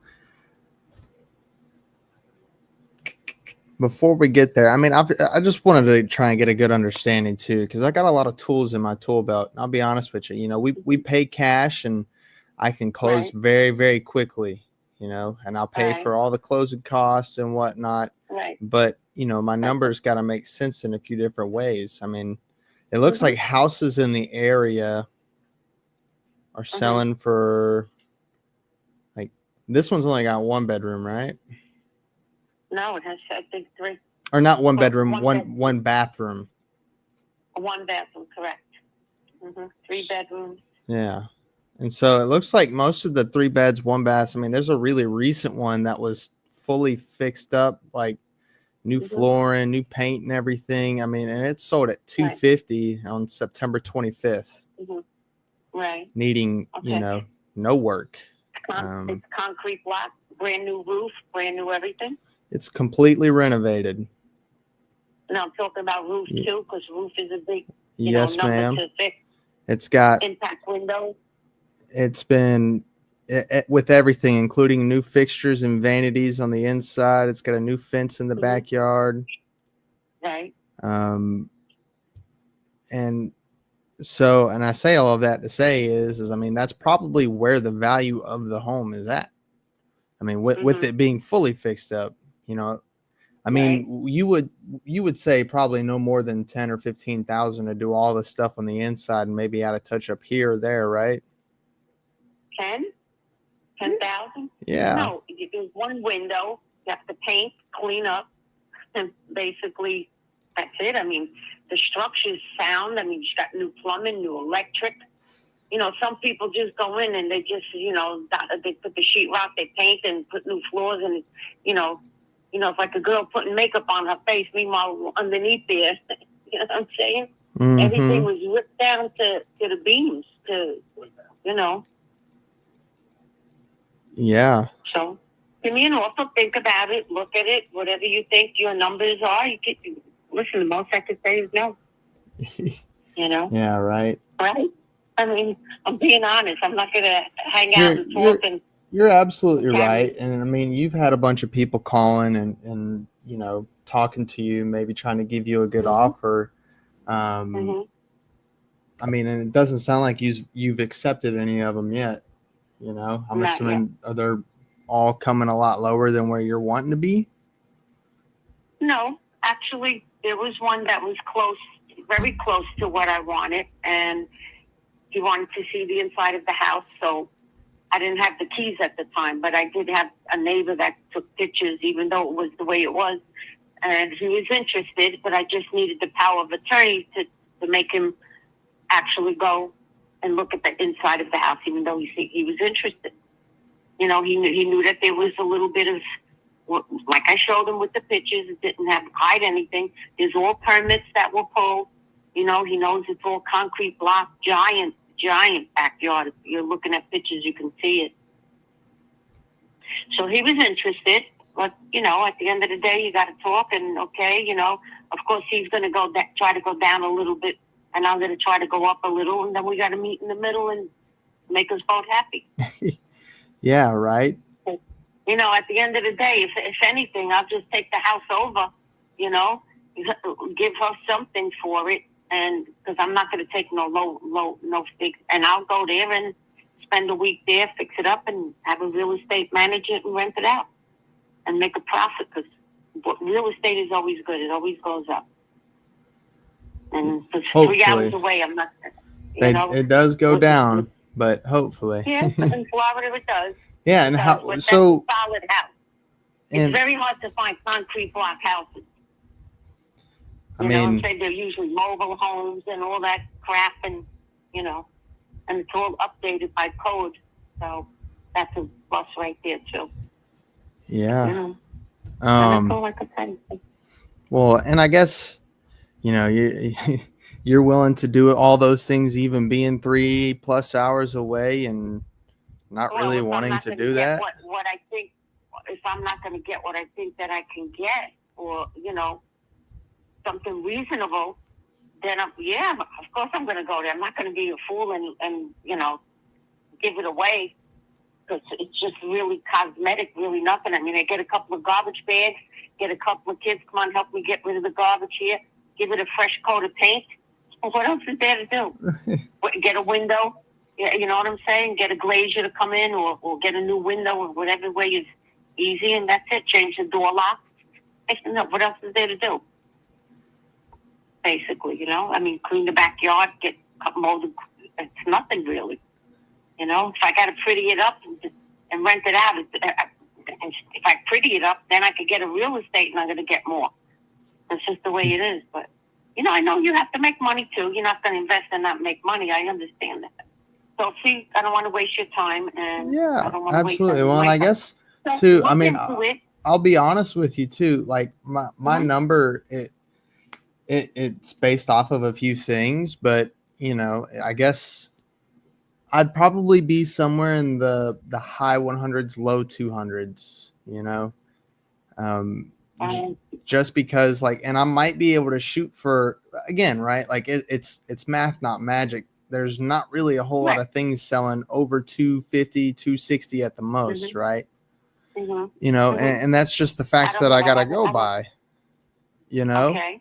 And so whenever we purchase property, we got to look at it in a couple of different ways. I want to, my number one goal is to help you, but also like, how am I going to, make money out of the situation as well? Money. Of course, you're an investor, just like the real estate. You can't get, I could put my house up for, say, $1 million. Doesn't mean I'm going to get it. Everybody always lowballs you or whatever. Well, I'm trying to get whatever I could get, and if I'm going to have to go and clean it up and paint, give it a paint job fast, and then I'll go from there. I'm not going to take anything underneath 200, that's for sure. Gotcha. Well, I mean, mean, investors, what do? You rent it out. You don't just turn it over, right? Well, so we do a little bit of, that's how you make the money? Yeah, we do a little bit of a lot of things, right? We fix and flip, we buy and hold, we wholesale, we sub to, we do novate. I mean, I could go on and on, in that process, we're very flexible when it comes to situations. But it really just comes down to, your situation, the price, and what's going on with the property. Exactly. You have to make a profit. Right. Exactly. And in this situation with you guys having replaced so many things on the inside, I mean, I almost think that either this thing would need to go on the market or it'd be working best as a rental, and right. And well, that would be up to you as the investor. So I don't want to take up any more time. Okay. Well, think about it. You said you wouldn't go. Well, I just want to clarify something real quick. You said you wouldn't go under 200. I mean, definitely not. Is 200 flat something that's still in the work? A little bit more than 2. A little bit more than 2. Like 215, 220. That's the lowest I would go for. Not for me to go there and, I know I can get more once I fix it. Listen, I do my own work. I do wainscot and I do electric. Well, I don't have to do electric there. Well, and my uncles were in construction. I'm older now, but I can do stuff to make it look pretty. Granite. You get a piece of granite. It's a small kitchen. You can get scrap granite. Wow, granite. Do a backsplash. Now you're prettying it up. I could do the wainscoting, the moldings, chair rail. It's you know what I'm saying. You're an investor, so you know what I'm talking about. Yeah. Well, and I guess you know that you can do all of those things, but you really don't want to. You'd rather just sell it as is and help get her close to you, right? And then I guess just out of curiosity, let me ask you this: like, what's the 215 going to do for you that the 200 can't? Well, 15 in her pocket is better than in your pocket. You know what I'm saying? So it's about getting her as much money as possible. Correct. Okay. I see now. And you said because she has to pay, like I said, she has back taxes. She has to pay the $4,000 for the person that got evicted. It was a neighbor that did her something, and it was like $4,000 to evict. So she has that, and then she has the back taxes, like I think two and change, 2,000 something. That's all the taxes were. So that's another thing. So How much does she owe him back taxes? Well, she has 500 and change, and then 2,100. So it's really. So she realistically, she's a little over $6,000 with debts right now on the property. I would say, yeah, 6,000 to 10,000. I would say, just to make it an even number, and that's it. That's why I'm looking for at least the 215. So then she'll come out with the 2. Because she is disabled, she's on a fixed income, so I'm trying to make her life a little bit better for her. I mean, you know what? And honestly, either way, you're an amazing human being, by the way, for doing what you're doing, whether we do business or not. And I understand that this can be tough, especially when it comes to family. Right. It is hard. And I mean, at the end of the day too, like I want to put it as much money in her pocket as well. So. Well, that I have to say I don't believe, because when it comes to money, listen, I'm straight. I say what I feel. Okay. Everybody's in it for money. I'm in it for, well, not that it's mine. She's in it for the money. You're in it for the money. If you can't make money, there's no deal. If I can't get what I want, there's no deal at the end of the day. So that's how I'm looking at it. So whatever we can do, if we can work it out, or if I got the other investors that's interested, it's a matter of who comes up to the closest what I want. Where did he come back at? I'm not going to tell you what he came at. You'd rather play the cat and mouse game? I mean, come on. No, I'm not playing cat and mouse. This is what I want. If I can't get it, well, I mean, like I said, he was over too. He was close to what I wanted, to be honest. But he was waiting, and he was patiently for over a month. And I said, I can't do anything unless I have the power of attorney. Okay? So now I have it in my possession. It's a dual power of attorney. I could do the finances for her. Like I said, she's capable, but she's disabled. Okay? So she can't drive.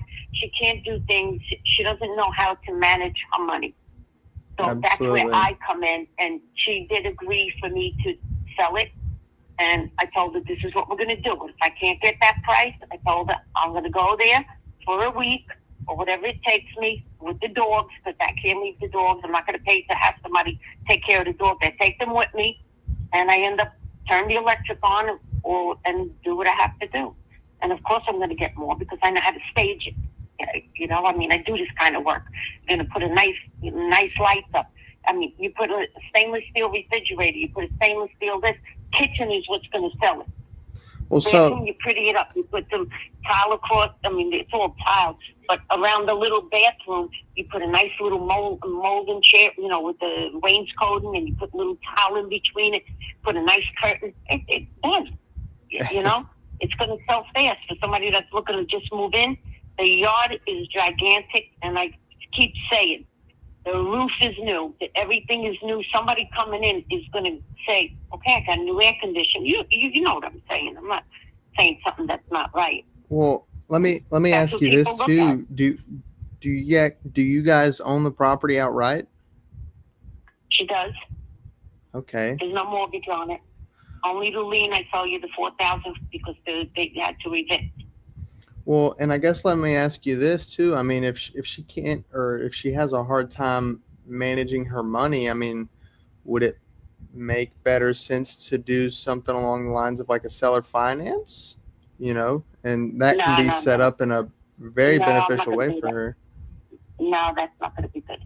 No, she already knows that I'm going to handle everything for her, and she's going to be good, for the rest of her life. She's disabled. She's up at 56, I think, or 59. Okay. Well, and I guess I just want to try and do what makes the most sense possible, for everybody's benefit. I mean, even in that sense, I mean, I could jump my price up and make payments out and give a generous down payment up front, and in that same process, I mean, she doesn't have to worry about taxes being taken out, No, that ain't gonna happen. No, that ain't gonna happen. Yeah, that ain't gonna happen. So. Yeah, and just So, that. listen, I don't want to hang up on you, okay? Because I don't want to be rude. But you know everything that's going on. Told you everything. Whatever price you think you could come up with, you can make money. And if I think it's fair, then we have a deal. I don't want no financing anything. With the money that she gets, I'm going to pay off the lien, pay off whatever the taxes are due, and that's it. And that's it. Okay. Okay? Absolutely. All right, so you have my phone number, or you can text me. I prefer texting better than calls, because I get the calls back and forth, and I'm getting crazy that half the time I'm not answering them now, because it's like I'm going through the same thing over and over and over. But I have to say, there's one person that was close to what I wanted, and he wanted the keys to go actually there. And now that I got the power of attorney, I can, go there and, hey, you want to make the deal? Okay, let's do it. Let it happen.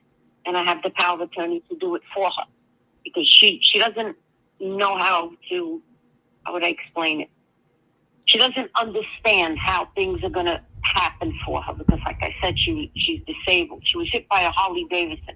She's like 4'5". So the person really didn't have anything. So she really is in a bad situation. So that's why I said, you have to come close to me. There's no way I can't go there and help her. And financially, I can only help her so much, because I have me and my husband, and I took her dog. So I have 2 dogs now. So it's a little bit harder for me, but my heart breaks for her. So Absolutely. I have to help her in a different way by come close to me. I can feed you a little bit more than what you have. I can give you things that I don't really need that I can give you. It's easy. I can't keep going to her. It's too much for me and my husband. So I said, the best thing is sell the house. She doesn't know how to manage the money. Let me ask you this. I mean, I want to try and make something happen here, right? I want to help and, get you guys closer. I don't want you to, because even if you don't get what you're looking for fully, you're going to spend your time and your money or hers or whatever, I mean, if 200 won't work and you're at 215, I mean, where can we meet in the middle that gets her as much as possible and still lets me hit my margin? Well, like I said, I want her to come out with 2 clean after her lien. I'm saying 6 to 10. It's probably 6 or 7,000. That's all. So why don't we do this? Why don't we do for the purchase price of 200 with a statement that says that we'll pay for the difference for what she owes in her back taxes and the mortgage. So whether that's 6 or 7, we'll get the title company to pull that difference. They'll find out exactly how much it is, and then we can. So why don't you do this? So why don't you find out how much everything is? As long as she comes, because I'm saying 6 or 7 and it's 9. I mean, I'm not going to end up paying that other 2 or 3, whatever it may come to. She has to come out with at least 200, even after everything is done, said and done. Well, so because don't forget. Go ahead. And I'm with you. I can't start that process until we move forward, because in order to pull title, to make sure title's free and clear and start that process, there has to be a purchase agreement that has to be submitted over to them. And basically what I'm saying is we can go ahead and start moving forward with the pretense of that being handled and taken care of. Like, we can just have the purchase price for the home at 200 and the special agreement for paying out the difference of that price, right? Like, even if it's 9 or 6 or whatever, and we'll find that out. And as soon as we pull that from the title company, we can just get back on the phone with you, let you know exactly what it is, and move forward from there. Look at the chat. I mean, would that work? So she would come out with 2. I mean, even, we could correct? and we can do up to 210, even if that, just. If you could do 210 and you pay whatever the lien is, like I'm telling you, it's 4,000, and then I know the back taxes are there. So I don't know the exact number. I know the 4 because I have the paper because I started researching because she has an alert on the property. I put the alert underneath my name for her. So in case somebody tried to do something, which nobody ever did. Yeah, you know, but when I seen the alert, she says, no, that's because we had to evict the people that were there. So why don't we do 200,000 plus back taxes plus liens, but no more than 9,000, because that's kind of like the ballpark. I mean, even if right, it's not going to be more than that, right? So we can just put that within like our special agreements. We can do she's guaranteed to walk away with 2,000. Okay. And then in the special agreements, 200,000. 200,000. I'm sorry, 200,000, and then we'll just put in the special agreement. We'll pay the back taxes, and we'll pay the liens, whatever that amount comes up to. Now, if it comes back, and it's like 14,000, I'm obviously we're gonna have to come back together and talk, right? But right. That's right. I have to ask you one question. Yes, ma'am. Because with the guy that was evicted the people, okay, it's $4,000. I saw that because I got the alert. Now, I'm going to be honest with you, okay? My niece is incarcerated for 3 years because she would let people come and stay with her, homeless, and they take a shower. She would feed them. She had a kind heart. She'd take animals in or whatever. And she ended up going to jail for this because there were people there that weren't supposed to be there, okay? So that's where the issue comes in. Now, when he took that $4,000 from her, I don't know what she signed. So if there's a lien for $4,000, that lien is for $4,000, correct? It can't be any more. Yeah, and I see it too. It's from Pablo. Correct? Yeah, that's right. Right, because I have all the information here. I could give you everything. I could give you, because he's looking it up, like I looked it up. I have all the information. I give you numbers, everything. But well, the eviction. Well, no. Yeah, I see it. The guy's name is Mark, or not Mark, Pablo, right? No, Pablo Maschek. Right, because I got the docket numbers, all the numbers. Well, that's what an eviction is. It's, because Jill told me she paid one time $5,000 for an eviction. So my thing is for the eviction, right? If he has a lien on it, because I had a question, I said, "What is this?" So right away I called her up. She said, "Oh, that's when they evicted the people to get them out because she couldn't get them out, and that's what they had to do." Okay, so he did that. So he put a lien on the house. I said, "What do you mean he put a lien on the house?" So now she explained it to me. No, the fourth. I said, "Well, how are you going to pay him if you're over there?" She says, "No, when I come out." So now, is that a true statement? Or when you put a lien on the house, what that means is the lien is $4,000. Now, there's no interest on that lien because you could see the date. You just put it on in July, I think it was 25. June. Oh, June. Okay. So he can't put interest on that, right? Because once the house is sold, then that's when he gets his $4,000. Am I correct, or am I not correct? He puts the interest on the monthly payment. He doesn't put the interest on the loan amount. Well, there is no monthly payments because he told her that when she comes out, if she doesn't pay it, then he takes over the house. It says so she can't be paying. Can't be paying him monthly payments. And I guess this is all stuff that we'd be able to find out through the process of pulling title. On my end, it shows the loan amount. It shows an interest rate of 6.8% for 360 months at $26 a month. And she owes about $3,990 left right now. That's what it says on my end. But again, we could find all of that out. Again. So she owes him. So say like we sold it today, she would have to pay $4,000 to him. Yep. Well, she wouldn't have to pay him. It would be $3,990 if that's what the actual balance is. It's a good guesstimate, is what it is on my end. Okay.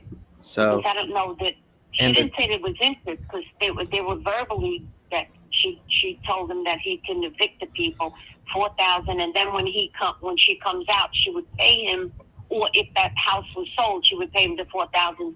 So that's what I'm saying. I'm not clear with that. So he can't charge any more than $4,000. No, correct? I mean that's what the total loan is for, right? Again, I guess the lien is for. Right. $4,000 that he laid. Okay, so there's no interest on that because that's not what you told me. There was no interest supposed to be on it. No. The lien is a lien, correct?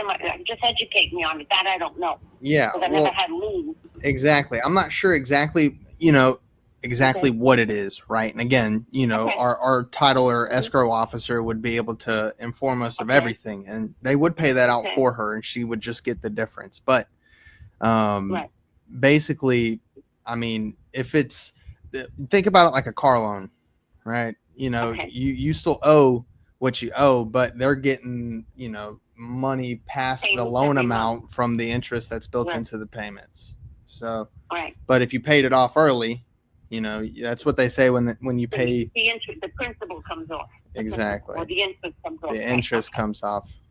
Exactly. So tell me again, because I'm going to be honest with you. The guy told me 220, the other investor, and he knew all about her being in jail and she'll be out in 3 years and stuff like that. Cause, and everything. So what you're saying to me is, if all the things are settled, right? All the liens are settled. She's coming out with what? How much? 200 flat. 200 flat, right on the dot. She's guaranteed 200. And listen, I'll just break it down real quick on how my process goes, right? Me and you, we're going to put it on the agreement that she's, guaranteed the 200 flat. We'll pay for the differences of the loans or the liens and the back taxes. All right. So she's guaranteed 210. So if you could make it, let's do it this way. If you could make it 2,207 and you pay the things, we got a deal. But anything less than that, I am not going to take. Yeah. Because the guy offered me 220, and he saw I could show you the pictures, because I sent him the pictures, and he was his name is Carlos, he was very interested in it. I said, well, let me ask you something. Are you going to fix it and then sell it? He says, just the same thing you said. Sometimes we just rent it out, depends, and all the stores are next to her and everything, so highways. So everything is like a plus, because, that's what people look for. Are the schools closed? Are they, you're a real estate person. You understand all that, what people look for. So if you could do the 2.7 and you satisfy all those things, then you tell me what the next step is to do. Yeah, exactly. And I can guarantee you, if that's how you want me to structure it, that's fine. But if it comes back more than 207, then we're going to have to change everything. That's why I'm saying, let's just put it in for the agreement of whatever the amount of back taxes and liens are. Mm-hmm. You see what I'm saying? So that if that basically it's just saying that whatever that amount comes back out to be, it'll be taken care of and handled, so that the purchase price will reflect that she's getting it net. And the special agreements, right? The special clause, if I was to buy a property that had tenants in it, right? And I had it and I wanted it to be vacant, I'd put in the special agreement clause, like property to be delivered vacant at closing, right? And that's the same thing, right? We're going to just put for the back taxes and the liens to be handled, and she nets 200,000. So there'll be two places where it states 200,000. Well, if you could do it where she could get 207 and that's done, we have a deal. If not, then I'm going to just wait and go with this other guy, Carlos, and see what happens with him. And if not. And so, and how long ago has it been since you talked to him? Oh, it was probably about close to a month, because I didn't have the power of attorney. So I couldn't get into the house or anything. I legally couldn't go in, because the house is vacant now. I couldn't legally go in until I had power of attorney, because that'll be trespassing. I wanted to break the locks and go in. My husband says, you can't do that. I said, it's my niece. What do you mean? He says, no. So that's when I called my niece. I actually sent her papers to the jail. They never received it. So I said, well, you better do something, because I notarized the paper. So now I received it from her. Actually, I got them right in front of me here. Let me ask you, his name was October 7th? October 8th. So that's a couple of days ago that I received it. And if you want to see it, I can send you a copy of it also. Let me ask you, that guy Carlos, is his name Carlos Martinez? No, I just know the first name. Yeah, Because, no. you know, when you go online and stuff, and there's another one. There's a woman that calls, that keeps calling me, and I said, please don't call me until I have the power of attorney, because there's no use talking to me if I can't show you. So all I did was now sent the pictures to them, so now they're going to respond back. So now I got to get the keys to show, you know, or however they want to. And let me ask you, it. and I just want to clarify, you know, you're asking for all the loans and liens to be cleared, and she's guaranteed 207, or you just want the price to reflect 207? So that after everything is said and done. Right. I want my niece, if everything is settled, because like I said, it's 4 and the 22 and 5 is, so 4 and 3 is 7. So she would get 207, and then I guess you're getting 215, you know, and you settle the things and she gets 207. So I'm going to, if I do it that way, I'm just letting you know that I'm just putting on there the 207, right? I'm not specifying anything about the back taxes or liens. Like that'll just get automatically handled, assuming, and I'm telling you this now, like if I put just 207, it comes back like 208, you know, she would be walking away with 199. That's why I'm trying to tell you, like if I just put 200 flat and specify for the loans and liens, that'll be a lot better that way. And then we won't have to come back anything. Because I can put if that's 207, and then you settle this, it'll be like 7 or 1. Anything over 7, I'll be responsible for. Okay. So you're actually paying $215 for it, or $214. You understand what I'm saying? So you're saying you want 207 to be the purchase price, and then anything over that, I will be responsible. And you're going to pay, say 7. It could be 6. It could be 5. Okay, so you I know it's the 4 and the 22. That I know, and 500 from the back one. That I know. So it's close to 7. So but if it's more, then I'll take it from my end. How much more could it be? Because that's why I asked you about the guy with the 4. That can't be like he's charging interest on top of interest, because I don't know about that. I do not know that. Yeah. I see what you're saying now. You want the purchase price to be like 214. I gotcha. Yeah. Right, but we'll come out with 207. And if it's more than 6, you could put that in writing. 207 is what I would come out with, and you take care of the liens. But if the liens over 7,000, the seller will be responsible for the balance, as long as this guy is not getting interest on top of interest, because I don't think it works that way. Am I correct? I'm not sure, but they just want. That's what I have to know. You know, honestly, Miss Mary, I'll be honest with you. I thought that, you know, we were working out a deal where it was like 207 in total. I mean, at 214, honestly, like it's not for me. I was pushing it to make it work to try and help you guys at 200. But if 214 is the way to go, then I suggest you probably go ask Mr. Carlos what he's got going on, and hopefully he didn't spend his money elsewhere. But you know it, and I'll tell you too. You know, if it comes down to it, and he can't do it, you know, and you guys can always come back to me, and you know, I set aside certain funds every month, so hopefully I still have you know, the money set aside. But if not, then we'll see. But you know, I'm just letting you know that it's a risk you're taking here for a guaranteed, you know, 207 now, just to try and squeeze out a little bit extra.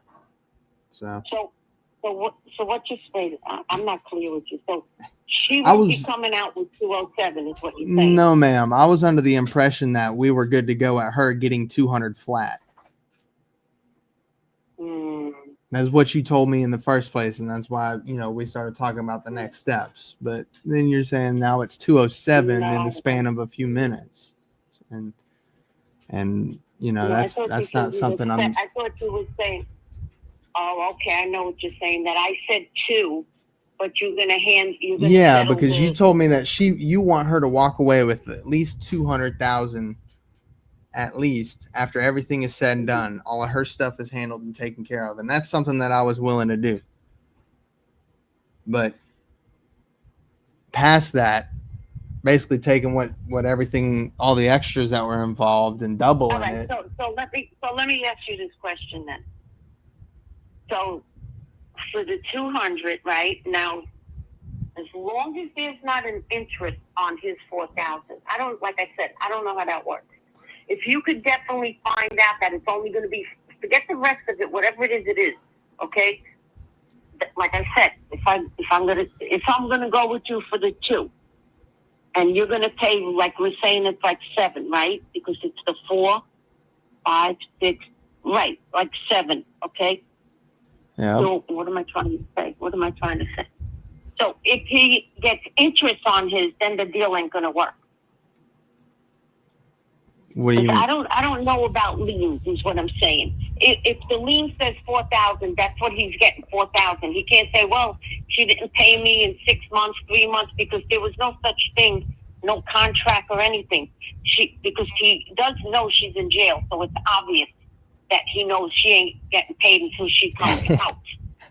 You understand me? Because then that's fraud on his side, because you know she's in jail, so you're trying to fraud or whatever you want to call it, to a disabled person. You're trying to fool. You know she's incarcerated because you did the eviction for her because I wasn't going to lay out that money for her. Okay? So when she did that, I actually got mad at her, but he did it. So now when I got the alert and I says, what's this? Is he trying to take her house? And then I seen, when I called up, they said, no, it's a lien for $4,000. And then when I spoke to her, she says, no, that's because of the eviction. I said, oh, okay. So that's what I'm saying. So there's no way there could be any interest on that 4,000. Honestly, at this point, Ms. Mary, you're confusing me and you. You're turning this into a spaghetti junction. I don't think it's possible, but I'm not sure. But again, we wouldn't know that until we listen, because it could go down like this, right? We can set the agreement now. It's only an agreement. I can't make you sell the house. You know what I mean? And if it comes back and then there's a whole lot of extra that's involved, that's something that both me and you need to talk about. And we're just going to come back and have a conversation about it. We would know that within 7 to 10 days.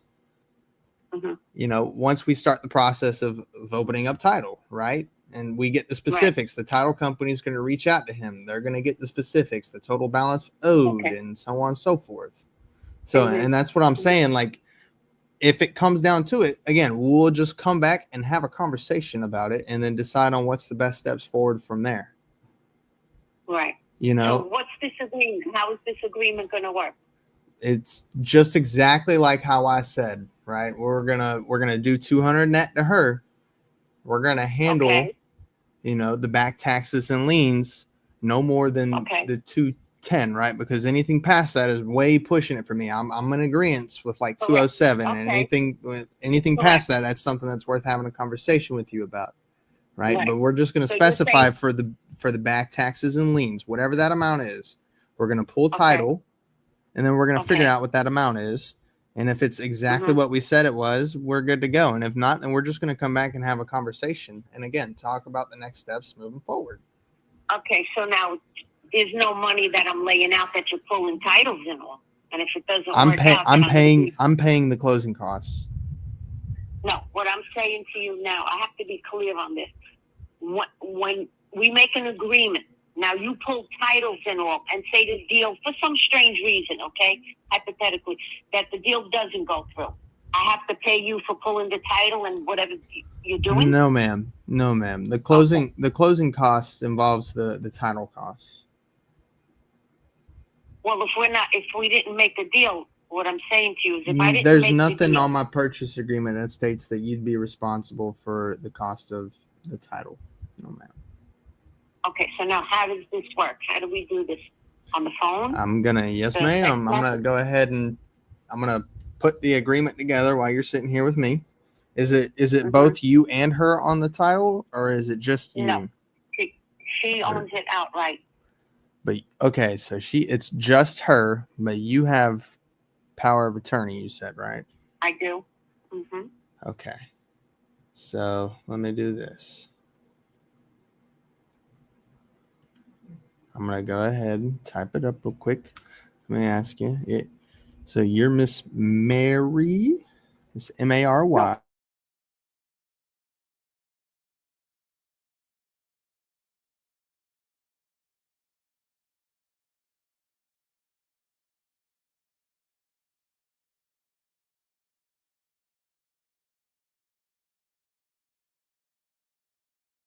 NIE.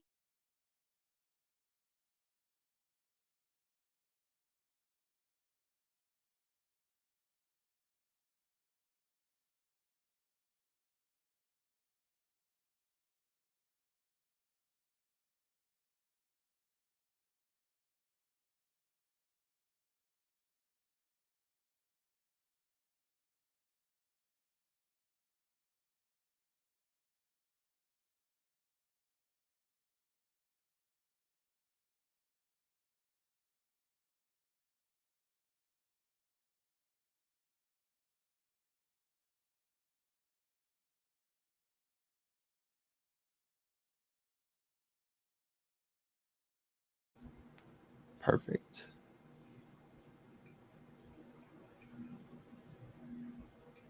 All right, give me 1 second here. I'm just going, it doesn't take very long. I'm just going to copy and paste a bunch of information in.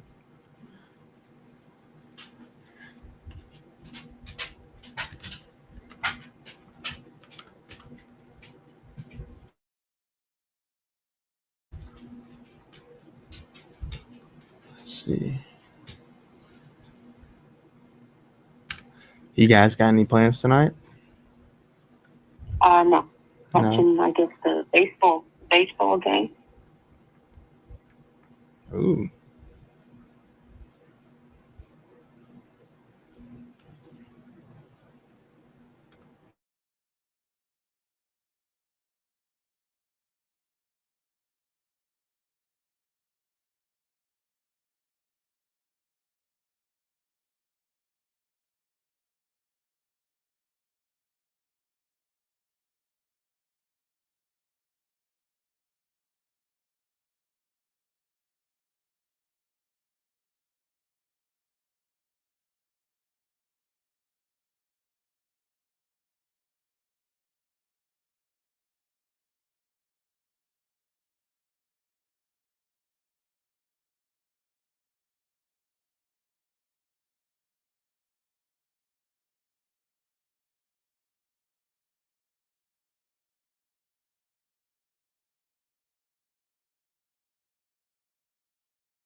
Hi, sorry I wasn't able to receive the call, but to give the name of the business, I will return your call as soon as I can. Thank you and have a great day.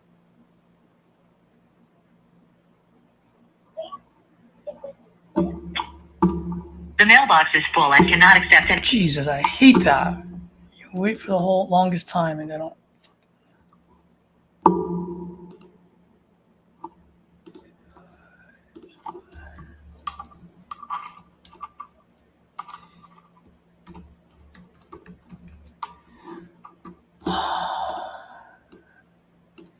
Hi, Ro. How you doing, man? Are you still doing your admin work?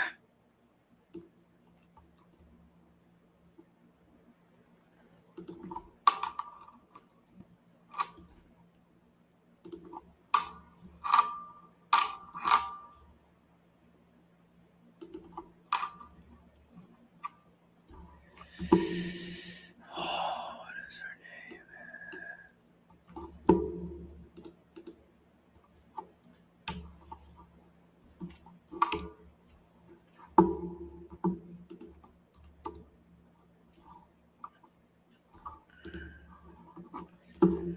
Let's see who's the next one.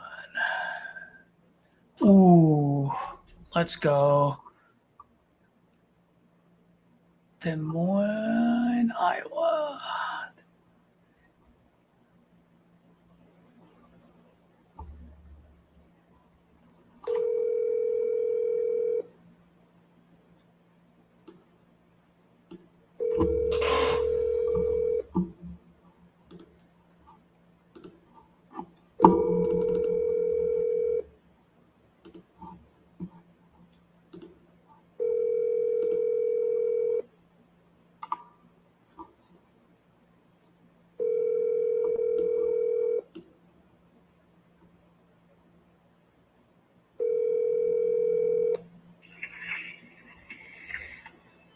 Hi, this is Tracy.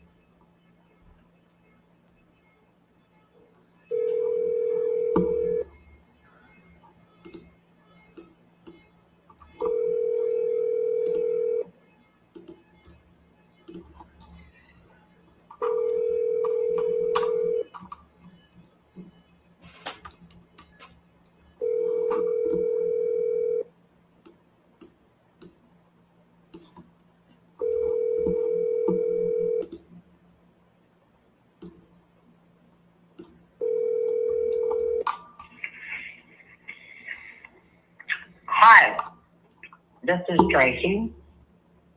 I need a pickle right now. Call me back. Bye. Hey, Tracy, this is Caesar calling about your property on Holiday Circle. Looks like you're looking to sell this property. I am looking to buy. Give me a call when you get this. Let's see if we can make something happen. Thank you.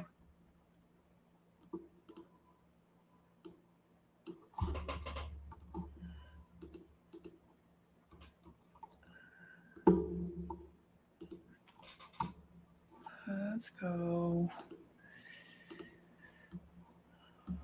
Monroe.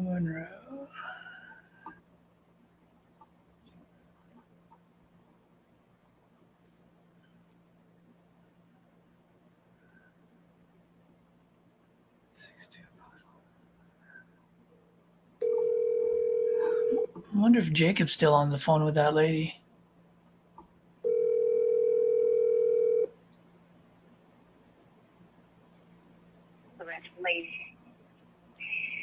Hello? Hello? Shelby? Hey, Shelby, you there?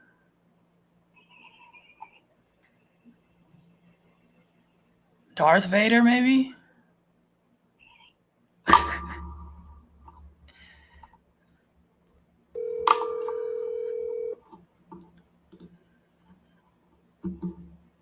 Hello, Yes, hello. May I speak to Shelby? this is Z. Shelby, good afternoon. My name is Caesar, calling about your property on Michael Avenue out in Monroe. Yeah, looks like you might have filled out a form on my site. Are you by any chance still looking to sell that property? Yes. Oh, wonderful. Glad I called. How much are you looking to get for it? At least 50,000. Did I hear you correctly? 50? Yes, ma'am. All right. Well, while I look this up, can you tell me a little bit what you got going on over there? It's an inheritance. I'm just trying to get out under. Oh, got it. Okay. Are you currently living there? Is it a... No, my brother's living there right now, but So your brother's living there right now. I mean, is this under your name? Is he gonna move out? Like, what's the situation? Yeah, he's gonna he'll move out when it's all said and done. Got it. And who's the name on the title right now? Supposed to be mine. All right, let me make sure. I just want to make sure.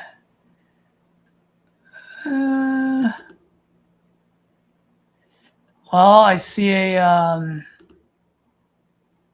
Is it Jesse? Who's Jesse? My sister, but she's dead. Oh, got it. Okay. Did it go through like a probate or? Not after she died. It went through probate when my parents died. Got it. Okay. And how long ago did she pass, if you don't mind me asking? Well, over 3 years ago now. Oh, it's been 3. Okay. No, 3 years ago. About 3 years ago, you said? Yes, ma'am. Got it. Okay. And how long? And your brother's been living there since then? Yeah, because he was living in there. He was living there when she passed away. He was living with her. Got it. Got it.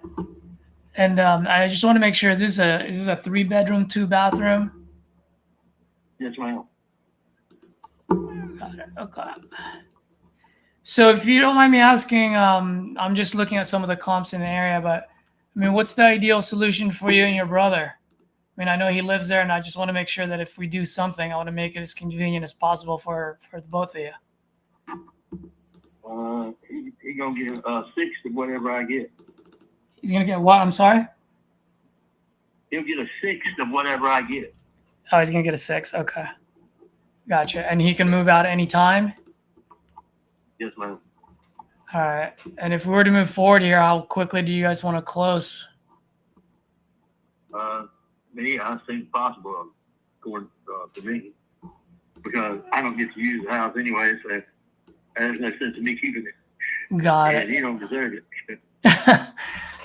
I got you. For real. I mean, I got evicted one time, and I was living on the side of the road across from him in my house, and he wouldn't even let me come in the house to use the bathroom or take a shower.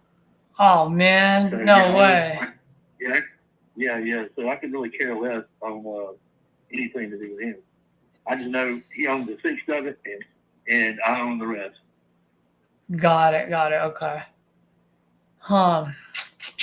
And let me ask you, I mean, if I were to walk in there right now, how does it look? Does it look like 2025? Does it look like back in the 1990s? What's the situation?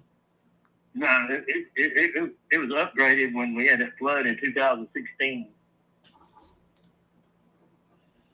Okay, so if anything, it looks like 2016, so about 10 years ago. Yes, ma'am. Got it. Okay. You got new appliances and everything. Got new washing machine, floors, everything. Got it. Okay. I mean, I'd love to make a deal here, and obviously I want to put as much money as I can in your pocket.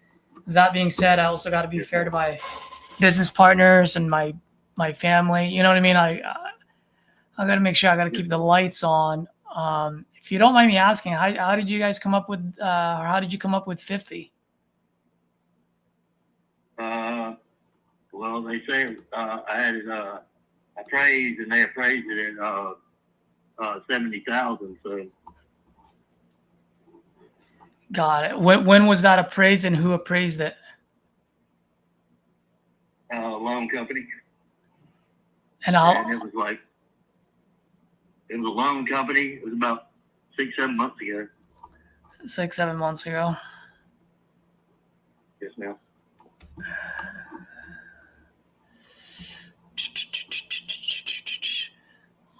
And by the way, I'm just trying to get a better understanding too. If I were to come in there and start fixing the place up what are some of the things that you think I should fix so that I can put this on the market? Oh, I don't know. I mean, I haven't been there in over a year now, so I couldn't really tell you. Got it. So it can be worse, huh? But I mean, when I was there, it looked good. I mean, everything looked good. Bathroom, everything, bedroom. Got it. Okay. I mean, if you don't mind me asking, by the way, how much? What is it that you guys actually need to accomplish, you and your brother, or at least you? Yeah, I don't really care what he accomplishes. He go to the nursing home, so I'll give a shit. As far as me accomplishing, I'm gonna buy a piece of land and a new vehicle. Oh, nice, man. And I own 2 trailers too. Sweet. You got the land picked out already, or what? Trailers too.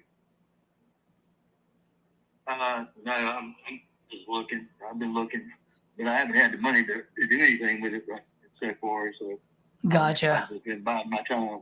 Yeah, yeah. Where are you located? And Are then you? when my brother showed up, I'm in Swartz. I'm fucking talking too much, like an idiot. Monroe, but it's in the countryside. What was that? I said I live in the country of Monroe, but it's called the name of the little area is called Swartz. Got it. Got it. Okay. Well, if you don't mind me asking, around that area, I mean, how much is land around that area? If you were to buy one, how much would it cost you? I just depends on if I get lucky and find somebody that wants to, get out from it.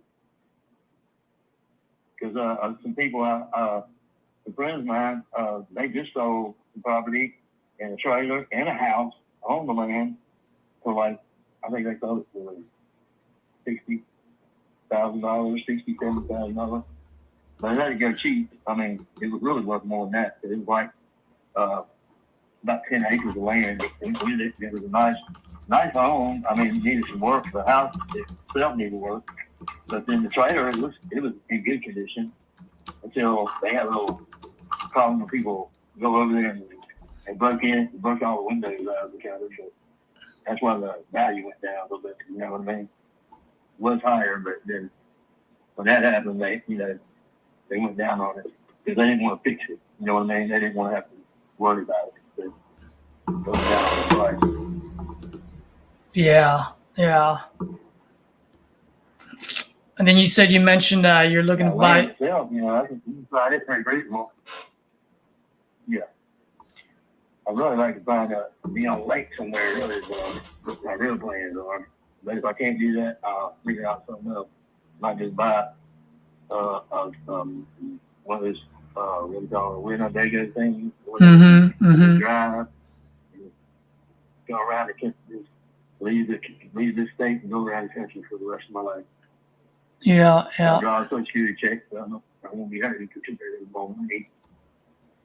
Thought about it. I mean, really think hard on it because I really don't have anything holding me in the state. Really, my kids are all grown. My grandchildren are grown.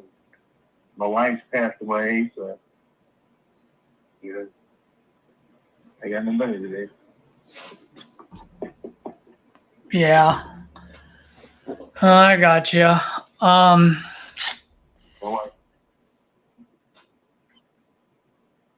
Nobody really needs me anymore, but Well, brother, I need you. I need you to sell this to me. 12.5 years that she was sick. What was that? I said, I heard that. I need you to buy it. Yeah. Well, man, like I said, man, I definitely want to put as much as I can in your pocket. That being said, I just got to be fair. It's my business, and I can see why they appraise your house at 70 because there was a house that got sold back in March for 70,000. But that one, I'm looking at it. It's on South 5th, and that one is, man, it's nice. That's in the worst neighborhood. Huh? That was in a bad neighborhood. That's in the worst areas in my house. Yeah. Yeah. That's all bad areas. I know, man. I don't know if there's any good areas around there, but yeah, I mean, well, where my house was, there's nobody really on that street anymore. All the people were, they either died off or moved away or whatever. Yeah. There's like nobody on that street anymore, except for my brother and maybe a couple other people. You know, that's about it. We had more land and more houses there, but they sold it when I told them not to. So there was another whole house. There was another house that my parents had bought originally. They sold it for nothing, and then my sister, because she wanted to sell her house, which was on the corner, so they just gave the other house away and land because they wanted to sell her house. She could make money off of her house, not worried about nobody else. You know what I mean? Yeah. Yeah, it just happened there.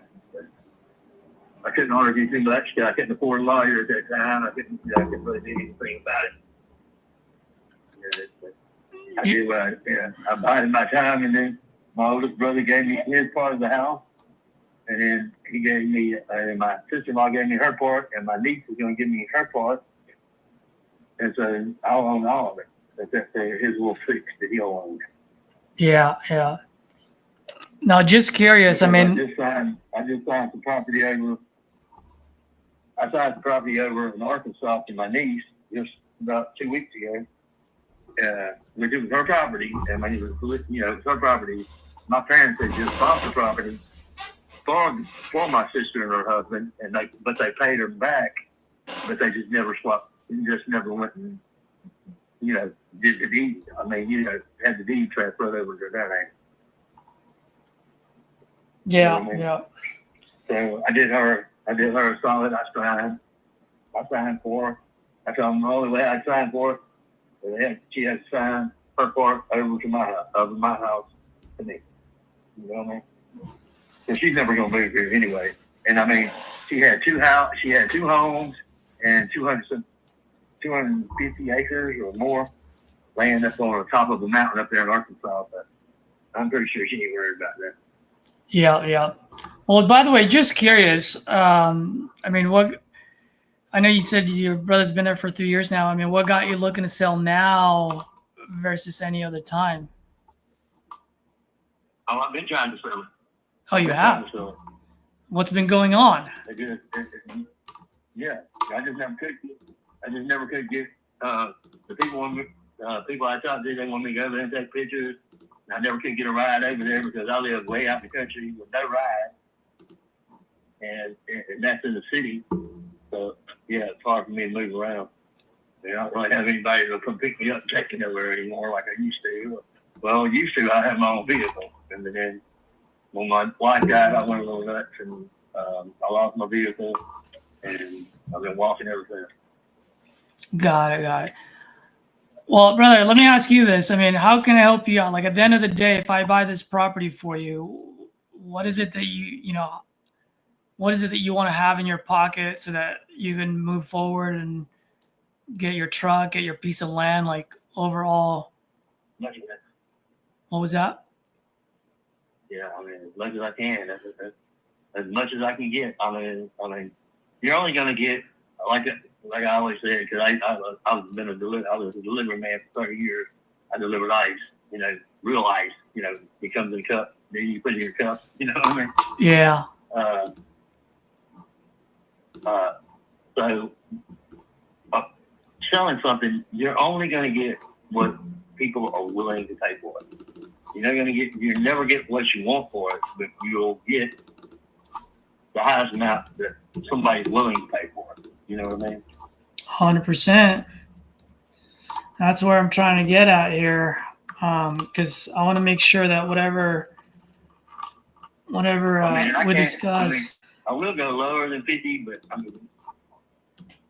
I'm just looking. I got to pay him $6,000 out of it, no matter what, or whatever his fix will be. You know what I mean? And then I'll be left with whatever's left over. Yeah, well, that's what I'm saying. Like after you pay him, land and a vehicle. Yeah. After you pay his share, how much do you want in your pocket as far as like a good walkaway money for you?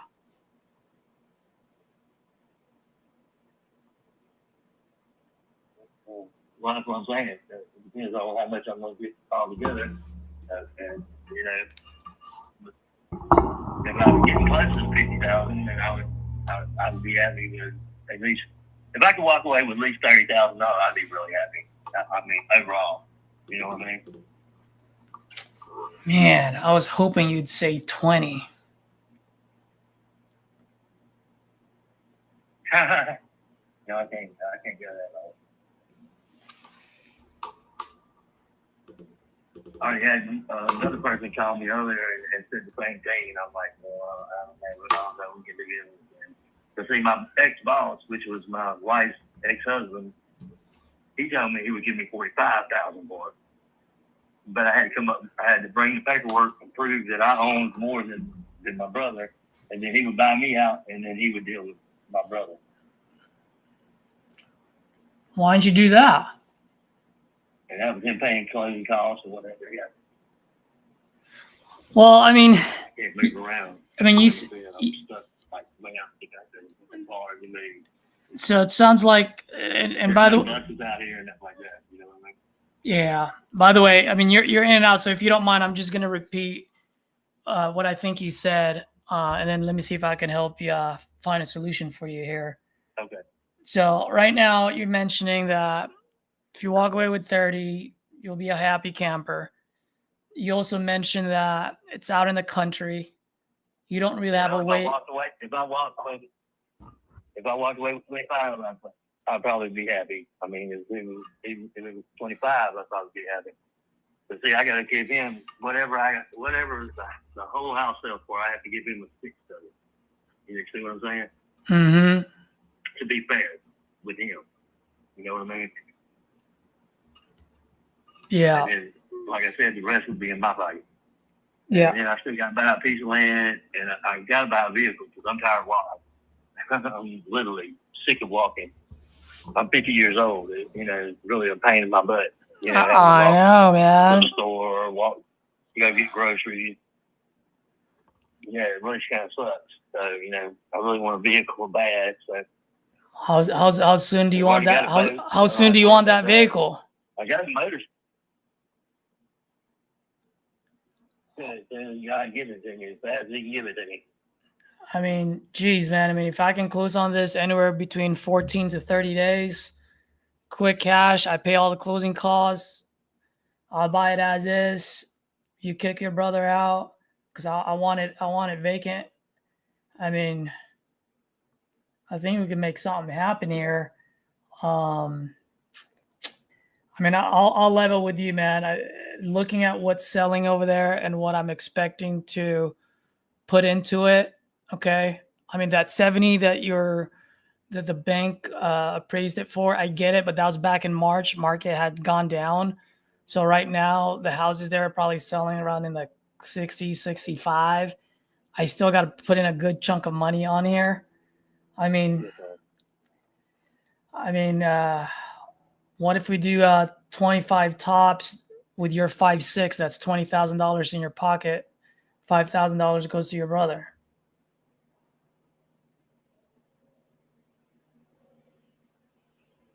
Well, 20,000 is better than him just taking that, you know, him living there until he dies, and then then I'm supposed to, then after he dies, then I can have it all the way, you know. But no, I don't want to wait that long. What if I die before him? That's what I'm saying, man. 20K is better than no K. Anything's possible. I can walk. Yep. And I can put at least a good down payment on some land. And I get a check every month, so, you know. And as long as I can afford to move my trailers over there on it, I have to live in, you know. Yeah. All right. So I mean, what I can do is just that would probably that can work. Okay. So let me explain to you how my process works, just so that you understand. So what I can do is I'll send over a 2-page agreement for 25,000, right? And I'll do a closing date on it on today's the 11th. So let's say the 11th of November or sooner. Okay. And then between now and then, a few things are going to happen. One, I'm going to open title. I'm going to open title and make sure title is clear. The second and third thing that's going to happen, they're going to happen simultaneously. I'm going to send multiple contractors out there just to make sure everything checks out. I got to make sure it's not a burnt down house or half the roof's not missing. You know what I mean?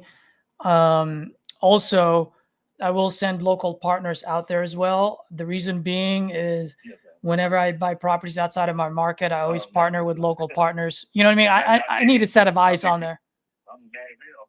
What was that? What did you say?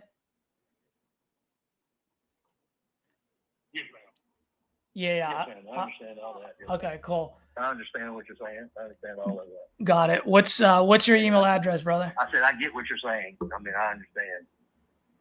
Yeah. What's your email If you have to address? do all this, yeah. I mean, Can you hear me? my address I'm living at now is No.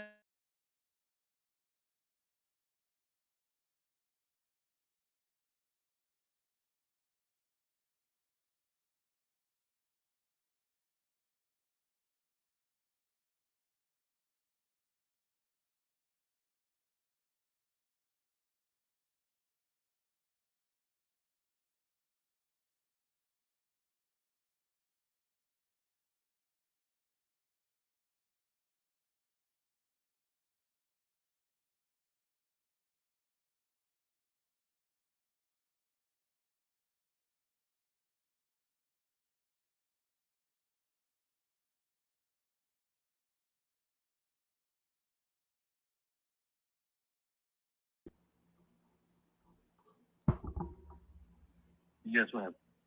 Yeah. Let's do this.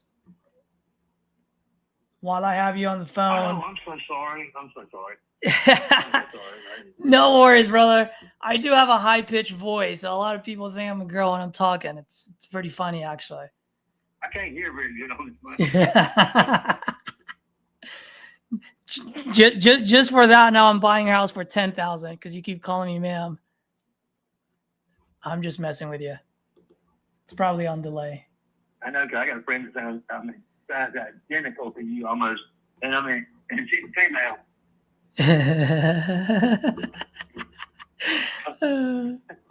Oh my gosh. Let me put you on a very brief hold. Give me like 2 minutes. I'm gonna draft this agreement. I'm gonna send it over to you. I'm gonna text it to you. So give me 1 second. I can quickly go over it with you from top to bottom. Okay.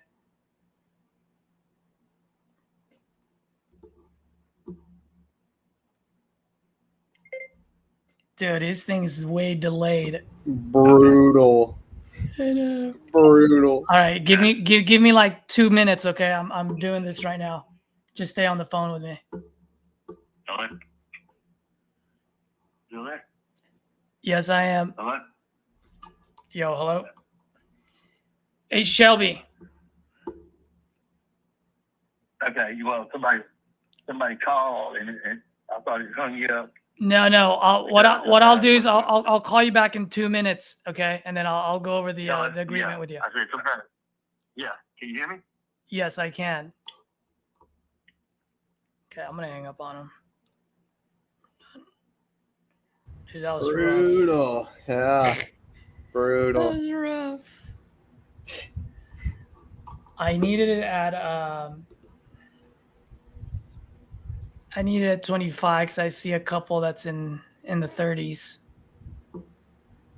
What did I tell him? 25 or did I tell him 20? 25, I think. Darn it, I should have told him 20. Wow. But that's fine. He's got enough motivation. He'll come down by 5,000 later. What is this guy's name?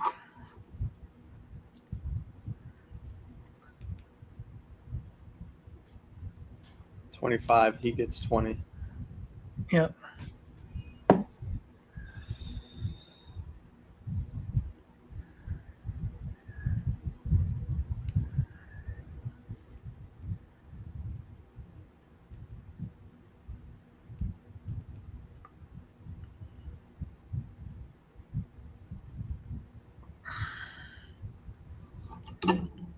All right. Jacob, if you want, call the rest of the leads that Trisha gave us. I don't know what happened with your Orange City. And by the way, I wasn't comping. I don't know if your number was right or wrong. I was just going based on the motivation, and that's what I was going worth a over. shot.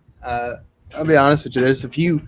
I pulled up Investor Base. There's a few landlords that I've bought at 255 to 270 for 3 beds, 1 baths in that neighborhood.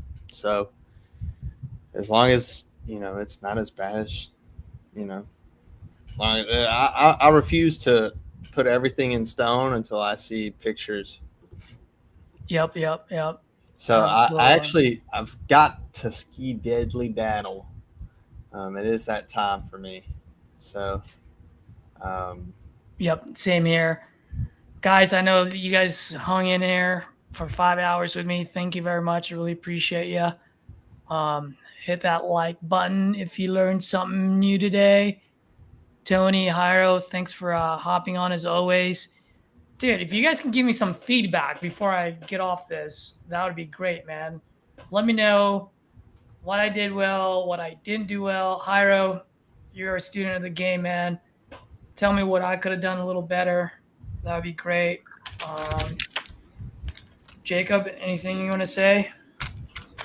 No, man. Honestly, I'm kind of fried. That talk with that lady was tough.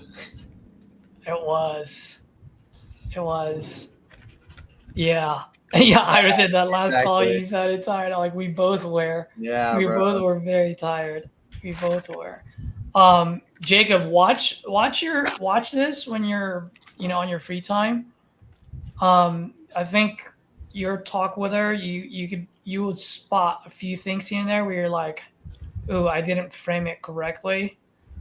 I feel like the framing, you had the right questions, but the framing were off. And I don't know if the framing were off because you were either comping or you were thinking too much on what to ask next. I was thinking too much because I haven't spent much time on like really structuring how I should frame things. Like, it's natural for you, bro. You're already doing it. I know, so but you don't have to. Only thing I would say is I would just relate. I would relate a lot to a lot of people. And I do it too. There are times when I kind of just like brush it off. I mean, Jairo would call me out on it. I would call myself out on it. When I listen to myself, I'm like, dude, why didn't I just hang in there a little bit longer? But when she was talking about she wanted enough money for her niece, like I would have just praised her. I would have just praised her so much, and I probably would have just kept asking on, well, what if you don't get her the 200? Mm-hmm. What if you do have to go over there and fix it yourself? Once you sell it, are you going to try to get your money back, or are you going to give her all the money? Yeah. Right? Because if she's going to have to recoup it, then how is her niece going to get 200,000? Mm-hmm. And then I probably would have asked, hey, you mentioned she cannot manage money. Like, are you going to manage the money for her? That's exactly what she said. And how are you going to do that? Accepted the surface. Huh? I said I accepted the surface. You're right. Yeah. Because I would have been like, just curious. I mean, managing someone's money is pretty difficult. I mean, how do you plan on doing that? Are you going to get a financial advisor? I know, I'm going to do it myself. Okay. I mean, do you need the 200,000 or does your niece need the 200,000? Mm-hmm. Right. You know what I mean? That's what I'm thinking there. That's why she's hard pressed on that. And so as far as the seller finance thing, I know you did it right off the bat, which is fine because I typed it in. But the way I would have framed it is, what if there's a solution for us where your niece will actually get a monthly benefit for the rest of her life so she doesn't have to think about it anymore? That's how I would introduce seller finance versus saying the word seller finance. Yeah.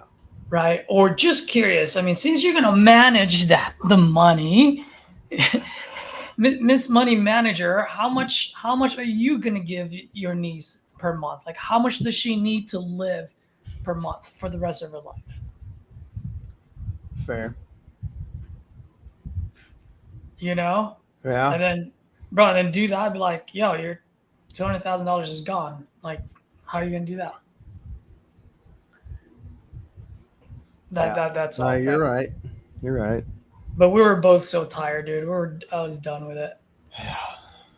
It's been a day. It's been a day. It's been a day. Yup. Yeah, bro. And you gotta hurry up and call him back. I know. All right, you guys have a good one. Peace. Thanks, guys.